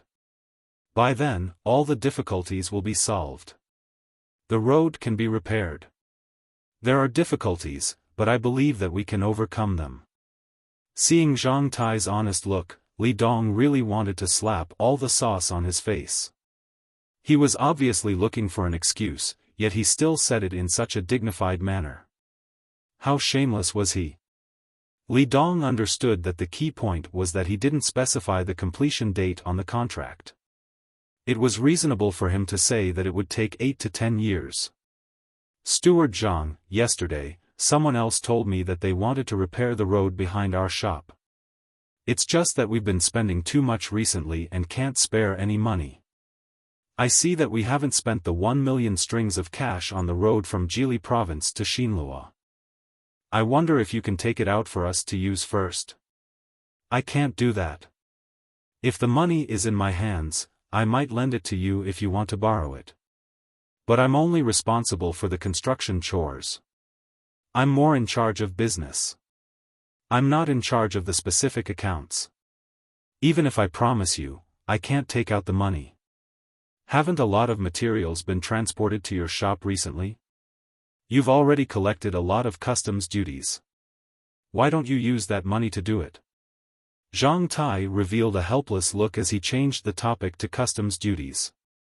Li Dong pointed at the place where money was collected with his chopsticks. Where's the cash? Back then, it was said that if we couldn't pay for the customs duties, we could use goods to pay for them. Isn't that what we've done? Piles of silk, mountains of grain, we can't sell them. It's not just us who are anxious, even the people of the imperial clan are anxious. Oh, let's wait a little longer. To be honest, our Tang dynasty didn't collect customs duties for a few times. You've taken all the advantages. Young master is really worried. If this goes on, won't he keep losing money? Zhang Tai started to complain. He wanted Xinlua to supply more goods. Li Dong also admitted that he had taken advantage of Zhang Tai in this aspect. However, he still felt that something was wrong. Zhang Tai ordered rice because he was hungry. That gorgeous bowl of rice cost 10 copper coins for one bowl. How expensive? Expensive? Yes, it was the problem of price.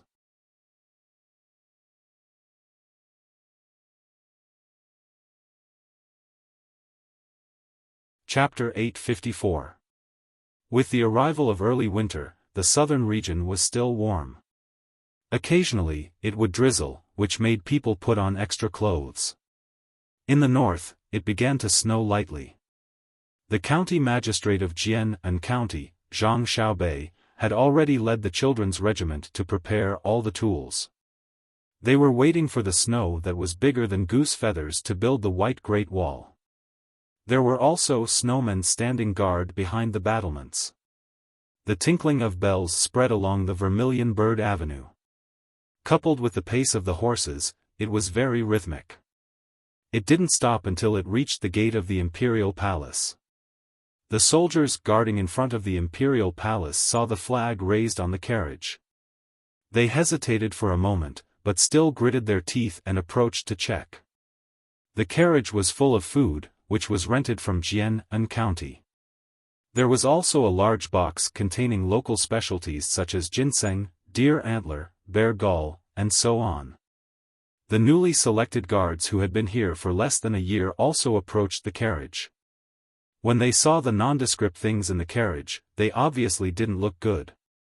They felt provoked. Just as they were about to reprimand them, they were stopped by the leader beside them. This is. The leader could understand what the 9 little people painted on the flag represented, but he couldn't judge whether someone was faking it, so he asked implicitly. The coachman didn't make it difficult for them. He took out a pile of documents from his arms. There were the seals of the 9 people from various departments in Jian County, the official documents of the Bohai Jidushi, his own identity document, and the inspection record of the senior officer guarding the gate before entering the city. The anti-forgery mark on it was clear. There was also a sealed letter for people to send to the imperial palace for inspection. Stay here. Don't ask, don't move, and don't leave. The leader ordered a few of his subordinates, picked up the letter with the seal, and hurried inside. Not long after, the imperial palace opened a corner door. The loyal little eunuch Luo Bin came out to welcome them. He ordered people to arrange the coachman to rest elsewhere. After checking the carriage again and making sure there were no hidden compartments, he sat in the driver's seat and waved the whip to drive the carriage into the imperial palace. Brother Qin, how can the carriage? The guard who wanted to reprimand the coachman just now saw the carriage being driven into the imperial palace. He pointed at the leader beside him and asked. How can we go in? Xiao Bei sent the rent and tribute to His Majesty, so he naturally has to go in. Don't you think so? The leader said matter-of-factly. Yes, oh, no. Who's Xiao Bei? The newcomer obviously didn't know. The county magistrate of Jian County. then it can be sent to the palace? If you want to know the details, I'll tell you in detail at old Zhang's braised food shop on the next street after your shift. Okay, it's my treat. It was the autumn harvest, and the amount of grain harvested from various places had been reported to the capital. Li Longji looked at the data and felt that the gloomy sky was so clear. He could even see the beauty of nature in the leaves that were blown away by the wind. Gao Lisher rushed over with Luo Bin and the carriage. He knew that only the local specialties in the carriage were really sent from Jian County, and it was the Shui Yungang's help. The rest of the grain was distributed from Jili province under the name of Jianpan. No one would be stupid enough to send a carriage of grain from Jianpan. When Gao Lisher found the emperor, Li Longji was fiddling with the train. He connected pieces of wood to the rails and fully wound the front of the train. There were 10 carriages behind it. When he loosened his hands, the train started to move on the tracks. When the string was out of strength, he wounded again. He didn't have enough fun. The sound of the bell covered the sound of the train. Li Longji looked up with confusion in his eyes. Lisher is here? This carriage. Your Majesty, this is the rent sent by the county magistrate of Jian County and other officials. There's also a tribute. The rent can be sent to my Xingqing Palace? Your Majesty, it's Jian County Magistrate Zhang Xiaobei. Oh, right, I remember. It's Xiaobei and the others. They also have a good harvest? Quick, let me take a look. It's really not easy. Li Longji's unhappiness disappeared. He left the train and walked to the side of the carriage. He carefully looked at the things that were sent over. He praised without tasting them. Good, it smells good. The ginseng is also beautiful. It's even wearing clothes. This year's harvest is not bad. Gao Lisher couldn't see that this carriage of rice was better than the batch specially provided by Sanshui County. However, since the emperor said it was good, it was naturally good. He replied, Your Majesty is right. The rice was actually sent from Jili province. There are only about 100 people in Jianpan. Xiao Bao wrote a letter saying that when the cucumbers in the greenhouse are done marinating, he would send someone to send them to Your Majesty to try. This year's harvest is almost twice as good as the previous ones. Xiao Bao mobilized a lot of them and sold them to Xinlua. Li Longji took the letter and continued to praise, Good, the gift from Jili province is also good. It's not easy to have such thoughts. He's much better than the other officials. His handwriting is better, and his writing is smooth and concise. The drop of ink that accidentally dripped looks like a plum blossom. Good. Gao Lisher didn't want to continue this topic. He understood that even if Xiaobei and the others sent a handful of soil, the emperor would be able to smell the fragrance from it. As if he also felt that his praise was a little too much, Li Longji closed the lid of the tribute again and turned his head to ask, Xiao Bao has made a move on Xinlua? He has already made a move.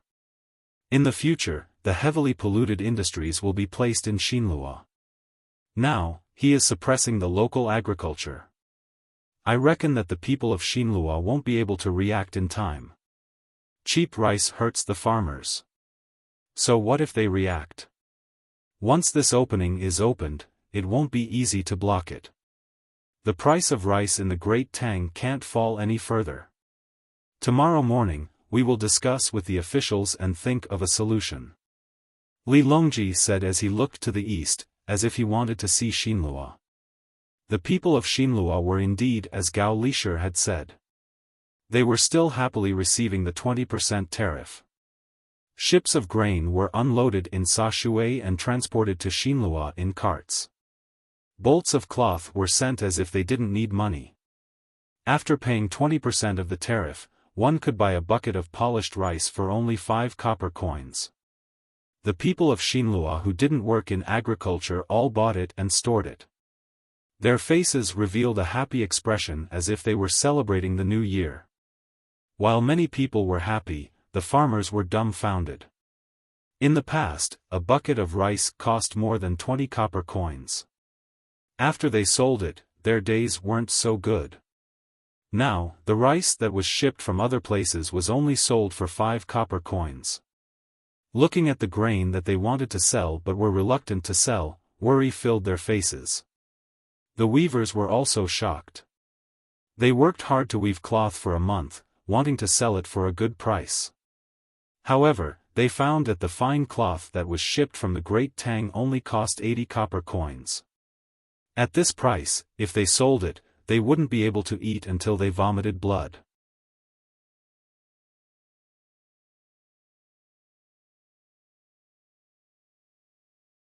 Chapter 855. After several light snowfalls, a heavy snow finally fell on the land of the Great Tang. The cement road in Chang'an was restored to its original appearance the next morning.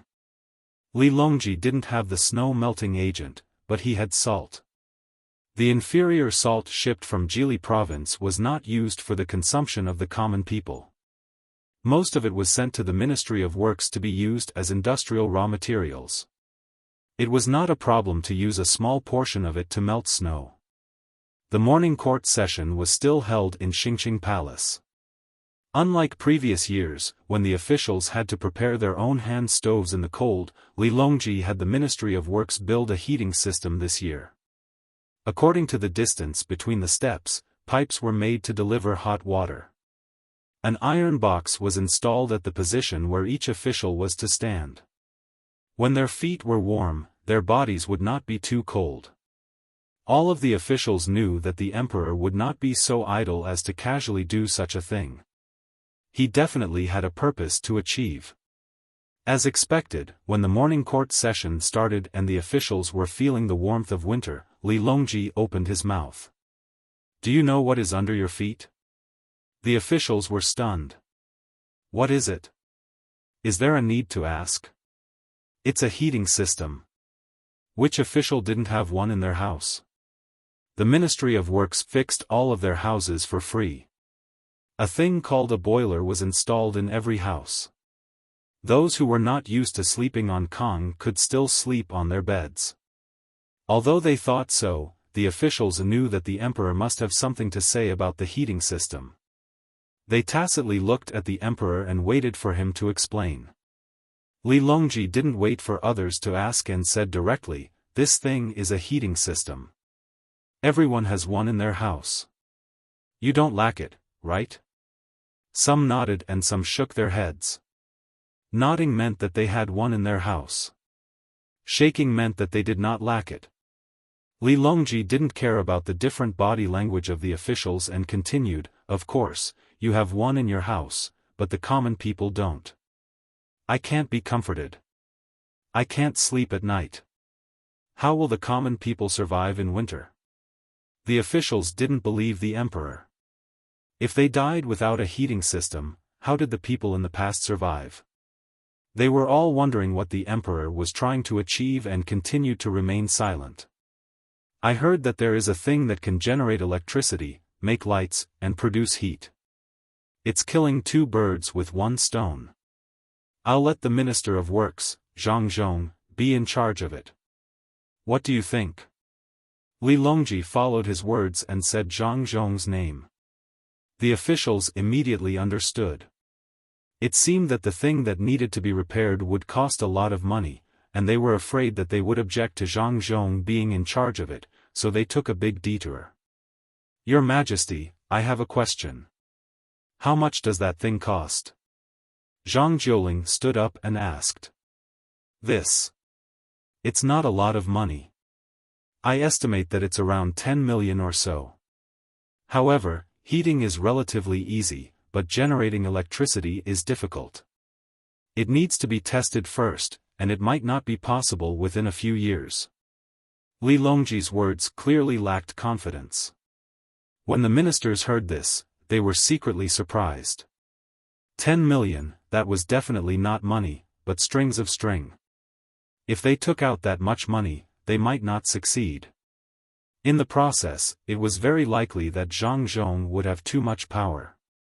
No wonder the emperor took a big detour. At this moment, everyone began to consider whether they should agree to Zhang Zhong taking charge of this matter or not. In the end, it was Zhang Jiuling who spoke. Your Majesty, this subject thinks that Minister Zhang is a good choice to take charge of this matter. After all, Minister Zhang's family is more well-to-do, and I believe that they won't interfere with the research costs. However, I don't know if Your Majesty will take out this much money all at once, or give it bit by bit. How will it be managed? When the others heard Zhang Jiuling's words, they also felt that giving the money to Zhang Zhong was more reassuring than giving it to others.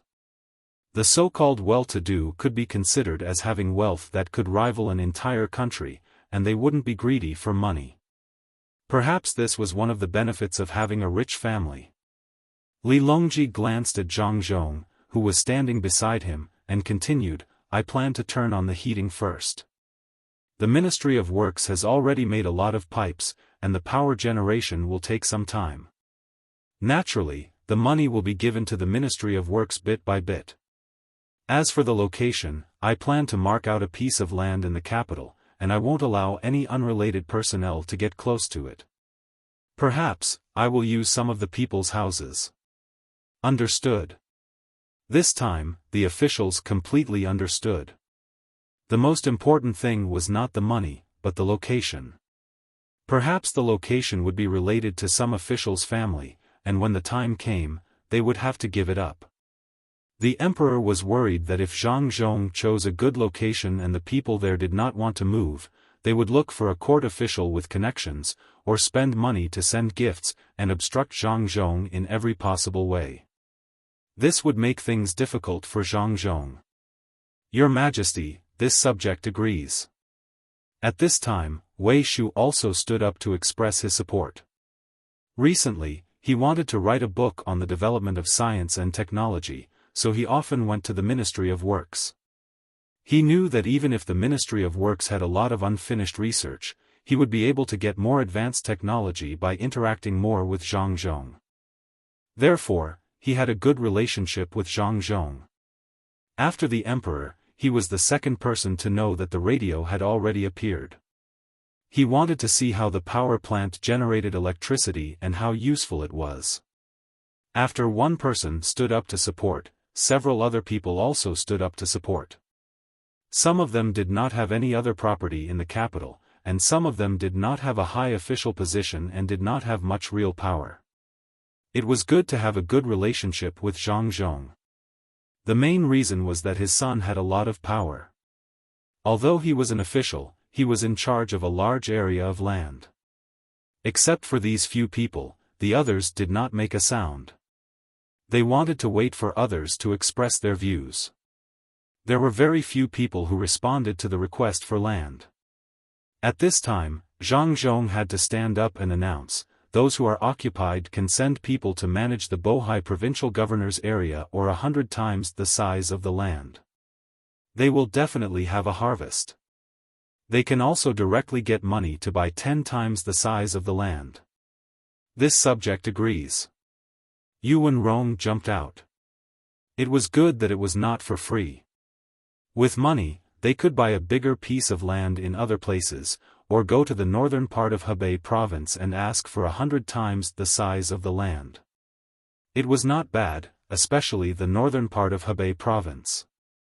Zhang Zhong had just said that there would definitely be a harvest. This credibility could be guaranteed. Although his son, Zhang Xiaobao, always liked to lie, he had never taken the initiative to lie to any of the court officials. If he said that there would be a harvest, then it would definitely not be bad. After Yuan Rong spoke, more and more court officials began to follow suit, expressing their support for the Ministry of Works to occupy the land. Li Longji sat there, looking very unhappy. If there was no benefit to be had, then no one would speak up. Seeing that most of the officials had agreed, he said, since that's the case, Minister Zhang, you must do your best. This subject asks Your Majesty to rest assured. Zhang Zhong replied. He knew what the emperor meant. It was not a power plant or a heating system, but a radio station, or a place to receive and send signals. It had to be built in the most secret place, covering at least a radius of 100 miles around the capital. Li Longji and Wei Wei nodded. This was exactly what he meant. Because after knowing that Zhang Xiaobao and Wang Wan's so-called assassination was fake, they followed the vine to the melon and found out that the other people used a radio. They were still working hard to make wires, which made them feel very unbalanced. In the end, under the threat of punishing them, they obtained very useful information. At the research site in Jili province, they were making something called a semiconductor, also known as a game box. A lot of things were placed in a large box, and then a certain kind of signal could be received, which was then converted into sound and transmitted. Li Longji knew that this was a kind of leap forward. If it was done well, it could be used for communication around the capital. When the time came, people who were still dissatisfied around the capital would find the capital and let them see it. It would definitely have a great deterrent effect. Now that the snow has fallen, are there disaster documents sent from various places? After finishing the most important thing, Li Longji began the morning court meeting. Xiao Yuan, come here and look at the snowman I made. This snowman is called Xiao Bei, which is me. What do you think the one next to it is called? The area covered by the snow was not small, and there was also a thick layer of snow in Jianan, which was even thicker than in the capital. Xiao Bei, who was listening to the story halfway, could not resist the temptation of the snowy scenery outside and rushed out with the children's group to make a snowman. With the help of a few people, the two snowmen that had just been made ran to Xiao Yuan, pulled him to the snowman he made, and asked. Xiao Yuan was a smart person. He did not even think and directly answered, "Is there a need to ask?" The other snowman is naturally called Xiao Yuan, which is me. Wrong, how can it be you? Go and make your own snowman. The other one is called Xiao Bei number 2, do you know? Xiao Bei has many clones, the very powerful ones. Xiao Bei shook his head and denied Xiao Yuan's guess. Then why did you pull me here? Xiao Yuan was unwilling. Because your snowman is faster than mine. Look, the person who helped you build the snowman followed you here, and my person has been building it all along. Now, he's faster than you. Xiao Bei answered Xiao Yuan's question sincerely. Xiao Yuan looked up at the sky and appeared very helpless. He sighed again and said, Old Kong was right. As expected, it's hard to raise a little person. You dare to scold me? I'll tell sister, unless you let your people help me build a snowman. Xiao Bei felt that he had something on Xiao Yuan and threatened him. This time, Xiao Yuan did not compromise. He ordered his people to quickly build the snowman and was pulled to his brother and sister by Xiao Bei. Brother, sister, Xiao Yuan scolded me. Xiao Bei was the first to speak. Zhang Xiaobao was discussing with Wang Wan that they would not return to Beijing during the new year this year and would instead take Xiao Bei and the others on a trip. When he heard Xiao Bei complain, he asked, How did he scold you? He said that little people and women are hard to raise. Xiao Bei seemed to have learned a little and understood the meaning behind Xiao Yuan's words. Zhang Xiaobao looked at Wang Wan, then at his younger brother and sister. He smiled and nodded. That's right, Xiao Yuan is right. Little people are naturally children, and it takes a lot of energy to raise them. Have you seen Pan and June, Do you have to wait on them? Of course, women are also hard to raise.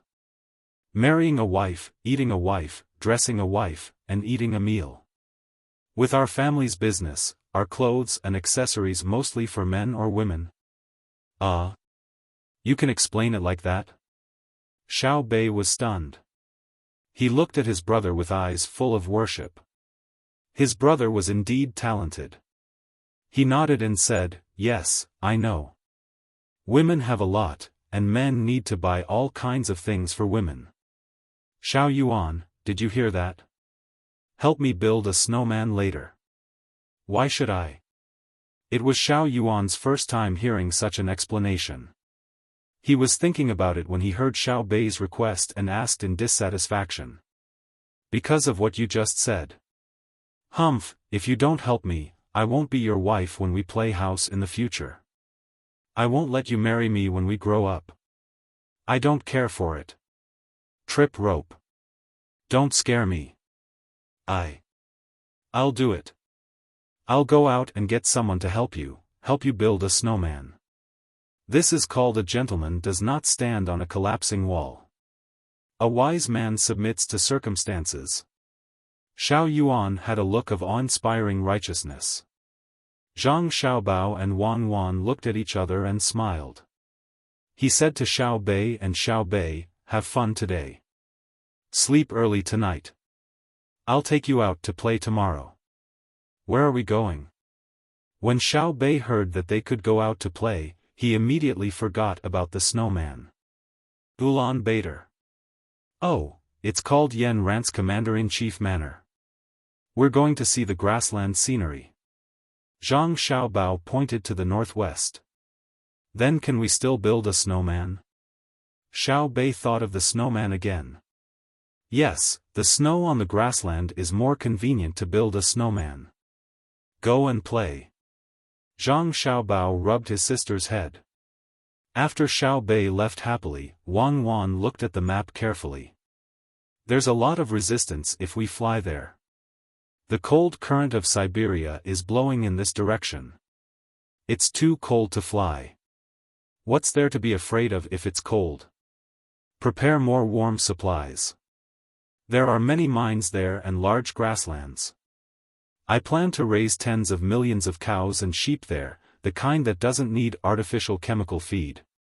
If I don't deal with the Turks, I'll always feel like there's a thorn in my heart. Agent K is really too annoying. Seeing that the great Tang's national strength is getting stronger day by day, why can't he just quickly submit? Why does he have to play tricks and run north? Won't he have a conflict with the locals? Oh, there are very few locals. That's enough to freeze them to death. According to our calculations at that time, the place they're hiding in is 10 degrees colder than the winter they were in before. This is not a matter of 20 degrees or 30 degrees above zero. They'll definitely find a way to come back and block them. We'll take advantage of their low morale to take them down in one fell swoop. Zhang Xiaobao used his hand to draw a rough area on the map. He estimated that the Turks would run to that place to survive the winter. Wang Wan looked carefully. Then how many people are you going to bring? We only brought 2 people when we came. I'll bring 400 people. 50 people from the children's regiment and 350 people to protect Xiao Bei and the others on the periphery. Now, I'll send a message to Jili province and ask them to send some of the hot air balloons over and bring all the supplies. Early the next morning, Zhang Xiaobao set off with his brothers and sisters. The hot air balloons from Jili province had not been sent over yet. Now, they had to walk. Xiao Bei also had a gun in her hand. The gun was very weak, and its effective range was only 10 meters. This was to let her familiarize herself with it. On the 3rd day after Zhang Xiaobao and the others set off, a fleet suddenly appeared in Jili province, or more accurately, in the outer seas of Silla. The people on the ship looked travel-worn. One of them was holding something like a stick in his hand. There were grains of food growing on it. This person took a bite from time to time.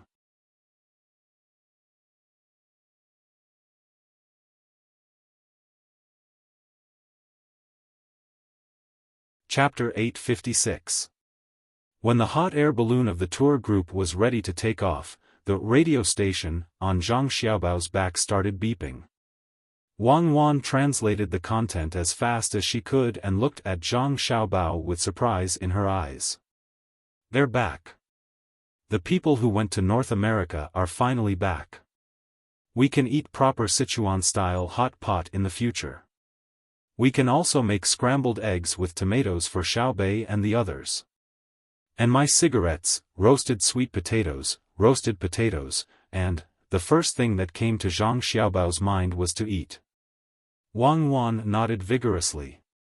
She also knew the value of the things that the team brought back. They would add many kinds of dishes to the tables of the people of Tang, especially potatoes, which could be preserved for a long time, just like cabbage. Chili was not only delicious, but also had certain medicinal properties. Touching Xiaobei's head, Wang Wan said to her, "Xiaobei, it's almost time to eat popcorn. There are also pancakes made of corn flour. Eat salted fish. People who go out will have a variety of dry food. What is corn? Is it more delicious than rice?" Xiaobei stuck out her tongue and licked her lips. "It's corn. Anyway, there are many names. It can be cooked as snacks. Order, stop the trip and ask Shui Yun to send some seeds." Wang Wan didn't know how to explain it to Xiaobei. No matter how good it was not as direct as seeing the real thing, so she immediately issued the order. The people who had just returned to Jili State had a good sleep. According to the order, they packed a lot of strange seeds, tied them to Shui Yun's feet, and released them into the sky. While waiting, Zhang Xiaobao thought of Li Bai. Recently, Li Bai had written a lot of poems for Zhang Xiaobao and Wang Wan, hoping to be appreciated by them and get a satisfactory position. But the result was not very good. This time, before Zhang Xiaobao and Wang Wan set off, they arranged for him to be a 6th-rank official in Jili province. It was not a small position, but compared to his yearning for the capital, he still had many regrets. Now that Zhang Xiaobao knew that a new variety was coming, in order to preserve it well, he did not plan to let Li Bai continue to be in charge of the warehouse. He was afraid that Li Bai would one day drink too much and kill the newly obtained seeds. If that happened, he would have no one to cry to.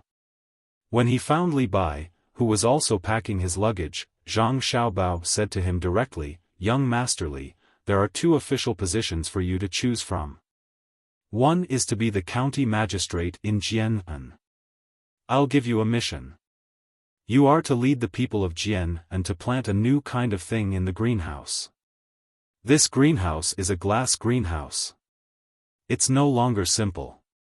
Li Bai listened carefully. When he heard Zhang Xiaobao talking about something new, he was a little curious, but he did not want to stay. How could a county with only 100 people be called a county?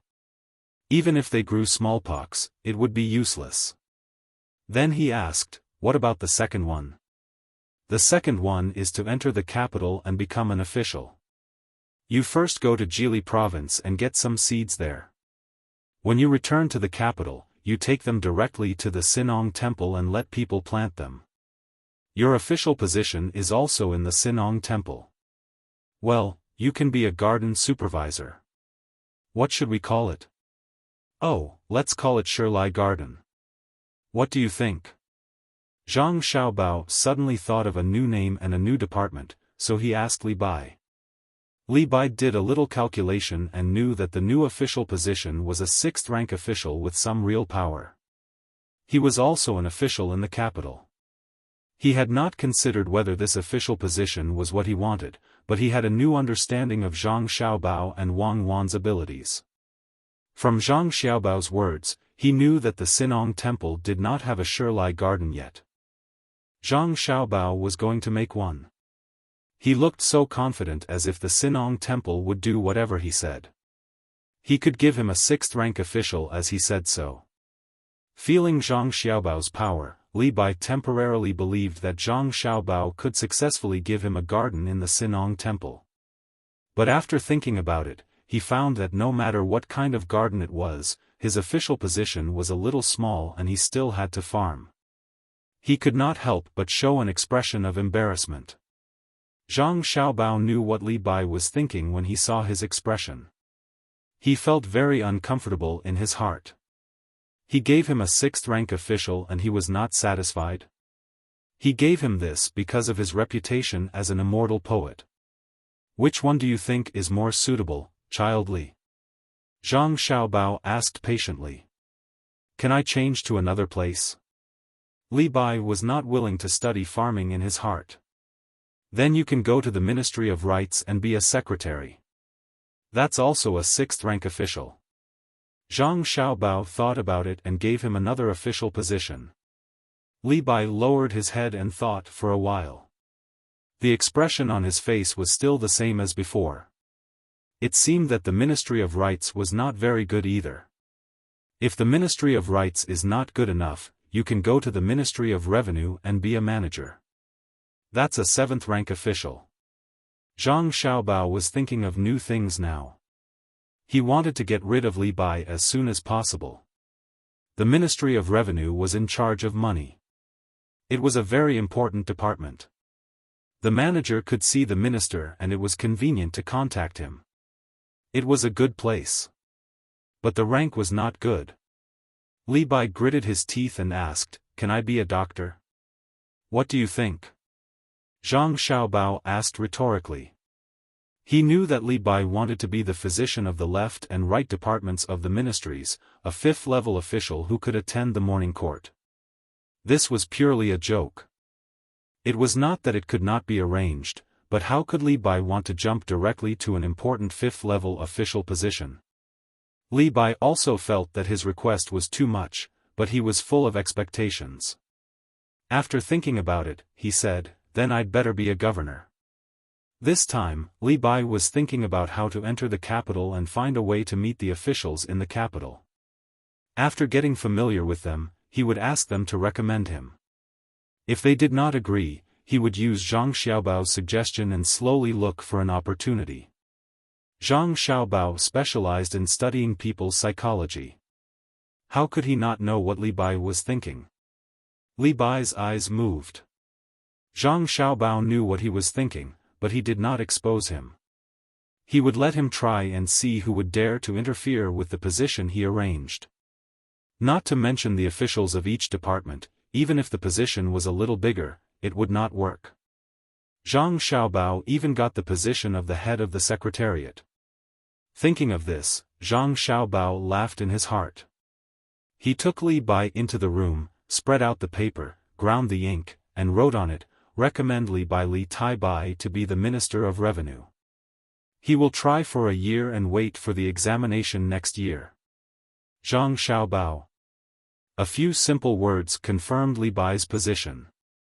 After the examination next year, the new position would be discussed. Li Bai thought that Zhang Xiaobao would praise him and write the reason for the recommendation. He did not expect that Zhang Xiaobao would write it so simply. Looking at the ink that had not yet dried, he asked worriedly, "Is this correct?" "Correct." Zhang Xiaobao put down the pen, picked up his seal, and stamped it. This seal was also made by him. It had long become a habit. Li Longji was very stingy. He only cared about the appointment of officials. As for the other things, such as the clothes, the seal, and so on, he was not responsible for them. Who will I show this to when I arrive in the capital? No matter how Li Bai looked at it, he did not think that this letter could achieve his goal. It was written too simply. Zhang Xiaobao put down the pen and blew on the ink. "You can show it to anyone. As long as you enter the capital, take it out. Anyone who sees it will take you to see the person who arranged your position. The Ministry of Personnel is in charge of officials. If you want to go to the Ministry of Revenue, it will not be a problem. Or you can directly let His Majesty see it and arrange it for you. Go. Don't forget to help me bring some seeds when you pass by Jili province. I will write a letter to the Agriculture Temple and ask them to set up a special garden. Oh, when you arrive in the capital, you can ask about Wang Wei. He is also good at writing poems."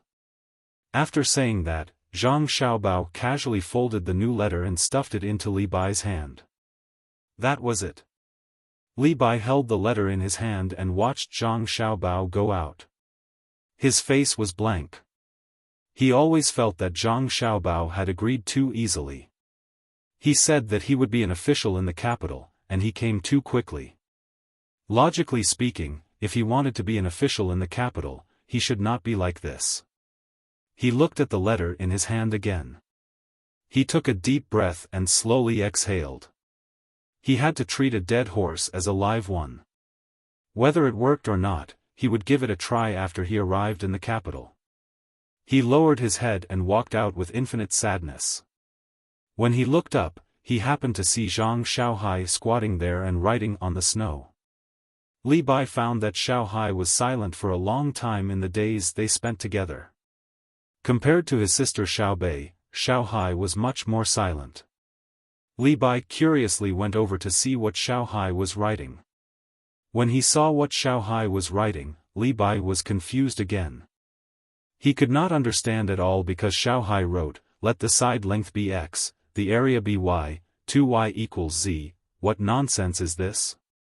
What nonsense is this?" Xiaohai did not notice Li Bai's arrival at all. He was still meditating and calculating.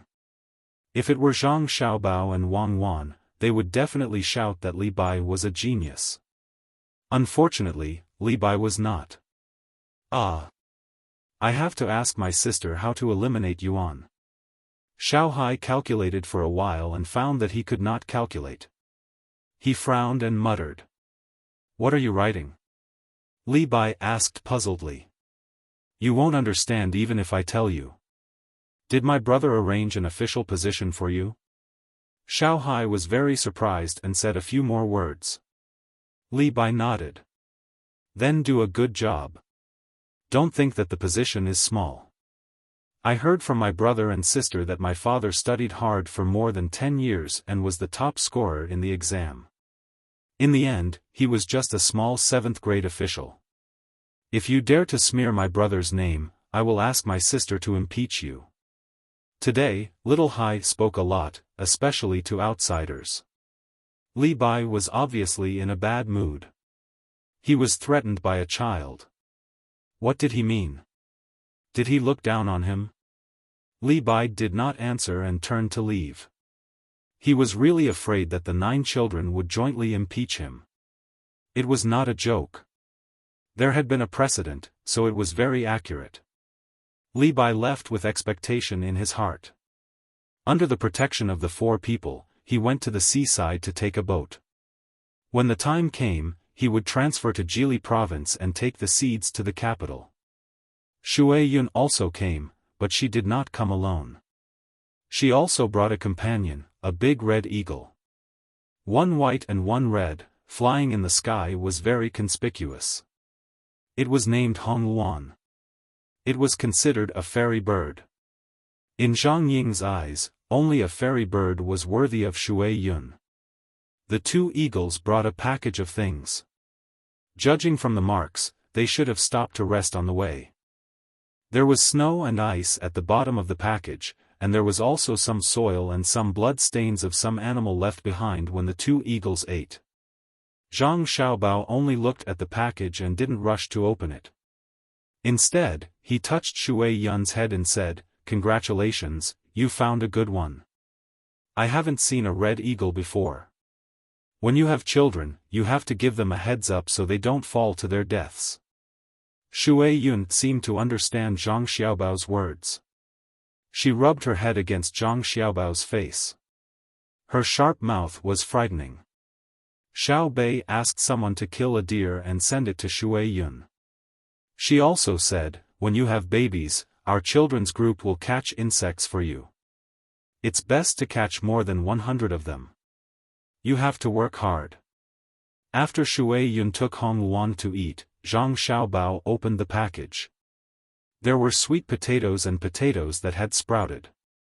It seemed that they were caused by the high temperature on the boat, so they dug them up and sent them to the greenhouse to be planted. In addition to these 2, there were also coffee beans and cocoa. Send them to Lu Zhou to be planted. Zhang Xiaobao picked out 2 kinds of things. He could not plant them in Jinan. Next were more than a dozen ears of corn, a lot of chilies, a pack of poorly made tobacco and seeds, half a plate of sunflower seeds, and washed tomato seeds. It seemed that the harvest was not small. As for the wood and other things, they did not send any samples. They were probably afraid that Shui Yun and the others would be tired. Wang Wan also looked at them and said in confusion, "I remember that some of the things are from South America." They didn't go there, did they? You remembered wrongly. Come, Xiao Bei, prepare the seasonings for the spicy hot pot. I'll make you a real spicy hot pot. Zhang Xiaobao replied to Wang Wan. Then, he picked up the chilies and instructed Xiao Bei, who was looking at him curiously. Xiao Bei smacked his lips and shook his head. Are we going to eat this? Let's keep it for seeds. Zhang Xiaobao pinched some chilies and put them in his mouth to taste. He stuck out his tongue and explained to Xiao Bei, the inside is the seed. The skin outside doesn't count. You can eat it. Oh, it's good to eat. Xiao Bei cheered and hurriedly ran to make the arrangements. Zhang Xiaobao took the opportunity to call the people in the county and the people who stayed behind. He and Wang Wan complimented each other by introducing the planting methods of several crops. They could not wait until next year to manage the Tujue. As for the future plan, they had to wait until the local people had planted the crops. Very soon, Xiao Bei finished preparing everything. All the seasonings and things to be boiled were brought over. The only thing missing was the chilies. With real chilies, there was no need for substitutes. Zhang Xiaobao put a lot of chilies in a lattice and then went to fry chili oil. Together with the pepper oil and sesame paste, he waited for the water to boil before eating. After Xiao Bei did his best to blow on the fire, the water finally boiled. Before they could eat, the smell of chilies entered their noses. Ah! It's so spicy. Xiao Bei sneezed and said with red eyes. The others who smelled the smell also nodded. They originally thought that scallions, ginger, garlic, and chilies were spicy enough. Today, they finally saw what spiciness was. Zhang Xiaobao and Wang Wan swallowed their saliva at the same time. Only the two of them knew the deliciousness of chilies. Zhang Xiaobao stuffed a handful of tofu skins into the lattice and boiled them vigorously.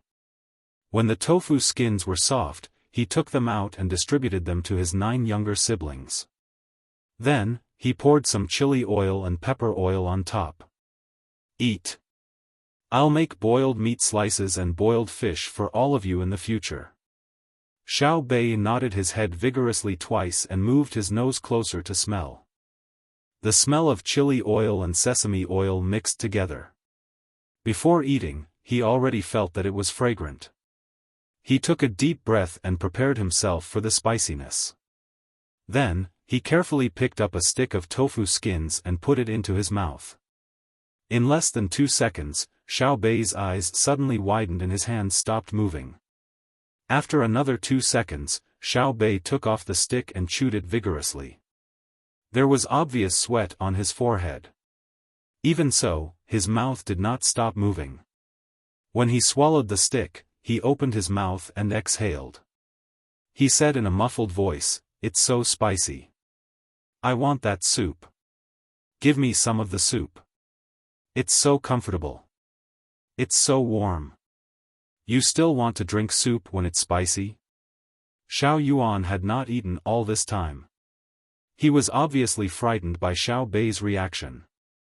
"What do you know? I want to eat it more and more. If you don't cooperate with me in the future, I'll pour chili water on you and let you know what's good for you." Xiao Bei suddenly thought of a good idea. Zhang Xiaobao was stunned.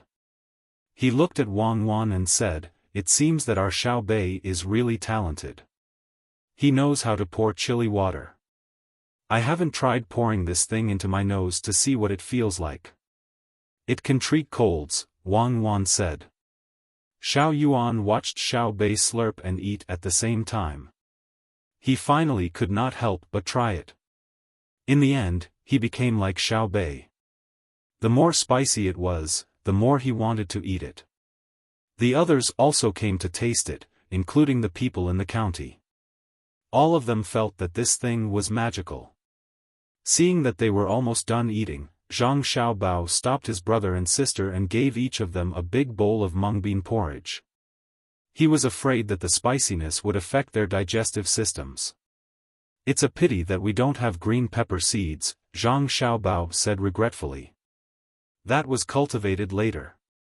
When grafted with tomatoes, it will produce persimmon peppers.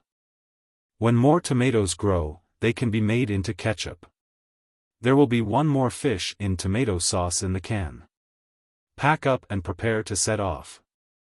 Seeing that the thing she was looking forward to had arrived, Wang Wan's thoughts returned to the Turks. Zhang Xiaobao nodded. "Okay, I'll arrange it right away. Roast an ear of corn for them to try. The fleet brought back a lot. Next year, we'll release it in our restaurant first and see the effect. Is there a need to see? As long as it's not popularized, new things will definitely become luxury goods. Smoking is harmful to health. You're not allowed to smoke too much even if you have cigarettes." Wang Wan seemed to be very disgusted by other people smoking. "I'm planning to make cigars, not cigarettes or fertilizer." "Oh, there's no such good fertilizer now. I've decided. In order to help the people of Xinlua become rich, not only will I put all kinds of smelting plants in Xinlua, but I'll also plant cigarettes in their fertile land. Before they're dried, they'll look like cabbages. They'll look green and pleasing." Zhang Xiaobao's expression became one of bemoaning the state of the universe and pitying the fate of mankind. It was so sacred that no one could violate it. After Xiaobei and the others tasted the corn and decided to eat corn all day next year, the tour group finally slowly rose into the sky and headed to a distant place for sightseeing. Before Li Bai arrived at Jili Province had already sent a fast ship to Dengzhou. Large bags of things were sent by Dengzhou on fast horses to the capital. The speed was only slightly slower than the speed of the 800 Li urgent report. As Zhang Xiaobao's tour group continued to float in the sky, bags of goods were sent to Savant's restaurant. The chefs in Savant's restaurant began to make food according to the method written in the letter that came with the packages. There were actually only two kinds of food that could be made: chili peppers and corn. Some corn was still a little green, and some had already turned golden. It was probably not easy to preserve them. After the morning court session ended the next day, when Li Longji was preparing to have lunch, the people from Savant's restaurant arrived outside the palace. After a series of checks, the food boxes finally appeared on the dining table in front of Li Longji. Li Longji's meals had long changed. There was no need for so many things to look at. More than 10 dishes per meal was already extravagant enough in his opinion. He would only show the proper extravagance when he ate with the envoys from Japan, Xian Luo, and other countries. Today, the imperial kitchen had yet to serve the food. When Li Longji heard that there was food coming from Savant's restaurant, he immediately ordered the imperial kitchen to stop cooking and ordered someone to open the food boxes. He saw that there were many small yellow steamed buns inside. They looked quite pleasing to the eye and smelled a special fragrance. He did not know what it was. When the other food box was opened, there was a charcoal fire heating it. There were many pieces of cooked meat, bean sprouts, and other supplementary ingredients. When he smelled it again, he almost cried. This is... For the first time, Li Longji felt that he was ignorant and inexperienced. He had never seen such things before. According to the procedure, he first used a silver needle to test if there was any commonly used poison, such as arsenic. He then let the little eunuch taste it again. When the golden steamed bun was about to turn cold, the little eunuch was still alive and well. Only then did Gao Lisher pick up a steamed bun, pinch it into small pieces, and put it into his mouth to chew. Your Majesty, it's delicious. This subject has never eaten anything with such taste. As he spoke, Gao Lisher went to eat the boiled meat slices again. After sticking out his tongue because of the spiciness, he continued to nod at Li Longji. Li Longji couldn't wait any longer. He was already used to the food sent by Savant's restaurant and Joy House. Similarly, every time he watched others go through the procedures, he would think of Zhang Xiaobao and Wang Wan. If the two of them personally came to cook for him, he wouldn't have to wait for the food to turn cold before he could eat it. Seeing Gao Lisher nod, Li Longji couldn't wait to pick up a steamed bun. He didn't care about the dignity that an emperor should have and opened his mouth to take a big bite. When the golden steamed bun entered his mouth, he immediately felt a chewy feeling, followed by a unique fragrance. When he picked up another piece of meat, the spicy taste instantly filled his mouth. He quickly took another bite of the steamed bun and exhaled. He squinted his eyes and praised, "It's delicious. Xiao Bao and Cuckoo are so considerate. Does Lisher know what this is?" Gao Lisher shook his head, "This subject doesn't know. I'll write a letter to ask." Go quickly." Li Longji seemed to be very anxious. Gao Lisher put down his chopsticks and went to write the letter. During this time, Li Longji had already opened his mouth and started to eat vigorously.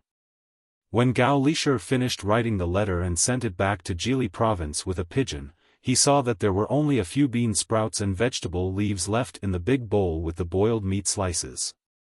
There were only 3 small steamed buns left. The emperor was sitting upright with his stomach puffed out. His head was tilted backwards. Looking at the rise and fall of his chest, it was obvious that he was gasping for air. "Luo Bin, quickly go to the medicinal kitchen and get the Dashan Cha pill." "Your Majesty, you are, sigh." Gao Lisher looked very helpless. Li Longji touched his stomach with his hand. "Lisher, I didn't eat them all. I left some for you."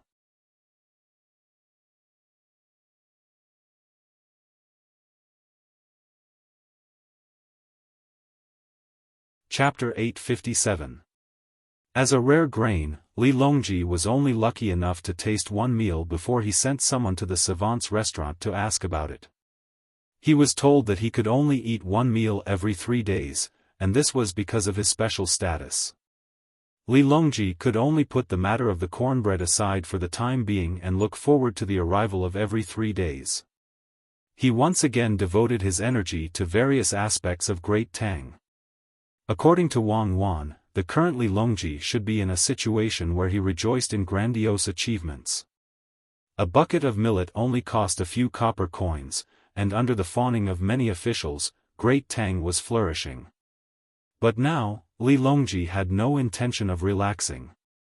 The Zhang family and the Wang family worked together with other merchants to open businesses all over Great Tang. Even the most remote places did not lack this kind of business cooperation. In addition to doing business, these shops were also in charge of collecting information, such as the living conditions of the people in a certain place and the bad evaluation of the officials in that place. These information were then sent to the capital to let Li Longji understand that his country was still far from his ideal. Zhang Xiaobao even took the opportunity to deceive Li Longji, telling him how wealthy that place was.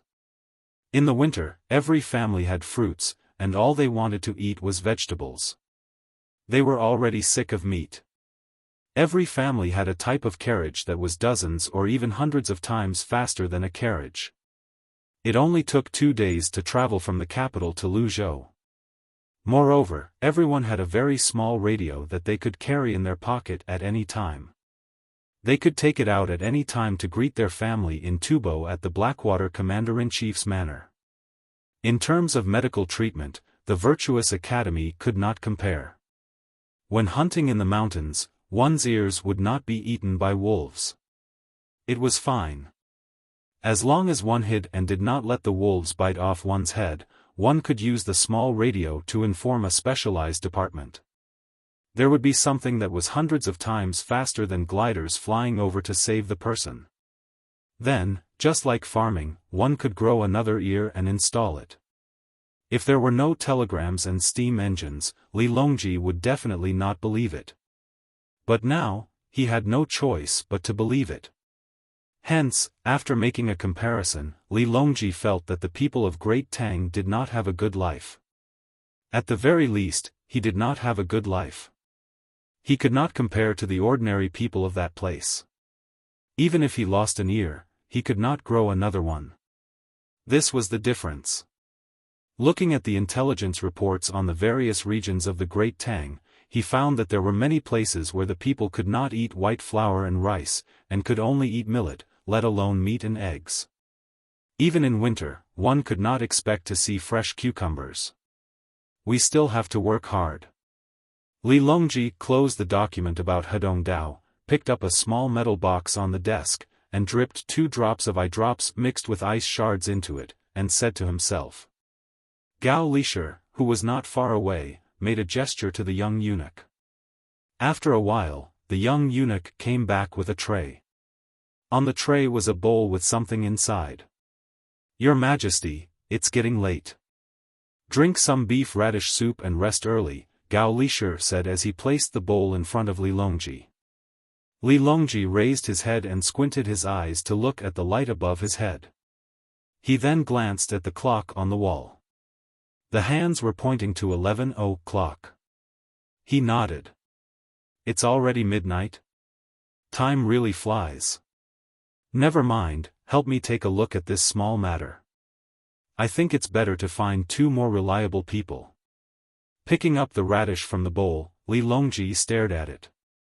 Radishes in winter are also small ginseng. I heard that Xiao Bao is planting ginseng in Jili State. How is it going? They planted it last year.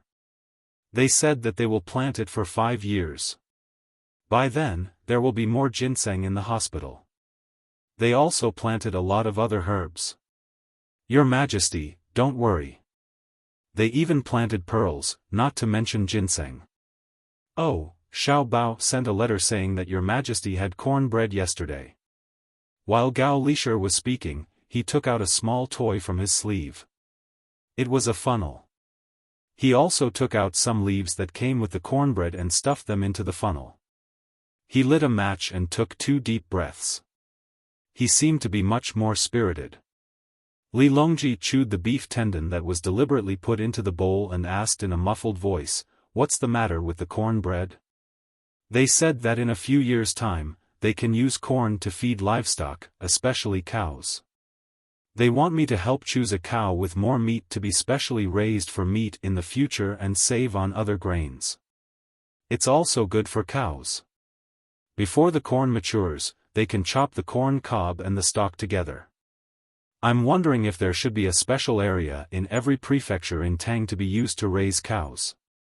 Part of it is used for farming, part of it is used for meat, and part of it is used for milk production. Gao Lisher looked at the bowl on the table and replied.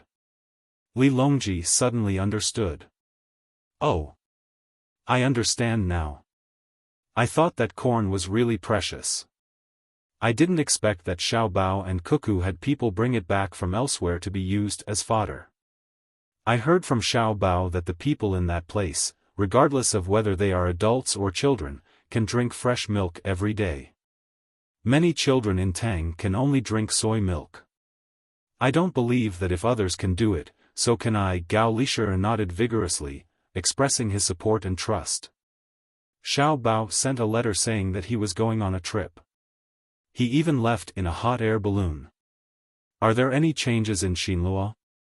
Li Longji was not sure where Zhang Xiaobao and Wang Wan were going to travel.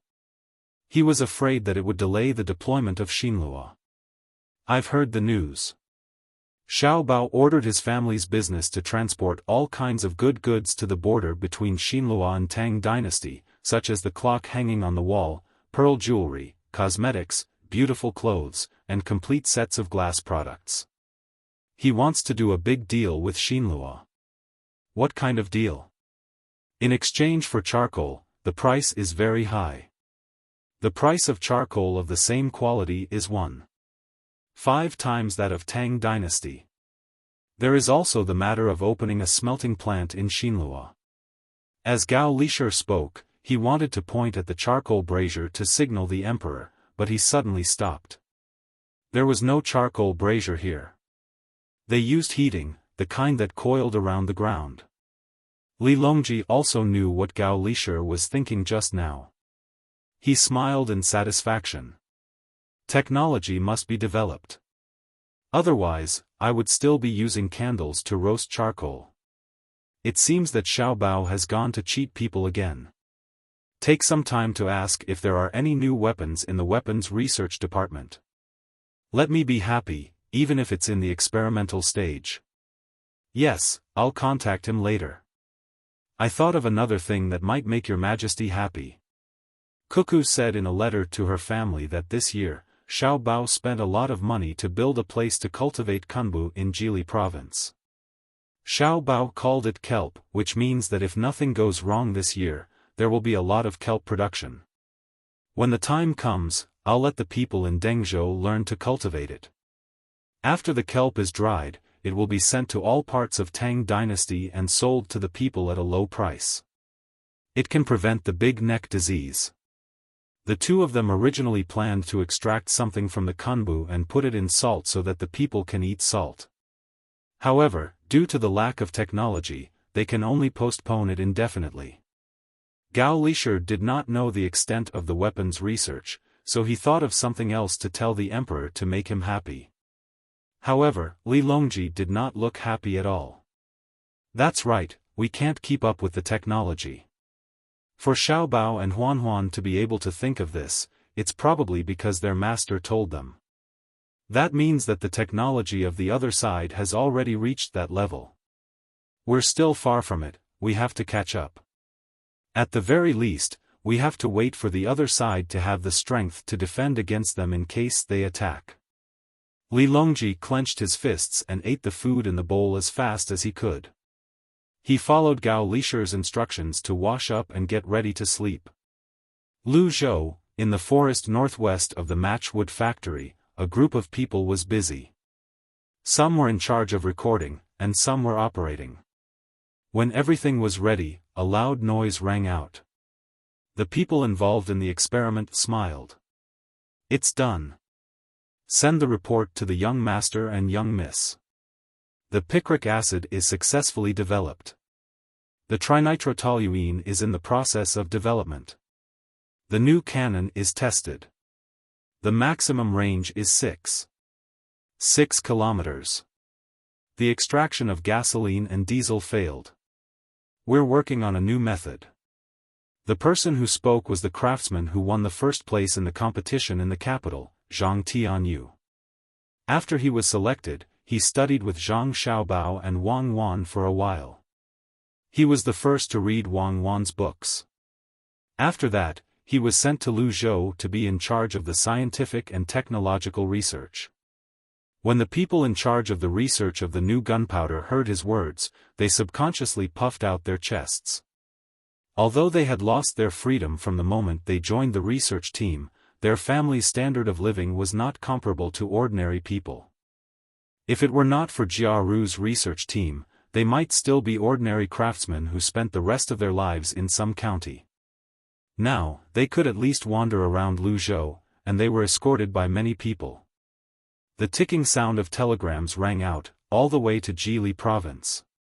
Unfortunately, Zhang Xiaobao and Wang Wan could not receive the news for the time being.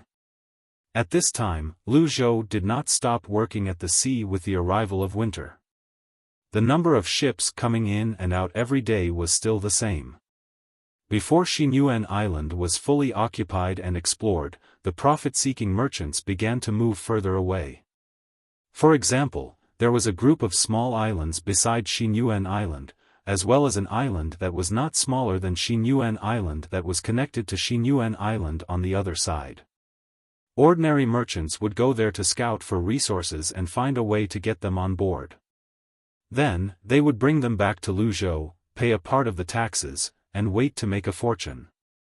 Sun Miao was also the captain of a fleet in Jiangnan. His family was quite well-to-do, and he was a high scholar. Unfortunately, he had failed several imperial examinations in a row.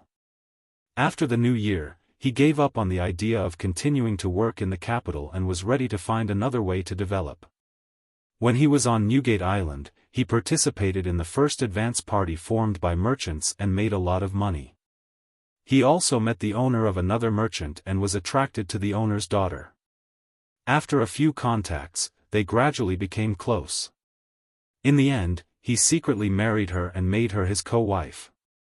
He had 2 wives and 3 concubines at home, and his son and daughter were running around everywhere. His older son and daughter had already gone to school and were doing well in their studies. Logically speaking, he should be content with what he had. However, his neighbor's 22-year-old son came to the capital this spring to take the imperial examinations and stayed in the capital to become an official. As a result, his neighbor's status was obviously much higher than his own. In May, he renovated his house according to the standards of a 6th-grade official.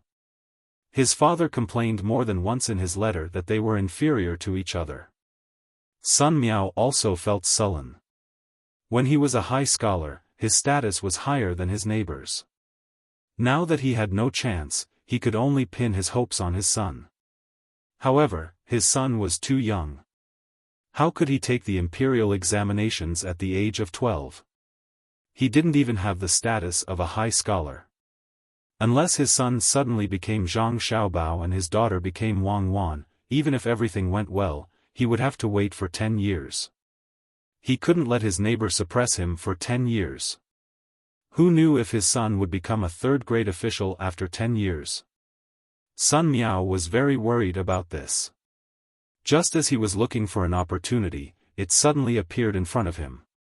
There were quite a few tribes on another large island not far from Xinyuan Island. The last time he went there, he saw a leader of a large tribe, or rather, a tribal chief. Anyway, he was just a person. He had diligently learned the language of the Tang Empire and was able to carry out simple conversations. When they were talking about the exchange of goods, the leader mentioned that he wanted to meet the Emperor of Tang. It was not an ordinary worship.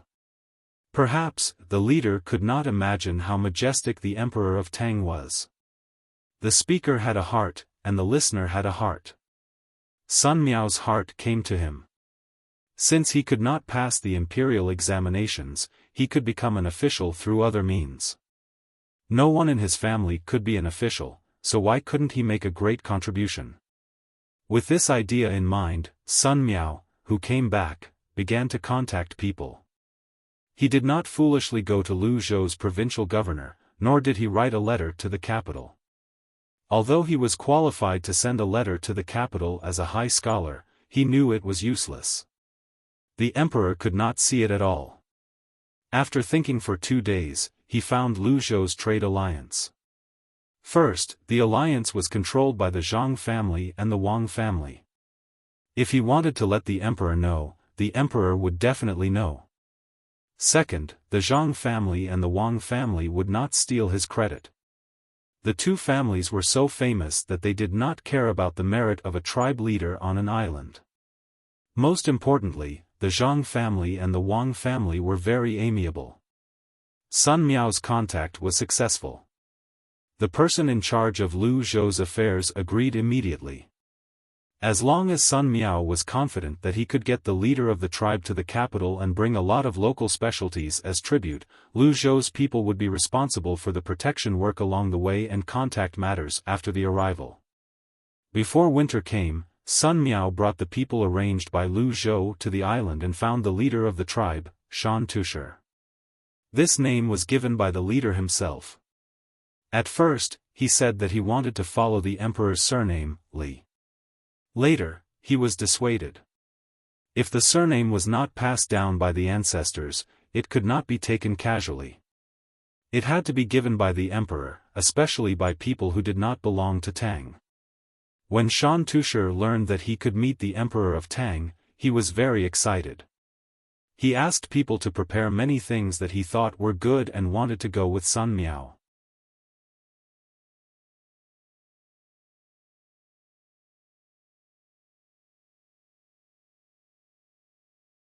Chapter 858. The cries gradually faded away. Sun Miao leaned against a tree with lingering fear. He turned his head to look at Shan Tusher, who was also in a sorry state, and asked, "Can you escape?" Because of the long sunlight and the high temperature, Shan Tushar appeared very dark and was much shorter than Sun Miao. He blinked his large eyes and said to Sun Miao, "I don't know. I wasn't prepared." They suddenly attacked. Sun Miao didn't have time to be surprised by Shan Tushar's ability to learn languages. He hesitantly reached into his clothes and asked, "Why were you chased?" "They were afraid that in the future, the good things of the Tang Empire will only be exchanged with my territory. If they kill me, it won't happen. At least, that's what they think. Don't worry, the 2 followers you brought will be fine. They are protected by my people. The one they want to kill is me." Shan Tushar looked around and saw that there were a few of his subordinates hiding not far from the 2 of them and keeping watch. Only then did he feel slightly relieved and comforted Sun Miao. Sun Miao also looked around and found that there were too few of Shan Tushar's people. There were less than 100 people altogether. The 2 tribes had rushed over while howling. There were at least 300 people. 3 against 1. With the same living habits and the same familiarity with the terrain, it was too difficult to win. Shan Tushar saw that the person who could make him pay a visit to the Emperor of the Tang Empire didn't say anything and was a little depressed. "The gift I planned to give your emperor is gone. This place is still very far from the coast. If there is no other way, I will protect you and then you can find someone to fight back and avenge me. As long as my people are still alive and you are still willing to trade with them, I will be very happy. Don't let the people from the other 2 tribes find you." Sun Miao curled his lips. "They are dreaming. Stopping you from coming to the Tang Empire is a provocation to the Tang Empire. I will destroy them. It is less than 10 li from the coast, not far." As he spoke, Sun Miao took out a cylindrical object from his bosom. Shan Tushar really didn't know how strong the Tang Empire was. He had tried hard to imagine that the Tang Emperor's subordinates could be more than his and the surrounding tribes combined. However, he didn't think that he would be able to gain an advantage. Besides, the Tang Empire was so far away that not many people could come. At this moment, seeing the thing that Sun Miao took out, he curiously moved his face closer.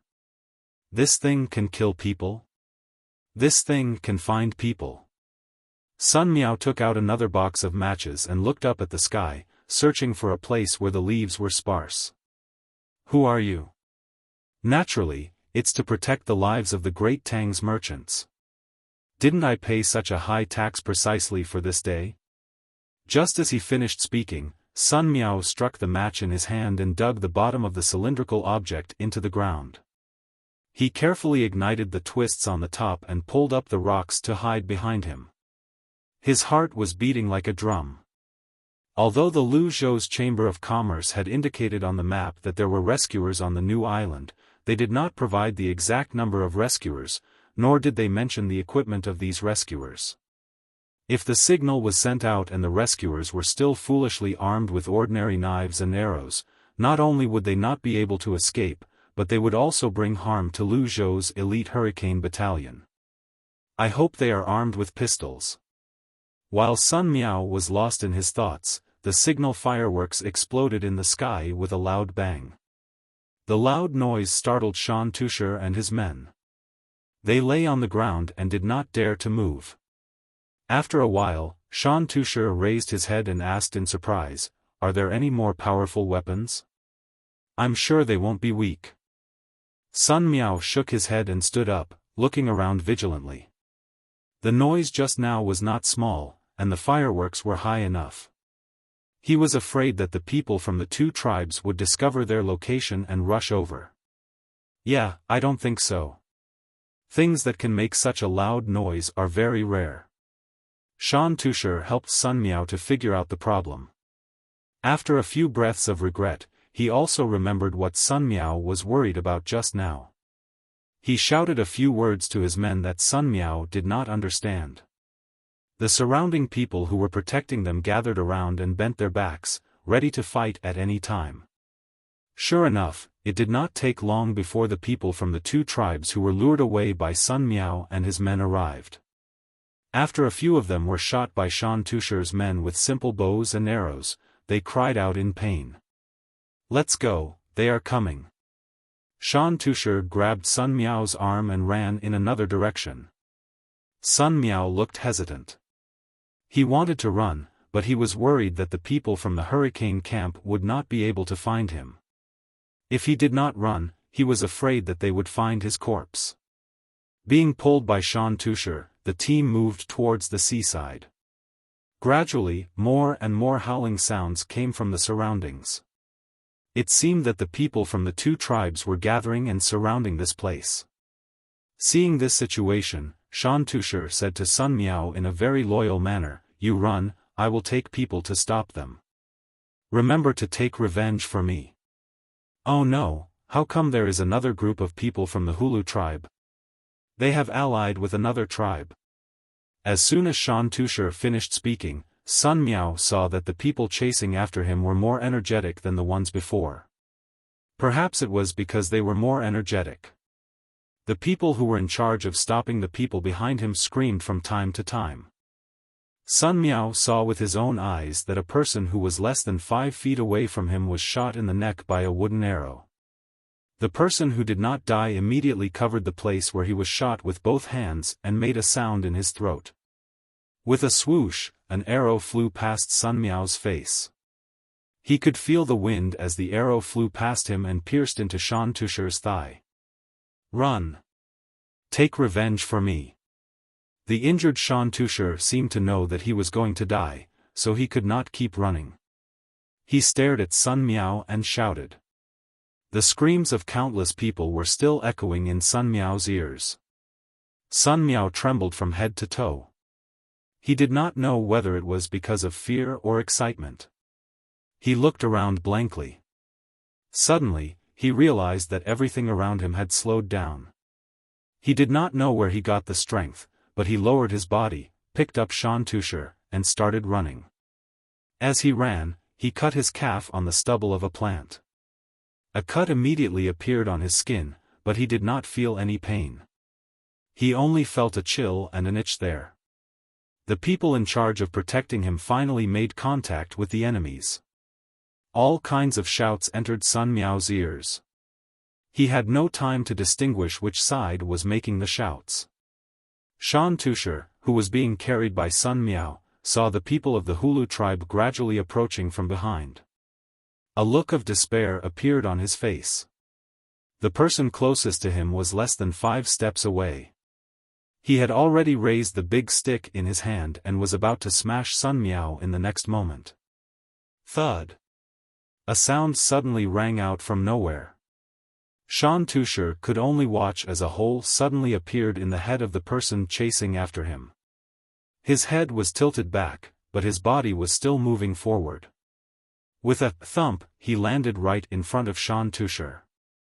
The club in his hand flew out diagonally, and he could no longer hit his own head.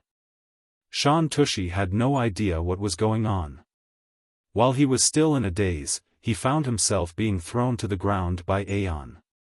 The pain made him shiver. He turned his head to look at Aeon. Just as he was about to ask if Aeon had run out of strength, he heard the same noise he had heard earlier. Thud! Thud, thud! Thud, thud, thud! Thud, thud! Hearing this sound, Sun Miao chuckled and gasped for breath. He lay there and looked up at the sky. "Oh my God, they're finally here. Tusher, we can live." "Who's here?" Shan Tusher sat up and found a strange scene in front of him. The people of the Hulu tribe were falling one after another. He did not know who killed them, and he did not know what weapon was so powerful. However, he could guess that it had something to do with Sun Miao. Sun Miao sat up as well. He squeezed the wound on his calf with his hand and snorted. Naturally, it's the Great Tang's Hurricane Battalion. How dare they attack the people of Great Tang? Let's see how many people they have to kill. Hurricane Battalion? Where else? Wherever the sound comes from. I didn't pay my taxes in vain. As long as it's a place marked on Lu Zhou's map and is protected by military forces, rescue will arrive in half an hour at most. Sun Miao, who knew he was safe, said with satisfaction. At the same time, he felt a sense of fatigue. Shan Tusher looked left and right, searching according to the sounds. Suddenly, he shouted excitedly, "I see it! I see it! On the trees, 1, 2, 3, 4. There are 4 people. 4? Sun Miao only has 4 people." Sun Miao was taken aback. He looked up and found that there were 4 people shooting on 4 trees. The little hope that had just risen in his heart was extinguished again. How many bullets could 4 people carry? There were at least 500 people in the 3 tribes. What should he do when he ran out of bullets? Before he could figure it out, the howling around him gradually faded away. Judging from the sounds, it seemed that they were retreating. After waiting for a while, he heard no more sounds. Sun Miao struggled to his feet, cupped his fist at the 4 people who had just climbed down from the trees, and said, "Thank you. I'm Sun Miao, the independent merchant of Lu Zhou's ocean. I'll reward you handsomely when I get back. Gentlemen, what should we do now? 2nd Battalion, 3rd Platoon, 1st Squad, 2nd Squad, 2nd Squad, retreat with us to the seaside." A man with a big bag on his back stepped forward and saluted Sun Miao.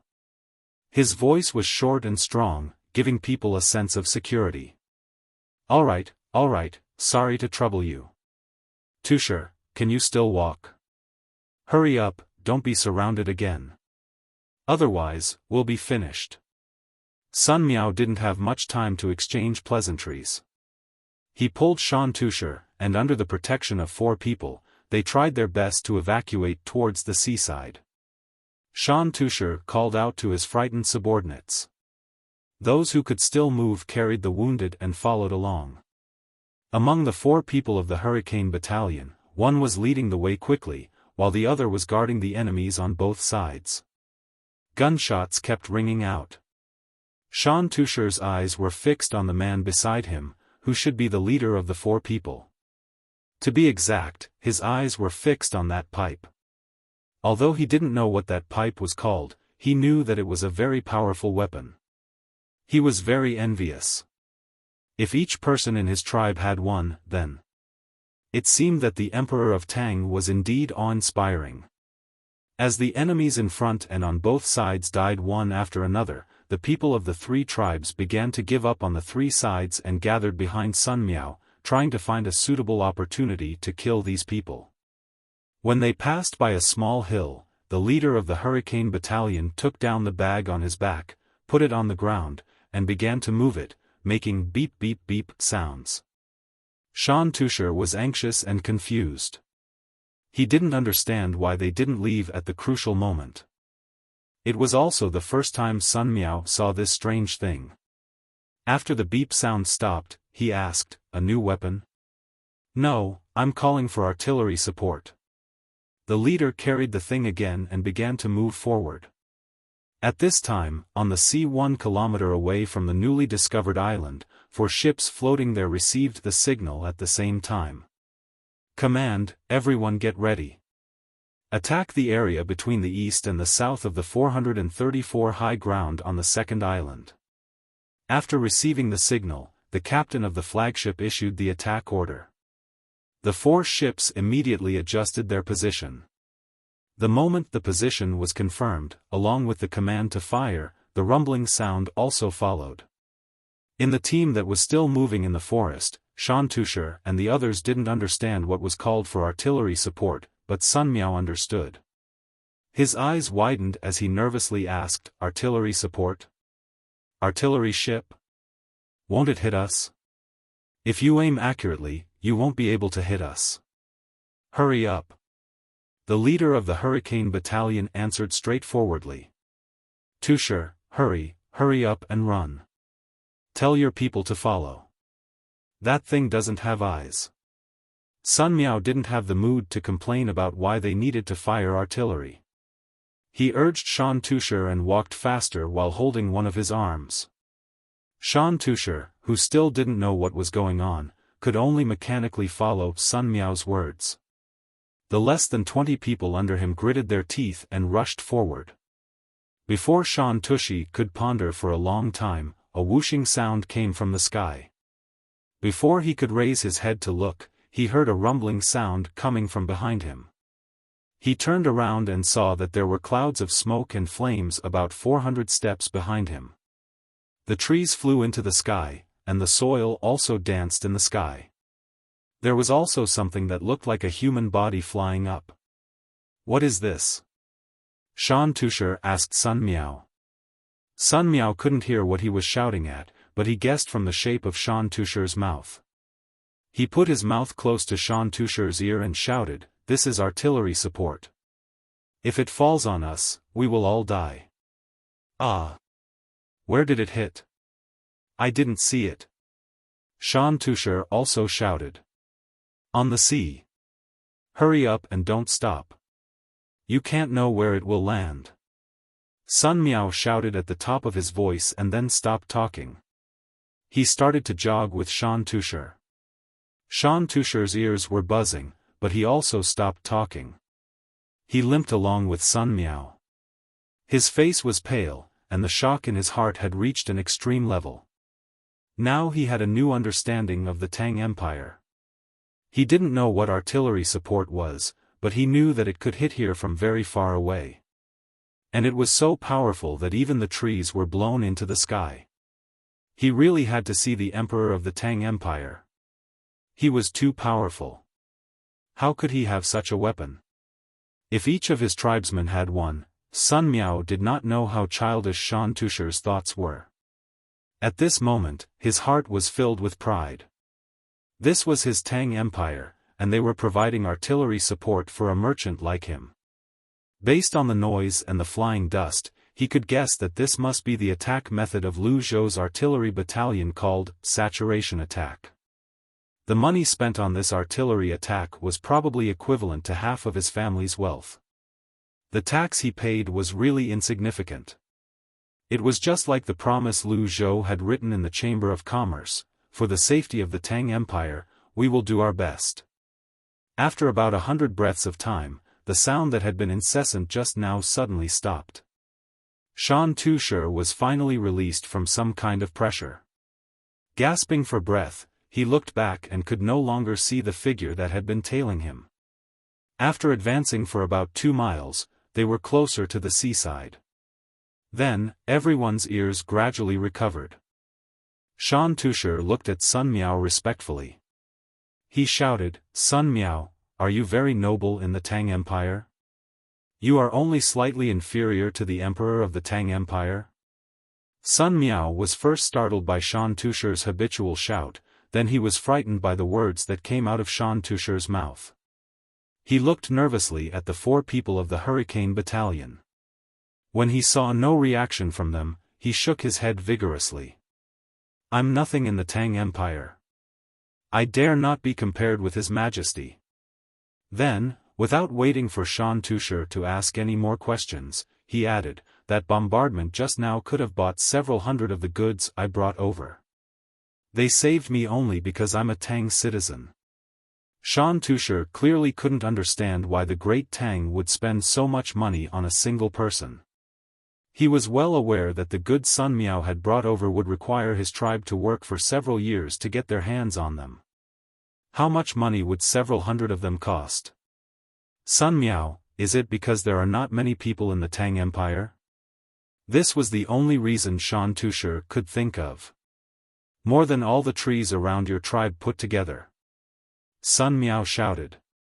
"Is it worth it to spend so much money for you? You won't understand even if I tell you. This is not for me, but for the dignity of all Tang people. If you kill one of my people, I'll slaughter one of your villages. Oh, I mean one of your tribes. We won't stop until one of us is dead. That's why no one dares to offend the Tang Empire," Sun Miao shouted at Shan Tusher heroically. Shan Tusher thought carefully and nodded, "Well, the Tang Empire is really good. You have to work hard for the Tang Empire. Of course. If the Tang Empire doesn't have money for war, I'm willing to donate all my property. You'll know how big the Tang Empire is when we meet Lu Zhou, Sun Miao said matter-of-factly. The people of the Hurricane Battalion did not care about what Sun Miao said. The three people who had split up earlier went to scout again. After a while, they came back and nodded at the squad leader. The squad leader looked at another mountain in front of him, took the bag to the front again, and pressed the button. Do they still need artillery support? Sun Miao asked when the sound stopped. No, they haven't given up yet. Many people have gathered and surrounded us. Let's go to the mountain in front to block them first. The artillery in the sea can't fire anymore. Otherwise, it will hit us easily. The squad leader put away the bag and answered. Sun Miao looked at the squad leader blankly, then I'm calling for air support. The squad leader still had the same calm expression. Sun Miao nodded and said nothing. He knew that for him, the Tang Empire had basically taken out all the advanced weapons.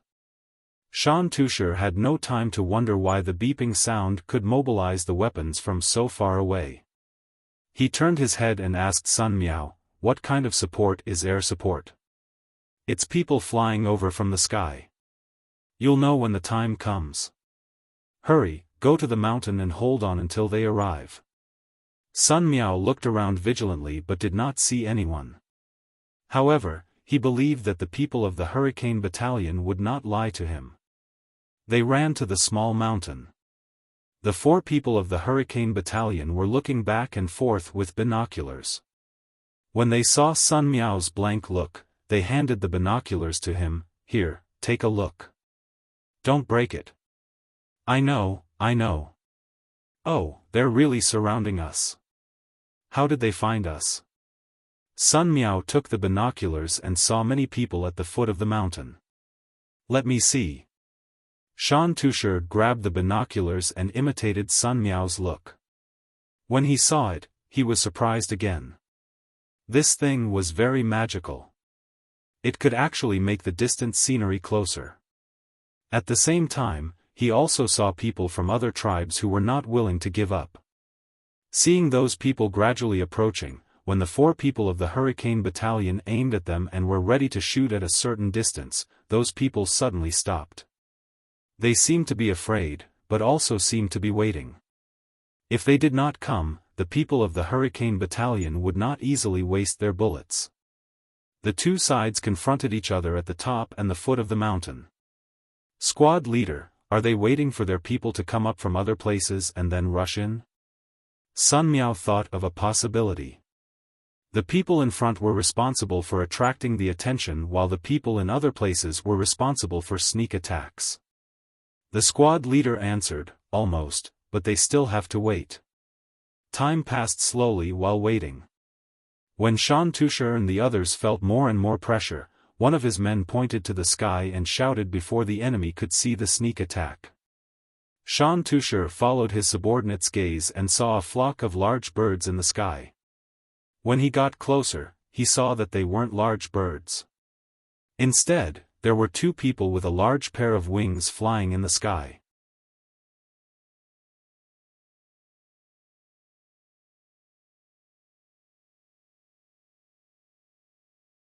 Chapter 859.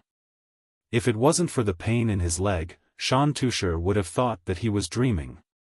Before he met the Tang people, he thought that he was the leader of a tribe and should be a knowledgeable person. Anything that the people in the tribe found should be sent to him first.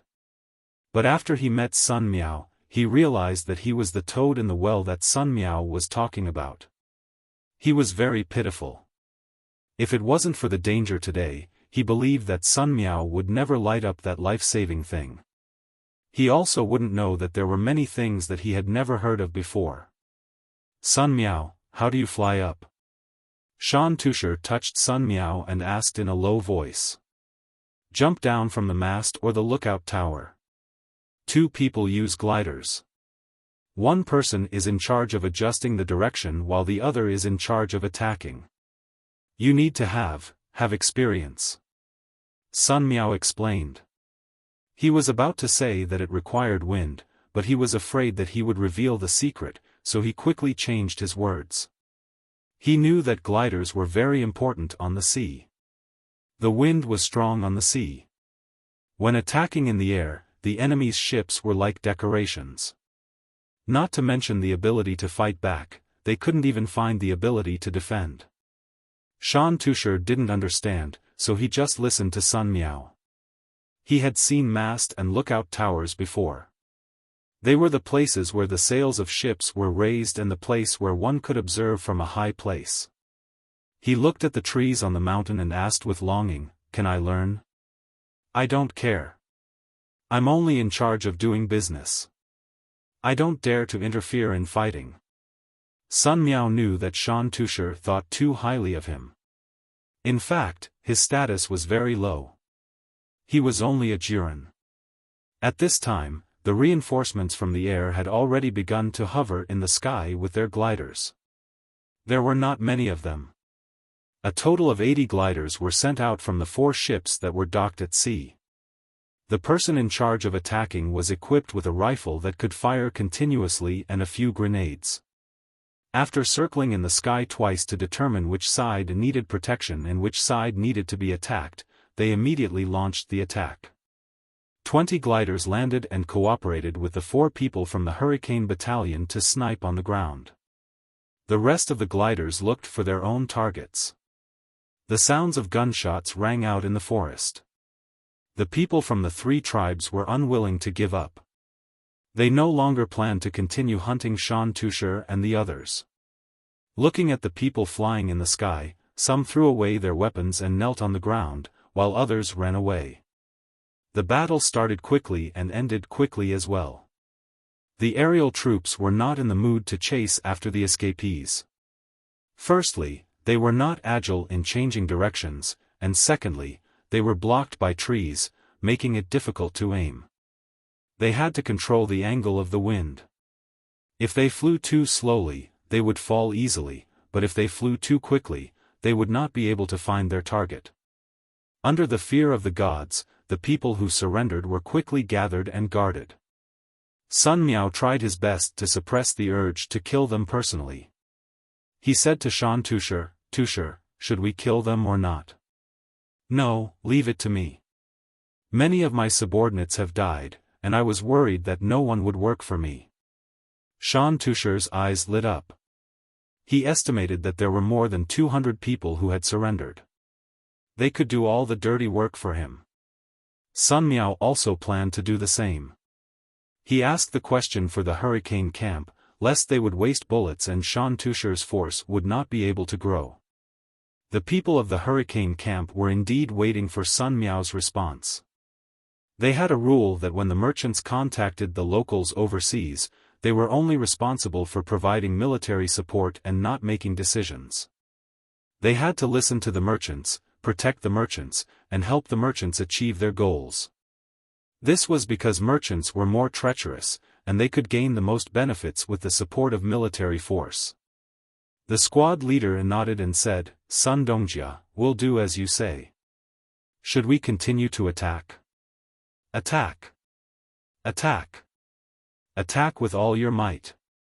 The 3 tribes are going to be wiped out. Capture the people and exchange them for resources with Brother Tushar. I've made up my mind. When I return to Luzhou, I'll pay 10% more taxes in the future." Sun Miao gritted his teeth and said. He was almost killed, and when he thought about it, he felt a lingering fear. He could not let go of the 3 tribes.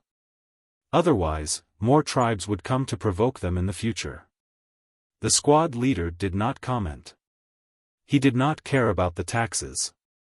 Instead, he made a hand gesture. The aerial troops that had not landed yet flew toward the 3 tribes, looking for their hideouts and providing coordinates for the ground troops. Compared to the glider wings that flew fast with the help of the sea breeze, the speed of Zhang Xiaobao and the others could not be faster. Even if he was given 160 days to fly around the Earth, let alone 80 days to circle the Earth. The wind direction was too much of an obstacle. When they flew from Jian'an to Feng province in winter, they were facing the northwest wind. Fortunately, the pod was sealed well, and they had brought enough food and fuel. Otherwise, they would have to fly with the wind to go back. After flying up and down for more than a month, flying over mountains and rivers, they finally saw a grassland. It was a vast expanse of white. They didn't see Zhang Xiaobao and Wang Wan, who were in the desert due to soil erosion, nor did they see any greenery. 88 hot air balloons slowly descended. Xiaobei and the other children, who were tired of flying, cheered and ran out. They kicked the snow with their feet, trying to see the covered grass below. Some people arranged to set up camp, and some people formed teams to patrol the surroundings. Zhang Xiaobao and Wang Wan shivered from the cold wind that blew in their faces. They ran to the back of the pod to hide, and at the same time, they discussed how to incorporate the Turks into their forces. It seems that the Turks won't have an easy time this winter. It's really cold. When night comes, the people outside will probably be frozen into popsicles.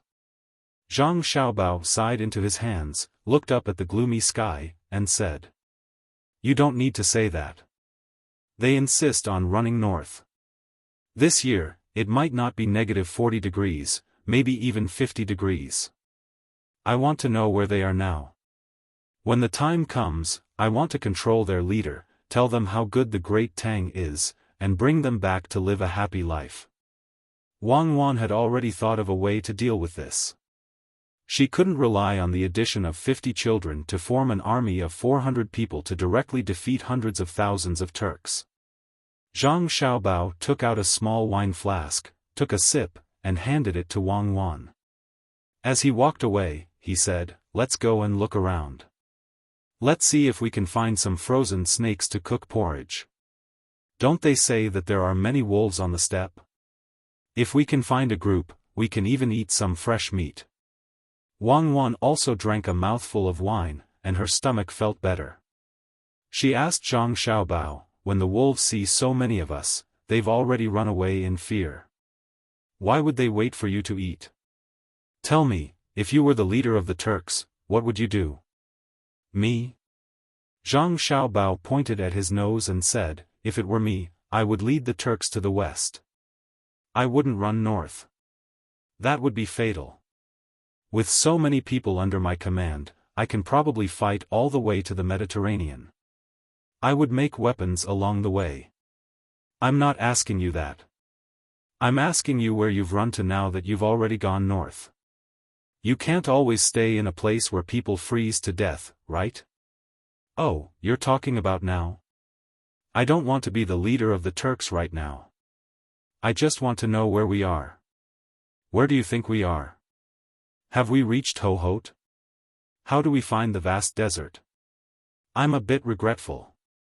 I've decided to run to Hainan in the future. I won't be punished like this." Zhang Xiaobao rubbed his face. In just a short while, the wind had made it seem like his face was about to split open. There was clearly a layer of frost on his eyelashes. It would be a lie to say that he wasn't cold. Wang Wan was also worried. Without a map of this place, she had thought that she would be able to meet people and ask them. In the end, after flying for 2 days, she hadn't even seen a single living thing. The snow where they had landed was not thick, just reaching their ankles. If they were to go somewhere else, there would be snow more than a meter deep. If they were to throw Xiaobei in, his head wouldn't even be able to stick out. Pinching her forehead, Wang Wan helplessly said, "Let's just continue flying. We should have enough fuel after another half a month. If it really doesn't work, we'll just treat it as bringing Xiaobei out for a vacation. That's the only thing we can do." Secret Service Officer K is really unreasonable. He was respectful to the Great Tang before, but when he saw that the Great Tang had advanced weapons, he didn't immediately take the initiative to join them. Instead, he took them and ran away, hindering the integration of the people. Zhang Xiaobao also couldn't think of a good idea. If it were summer, it would have been fine to ride a horse. Now, he could only complain about Secret Service Officer Quebec. Wang Wan looked at Xiaobei and the others who were still working hard to dig for grass and said, in the past, Secret Service Officer K was honest because the internal situation was not stable. Then, there was trade, and he obtained many benefits. He was prepared to become stronger one day. It was written in the book that he didn't get that opportunity. Our current plan is to directly swallow up the hundreds of thousands of people in the Turkic Khaganate and divide them through immigration. As Prince Xian of the left, who doesn't have soldiers under his command, how could he be willing? For ambitious people, the right to speak is the most important. We'll stay for the night and fly tomorrow morning. I don't believe that we won't be able to find traces of hundreds of thousands of people. Night came quickly. The tents were set up in a circle, and fuel was used to make a bonfire. The people sent out today were lucky enough to hunt a wolf in a pack. They skinned and deboned it with snow water and boiled it into soup for the more than 400 people. Although it was called a pack of wolves, there were actually only 12 wolves. They were all skin and bones from hunger. It was very pitiful. When the whistling cold wind blew, light snow floated down from the ink-black sky. The mercury thermometer couldn't measure the specific temperature, but the cold feeling in the tents was very clear. It was as if they were standing outside Jili province in winter. It's really cold. In the future, don't move here. Xiaobei, who was covered in a blanket, tried to move closer to the brazier. He held the bowl of soup in his hands and muttered. The other 8 little guys also squeezed together. It was much warmer in the pod than here. Zhang Xiaobao stood up and touched the canvas of the tent. He said with schadenfreude, I hope that the Turkic people also have light snow. I don't believe that they are as well prepared as we are. They are not fools.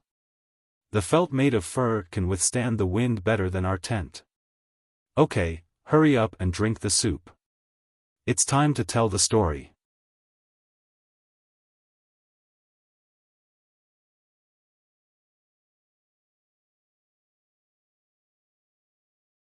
Chapter 860. More than 1,000 kilometers away from Xiaobei and the other 9 children in the story, tents covered by snow were arranged in various formations, and the frozen cows and sheep were piled up like hills. The green smoke from the burning cow dung drifted out as the tent flap opened and closed, quickly disappearing into the darkness of the night. Surrounded by several tents, the sound of music could be heard faintly from the largest and most luxurious tent in the middle. There was a small opening in the curtain of the tent, but there wasn't the slightest bit of cold inside. More than a dozen women wearing very little clothing were doing their best to sway their waists to the sound of music. A pot filled with milk wine was placed over the fire. The wine inside was bubbling and bubbling non-stop. The 2 people sitting close to each other on the wide felt blanket didn't even smile at this time. Maybe the women didn't dance well, or maybe the bonfire couldn't make people enthusiastic in the cold weather. One of the 2 waved his hand, go down, all of you go down.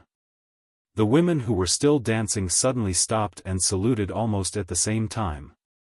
They turned around and left with the smallest steps, afraid that they would disturb the 2 people if they were too loud. It's cold again. The man who waved his hand waited for all the women in the tent to leave. He stared at the swaying flame of Weiwei and said 3 words that seemed to have no meaning. Many cows, sheep, and horses also froze to death. If the snow continues to fall until tomorrow morning, it is estimated that many people will die. It will be cold when the snow is light, and it will be heavy when the snow is heavy. It will be colder in 2 days, and it will be hard to walk on the road. The man next to him seemed to understand the meaning of the previous speaker. His face, which was caressed by the cold wind, showed a deep helplessness. The man who spoke earlier lowered his head. After a while, the firewood in the bonfire suddenly made a crackling sound. He raised his head again and looked in front of him, which was facing the south.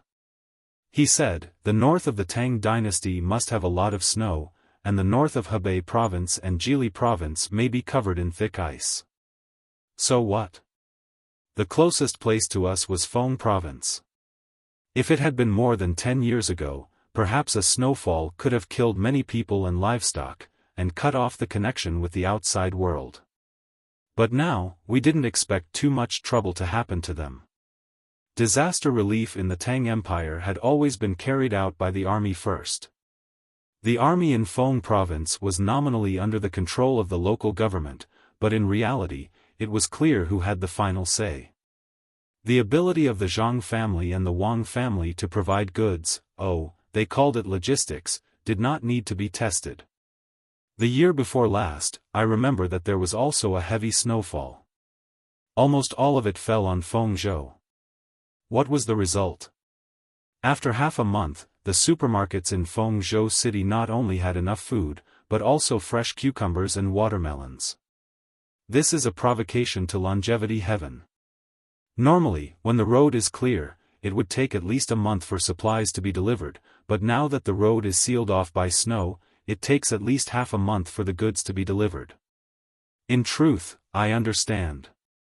They are telling us that no matter when, as long as the Great Tang moves against the Turks, they have the ability to deliver supplies with unimaginable speed. Just like the logistics camp in Yingzhou, before the soldiers have even moved, the provisions have already arrived. The person who said this was very unwilling to admit the speed of the Zhang family and the Wang family's logistics, but he had to admit it. There was admiration in his voice, but more than that, there was helplessness. The person who spoke first pursed his lips and sighed again. Yes, the logistics camp in Yingzhou is the first to provide supplies.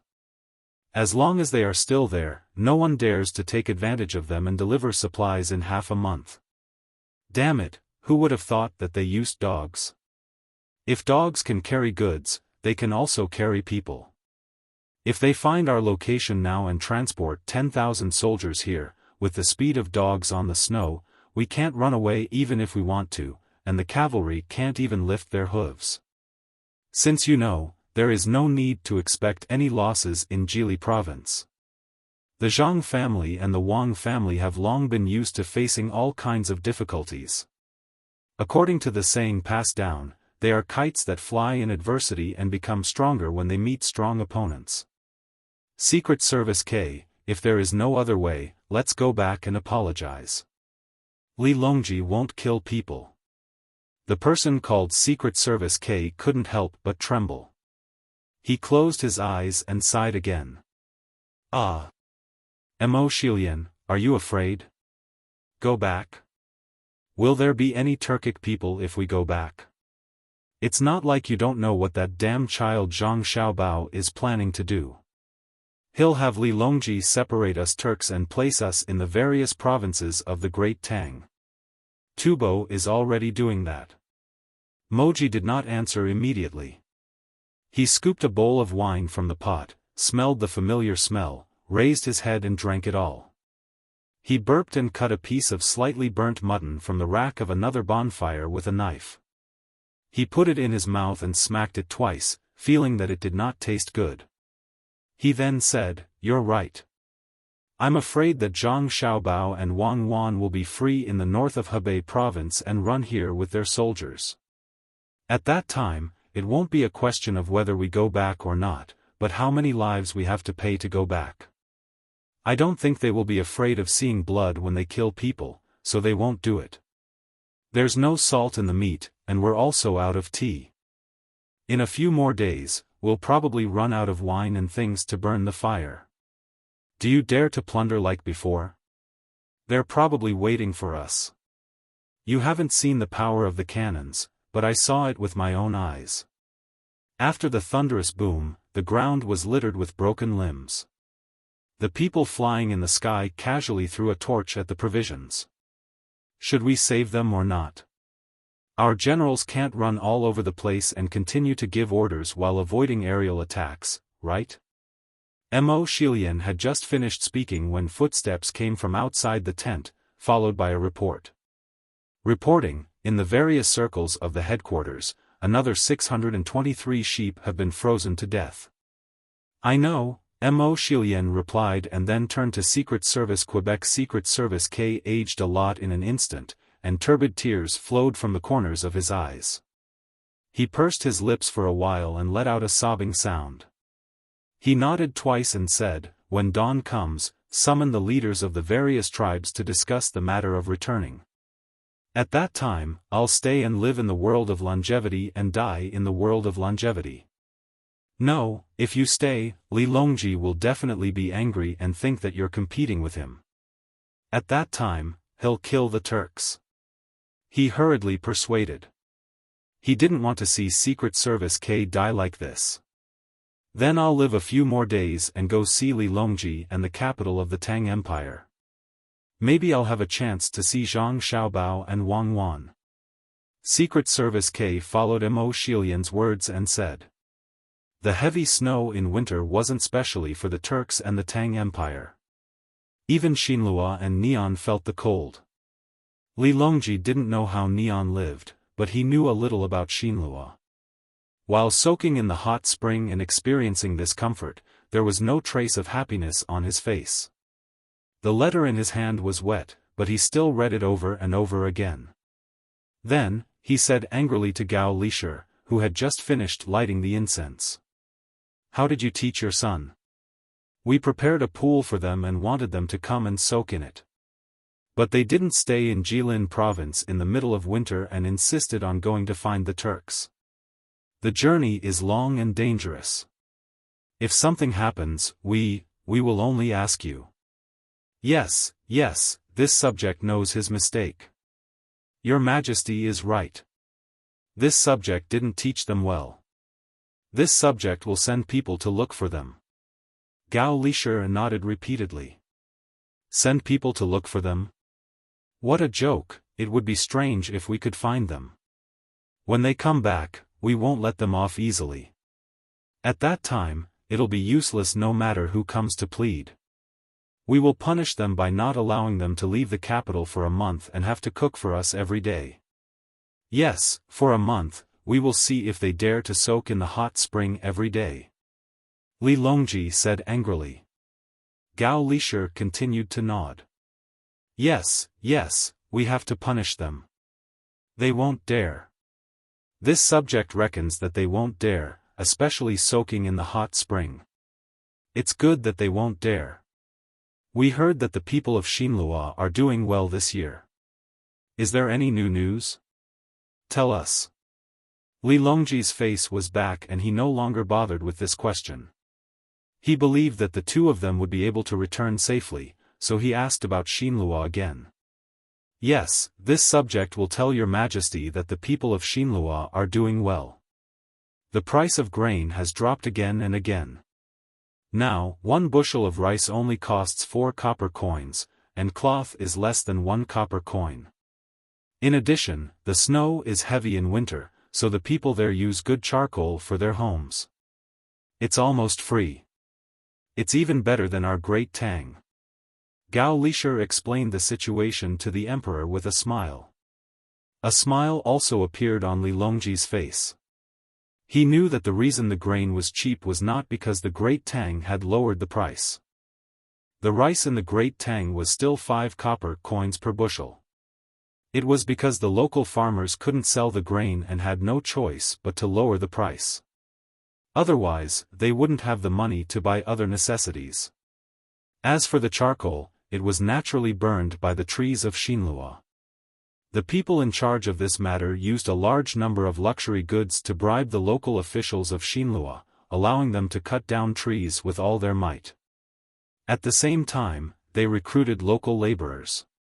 A portion of the charcoal was transported back to the Great Tang, and a portion was directly given to the workers in Xinlua as wages. There were many of them, so even if the workers sold them very cheaply, they would still make a lot of money. If Xinlua didn't stop it, what awaited them was the destruction of the country. If it weren't for the people from the Zhang family and Wang family telling me, I really wouldn't have known that trees were so important to a country. If I had known earlier, I wouldn't have let people work so hard to open up the wasteland. It's actually related to mudslides, floods, and droughts. The source of the Yangtze River and Yellow River, as well as the various tributaries, have to be planted. I wonder what will happen to Xinlua in the end? Your Majesty, this subject reckons that there will be endless disasters. At that time, we can't wait to force them to fight. We need to first get their people to the Great Tang through various excuses. Xiao Bao should have arrangements for this. You're tuning into the Xiaofan's Wuxia Tales YouTube channel. Don't forget to subscribe and join us on this journey to catch the most captivating stories.